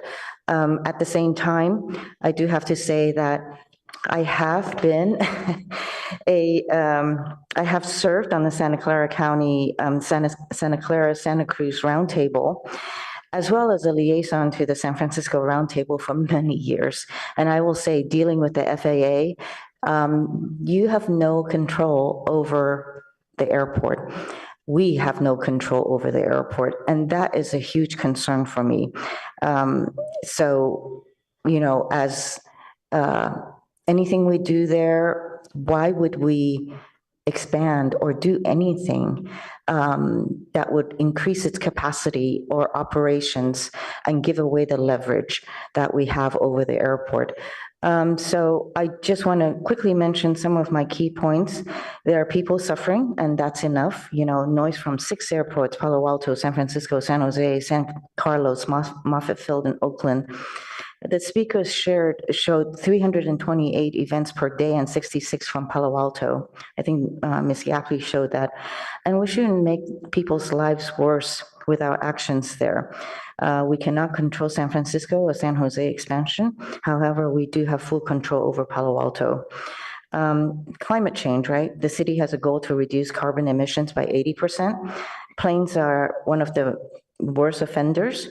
It's not just about fuel. It's also about noise, and I want to bring that back to that. Lengthening the runway, building an additional taxiway, and building more hangars will increase capacity and therefore the number of operations. It doesn't help our goals. So we have the Baylands, very, very treasured by our community and by neighbors and all around. As a matter of fact, when I was mayor, President Biden came and visited the Baylands. So, you know, that's obviously something that the nation knows about. So I support the points from the letter signed by the 17 organizations to council asserting the need to protect the Palo Alto Baylands. And we must protect its health and the quality of life, also for the residents in Palo Alto and neighboring communities like East Palo Alto and Menlo Park. And let's not aggravate impacts on native plants and wildlife. To put a EV toll now and to build it without understanding its potential impacts, that's not wise at all. So I just want to say advanced air mobility will bring hundreds to thousands of more aircrafts. I'm going to finish up. We cannot impose, having served on San Francisco Roundtable as a liaison and the SCSC Roundtable, one of the most important things I've learned is that the airport has no ability to limit the number of operations or impose curfews. Once we build more capacity, we have no ability to dial things down or return to pre-EV toll. And we cannot pass any noise ordinance on aircrafts or curfews. The FAA won't allow that. Also, we have responsibility to our residents and the neighboring jurisdictions. So in terms of health, in terms of noise. So I want to say that my position is do not lengthen, shift, or raise the runway. Do not build another taxiway. We should select alternative one, no action. In addition, we should study the EV tolls impacts before committing to a new vertiport. And if we're going to install solar panels and maintain infrastructure, that it does not change the airport footprint or increase operations. I'd like to also see more transparency from the airport on types of users and operations, more effective noise abatement procedures, and some actions to reduce the use of leaded fuel. First priority is, I want to repeat, no action, keep it with alternative one, and to study the EV tolls. In addition, I would like to ask to see that we bring more information and data about the numbers above, the N above, and CNL for noise for in at least 3 locations, and to do a sensitivity analysis on the volumes and mix of aircrafts. Thank you for allowing me to go a little bit over. Councilmember Vinker. Thank you. First, I'd like to echo Councilmember Koo's thank you to all of the public commenters. It's really valuable to us on issues like this, and I know it takes courage, especially when there is some disagreement in the room. I also want to thank staff. I know a lot of work went into not just the options, but also the ancillary issues of addressing sustainability, leaded fuel transition plan, and more. So appreciate all of that. Regarding the main issue, let's be clear. There was no call for airport expansion from council, from staff, from residents, or even from the aviation community that triggered this analysis and the proposals. Instead, as was mentioned, the FAA requires that we perform the current analysis. And in the course of that analysis, it could have been the case that people said, oh, what a great idea, or expansion would serve a real need, or even that would be nice. But with some very limited exceptions, that did not happen. In fact, the opposite happened, as the community has largely rallied around our beloved Baylands. And I too care deeply about the natural environment, environmental justice, the climate impacts of greenhouse gas emissions, the health impacts of lead emissions. And Councilmember Burt has raised the issue that we would likely need to undedicate parkland to do the expansion. So thus, option one is my preferred alternative. But based on tonight's discussion, there are two things I would like to know more about. And the first is safety issues. Most of the pilots who've spoken tell us that even 100 more feet would help. Most are not asking for more. Yet all four of our alternatives increase the runway by more than 100 feet. So I'd like to know more about that. The second issue I'd like to know more about is the issue of go-arounds that Public Speaker Thomas M. raised. Thomas asserted that the short runway results in more go-arounds, which increases greenhouse gas emissions, lead emissions, and noise. So I wonder whether we could designate option one as our preferred alternative. And since we don't need to do any engineering analysis if we do nothing, could we analyze an option which would add 100 feet of length, which is 57 feet less than option two, the smallest one, so long as we also analyze whether we could add 100 feet without undedicating any parkland, whether it would in fact decrease the number of approaches to the airport and thus decrease noise, greenhouse gas emissions, and lead emissions. Because ironically, if it does, then this modest increase in runway length could actually increase environmental justice by reducing those forms of pollution until we can get the aircraft transferred to unleaded fuel or alternative fuels, EVs or hydrogen or whatever may be coming. And also analyze whether it would in fact increase safety, just whether a shorter 100-foot ad. I would also, you're asking City Manager about other things we were curious about. I'm also curious how both option one and if we added this modest 100 feet would interface with sea level rise mitigation in the absence of the U.S. Army Corps of Engineers interaction. A little more analysis on how we discontinue the use of leaded fuel. We heard a lot of public comment tonight that, I know you've done a lot of work, but I like your plan. Just like a little more thinking on that. How we might modernize the airport without extending the runway. So in other words, not do nothing, but maybe the terminal building or other things that don't increase the footprint. And finally, how we can work with our neighbors in Menlo Park and East Palo Alto as we move forward. So like many of the speakers tonight, I spend a lot of time in the Baylands. Every time a plane flies overhead, the noise does break into the experience. I appreciate the services that the airport provides, but I do feel that breaking into the experience. I do worry about the lead until we get transitioned. So I don't want to see either of those increased, and that's why I prefer the first option. But thank you.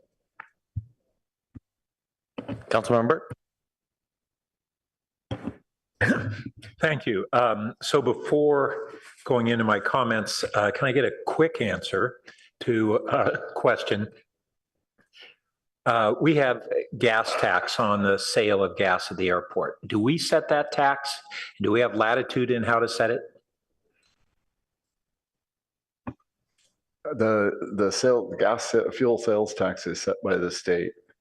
So okay, so we don't have latitude on. Oh, we have a fuel flowage fee also. Okay, yeah, sorry. All right, that's the one that I'm referring to. Yes. Okay, so I'll share in a moment how that ties in with transitioning to unleaded fuel. So in 2006, I think it was 2006, we actually had a strategic plan developed on the future of the airport. And a guiding principle was to move it to a more sustainable airport.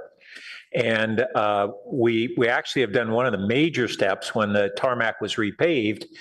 We became, I don't know, one of the only GAAs in the country, maybe the only, that is fully wired underneath, basically, for to be able to tap into solar generation and to provide electricity for charging throughout that area to a great degree. Is that correct, Andy?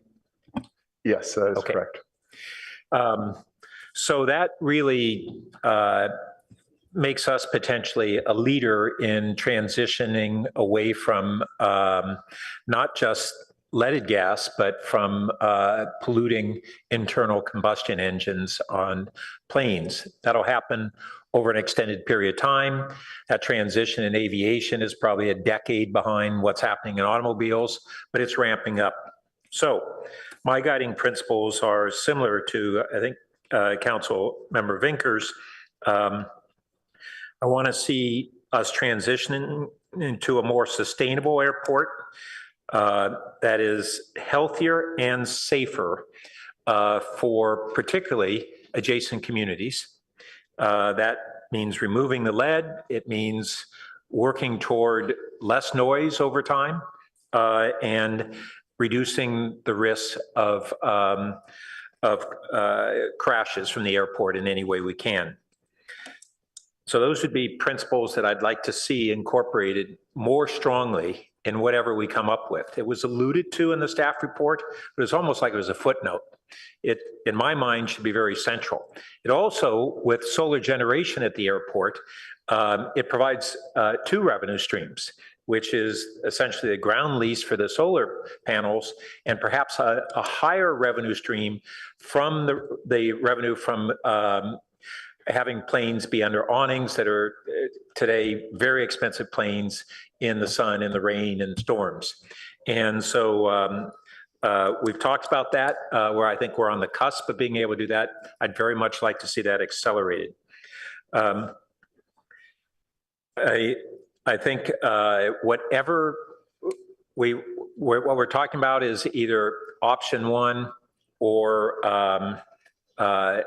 some variation of that. And that variation would be if there are some very modest ways in which safety could be improved as a result of a nominal extension of the runway within the current airport footprint, that might be something that the council would be open to. We'd have to see specifics of that. I wouldn't attempt to decide that's 100 feet or what it is at this point in time, but return to us with how much change there could be in that and what would be the pros and cons of doing that.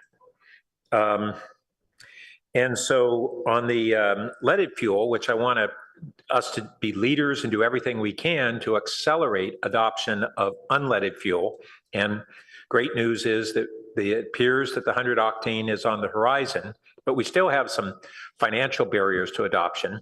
And that's where I'd be very interested in changing our fueling charge structure so that we increase it modestly on the unleaded and use that to subsidize or have a lesser fee, basically, for pumping.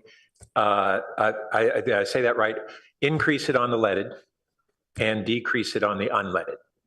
And so that we try to incentivize adoption of the unleaded.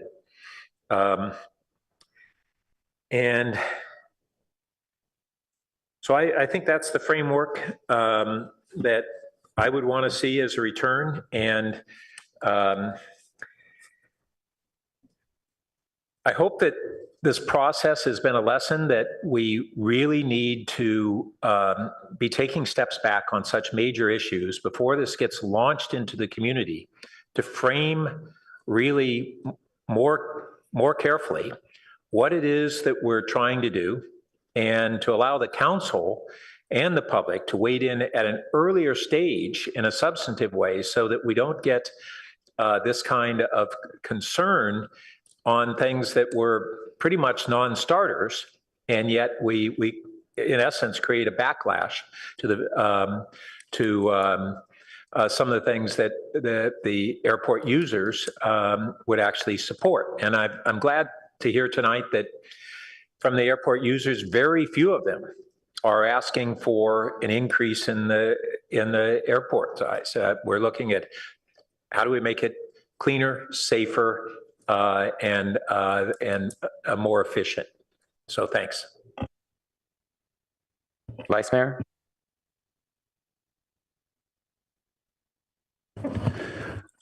Thank you, Mayor. I substantially agree with the comments that Councilmember Burt and Councilmember Vinker mentioned. So I'm going to just make a few adds here and go back to one edit on what Councilmember Vinker said. But of course, safety issues is what should drive this. But we all have to remember up here that safety issues, candidly, can be used to sort of manipulate some decisions. And that's where that problem comes into effect on the extra 50 or 100 feet of runway, because the mayor said it before, if we build it, they will come. We will get bigger aircraft there, which is more traffic. So that's on a fine edge there where we're looking at the safety factors of that particular type of thing. I think we should be fully supportive of repairs that include safety. Someone said there's a bump in the runway. Well, we don't need a major federal grant to do that. We need to fix the bump in the runway. So those kinds of repair issues. Then when you get into additions, tonight, I don't think we have enough knowledge to make a judgment about if it's a good way to, reduce the go-arounds. But then, so I think another pilot said, with another taxiway, there's some other advantages there in terms of, less takeoff. So things like that, I think are okay for us to look at. But I think they're going to be a hard sell because that's going to run into the area of we're adding more aircraft. You confirmed the research that I had done, and that is that sea rise is a little bit in the distant future. Plus, we can also always build it underneath there. So that is something I don't think you would have to consider. Certainly, I think we want to look at the vertical rising aircrafts, but that could be a start in year 10 to look at this more specifically. And we need to know what's going on there environmentally, as well as the noise part of it, but both need to be looked at. You mentioned that, we really need a new terminal. That I'd like to hear eventually some justification of that. I mean, it's not an architectural marvel, but it's supposed to be a small airport. So why would we spend money putting up, the Taj Mahal? And there's some things on here, I won't reference them all, but on your, what I think of as a wish list, staff report, page 6, one of them, for example, says integrate the facilities adjacent to the adjacent Baylands Golf Links and Nature Preserve. Well, you heard public comment tonight say there are already 2 integrated. So I don't really know what that means, but there's some outliers here that just seem a little bit strange and not sort of the meat of what I think we're hearing from the public and what our comments are.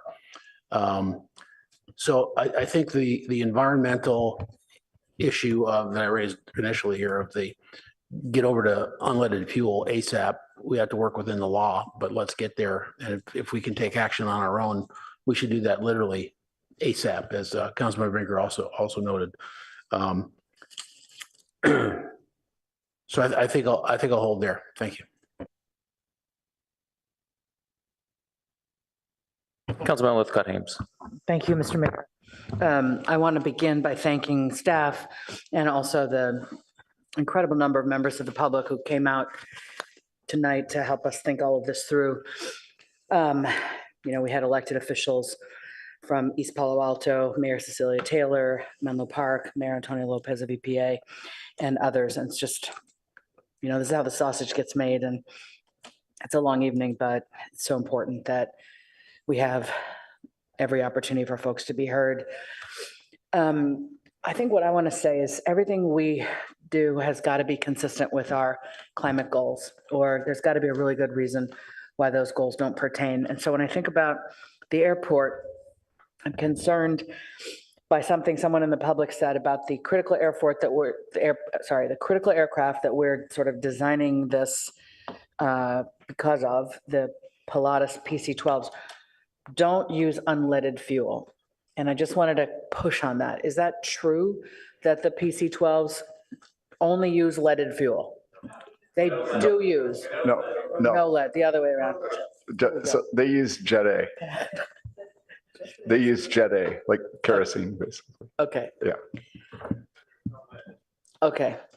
This is where Pat's going to tell me that E in front of that thing stands for electric eVTOL. All right. I have not been persuaded that the safety issues raised warrant some degree of expansion, but I do appreciate Councilmember Vinker's notion of a modest 100-foot extension to the runway in the hope that, yes, it's safer, but it also, in being extended, would reduce the number of those circle back around flights that we heard about, which means noise and lead could be reduced by a very small extension. So I support the idea of that option being looked at. I also appreciate Councilmember Burt's concern about this whole thing being predicated on the notion of parkland being undedicated. And I think that issue was not framed as well as frankly, it was not framed at all, I think, in the materials we were given. And so it's going to be super important to get a clear understanding of that really, really soon. I think what I want to close with is I was deeply concerned by what felt like an assertion by a colleague that the airport was here before East Palo Alto. My colleague didn't say why he had posed that point. It left me wondering why the question was asked. I can't presume to know. But what I do want to say in response to that topic is that while East Palo Alto may have been incorporated in 1983, decades after the airport was established, unincorporated or incorporated, the land we now call East Palo Alto has historically been land on which Native and Japanese and Black and Latinx and Pacific Islander people have lived. And in an era of redlining and blockbusting, prevalent from the late 40s through the 70s, this was in fact the only place in the local area where members of such racial and ethnic groups could live. And that was no accident. Redlining put those perceived as less worthy of opportunity and protection on the margins and in the most undesirable real estate places, locations. So as a matter of environmental justice, I believe we have an obligation today not to dump our noise and lead pollution on neighbors, particularly when those neighbors are members of populations systemically underrepresented in San Mateo and Santa Clara counties and overrepresented in the vicinity of the airport where the pollution is created. As a member of the public, Ms. Yapley pointed out in her presentation on behalf of a group, Black folk are less than 3% of Santa Clara County, but over 17% of residents within a kilometer of our airport. Latinos make up 18% of our county, but are over 40% of the residents who live within 1 kilometer of the airport. And of course, Black and Latino folks are a very small percentage of the Palo Alto city population. These numbers don't feel very good. The picture painted by these numbers don't feel good to many of us. And my feeling is we ought to be addressing the disparate environmental impact on our neighbors as it is now, and not have a conversation about expanding or increasing the number and size of planes without facing who would be impacted by those changes. Thank you.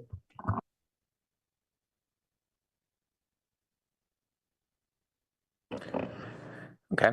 Not seeing any further lights. I got a question. Just kind of follow up on the discussion we're having right now. If we were to expand the airport by 100 feet, I mean the runway by 100 feet, would that address safety concerns while still not placing the Palo Alto airport into group 2 categorization? And second part, is there room to be able to do that within the existing footprint and not expand into dedicated parkland? So the group, changing the group and the category, it goes back to the aircraft that's using it. So it's a design standard. So that's what's being looked at for safety for the design aircraft. So by doing that, it would allow for either way, it would be the group that is through the study looking at it, it came up and said the PC-12, and that's the group and category that is using the aircraft today. Whether the shift to make the improvements it would still be the group 2 category because that's the aircraft. That's the identified aircraft of over 500 operations. Can I add something? Yes, please. I think from a lot of comments I'm hearing, there seems to be an interest in making safety improvements that don't increase the capacity. Yep. And I think that's the source, Mayor, of your question about what the 100 feet could do. I don't think we're prepared to answer that tonight, but as part of our follow-up work, we can go back and look at which of these types of improvements that we've called out are safety improvements for what types of aircraft and which ones are likely to increase capacity. Great, thank you. That's exactly what I was interested in. And then just some thoughts. I mean, I've been working on airplane noise impacts, I think most of my first term, if not the entire first term. I was on the now defunct Santa Clara Santa Cruz Roundtable, the liaison to the SFO Roundtable. I lament frequently the fact that Palo Alto does not have an official seat at the SFO table. I find it unconscionable that despite significant impacts and constant noise events caused by flights going into SFO, that Palo Alto has no seat at that table. And despite this, I've worked closely with staff, thank you, community advocates, SFO executives to work on solutions to be able to mitigate those impacts. And while we don't have control over SFO or San Jose, we do have control over the Palo Alto airport. But once we expand, it seems like we're going to lose most of that control over to the FAA. And I can tell everybody from experience, they don't play well with others. We already have too many aviation impacts. We don't need more. And the Palo Alto airport impacts us all. I mean, we want to talk about safety issues. It's important, but we need to talk about the public health safety issues. Because when I did ask staff earlier to be able to point to evidence of safety concerns of incidents on the runway, we didn't hear any, but we heard a litany of public health safety impacts from the public that are real and measurable.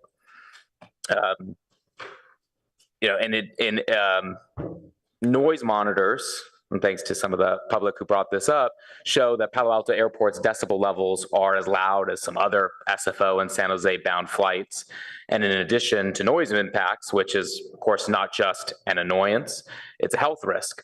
We also have a serious health impacts from leaded fuel emissions from the airport, and thought it was really compelling. Of the top 100 lead polluting airports in the United States, Palo Alto is ranked 19. And they're flying over our homes, our schools, our parks, and of course, our beloved and sensitive Baylands. And in 2021, Santa Clara County conducted a study on blood lead levels of children living near Reed Hillview Airport. And as a speaker tonight mentioned earlier this evening, Hillview ranked 34, Palo Alto ranked 19. The findings were clear. Read, the closer a child lived to the airport, the higher their lead levels, even when other factors were considered. On average, children residing within half a mile of the airport saw their blood levels increase by 0.2 micrograms per deciliter, which is comparable to half the spike observed during the Flint, Michigan water crisis that exposed up to 12,000 children to lead-contaminated water. Children living downwind of Reed Hillview within this range had lead levels approaching those recorded in Flint. This impacts not only Palo Altans, but also our neighbors who we heard from tonight in Menlo Park and East Palo Alto. I just can't support a plan that will only worsen those impacts on health, safety, and quality of life in Palo Alto and our neighboring communities. And even if we have hopes of converting to electric or other unleaded fuels, we know this is going to take a very long time to be able to do. The life of airplanes are incredibly long.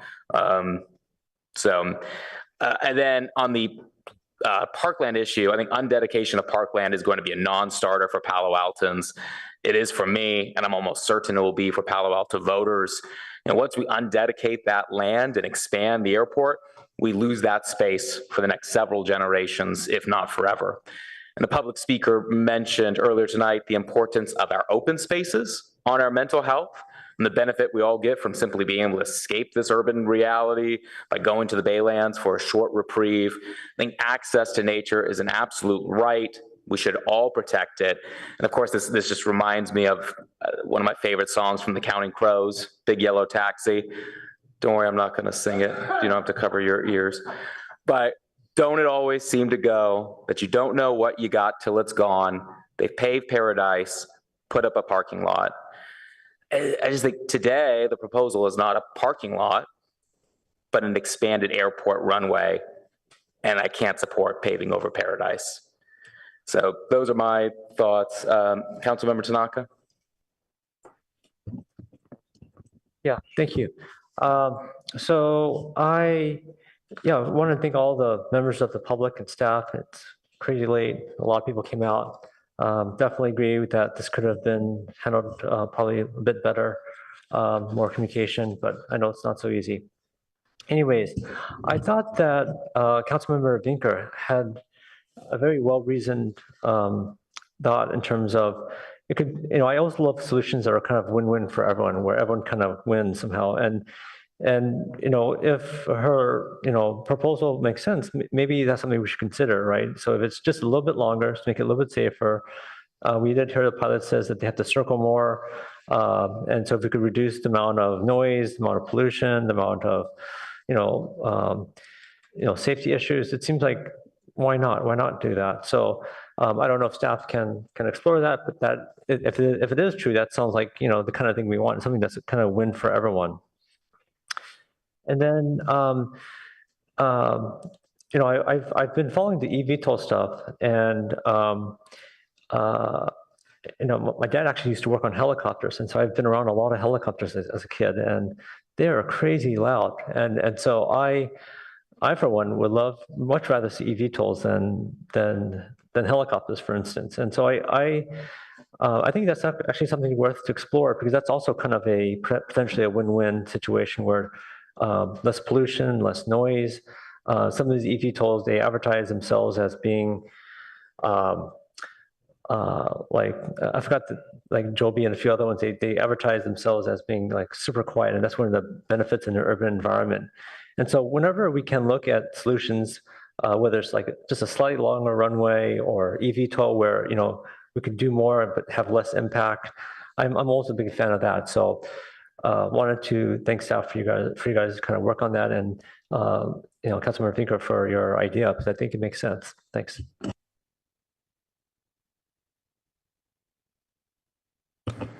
Okay. Staff get what they needed? All right. Yes. Thank you, everybody. Thanks to staff. Thank you for the public, to council. All right. With that, city manager, we're moving. We're not going to do your city manager comments tonight. I'd recommend we proceed with adjournment. Okay. Well, I like that. Let's do that. All right. We're adjourned. Thank you, everyone.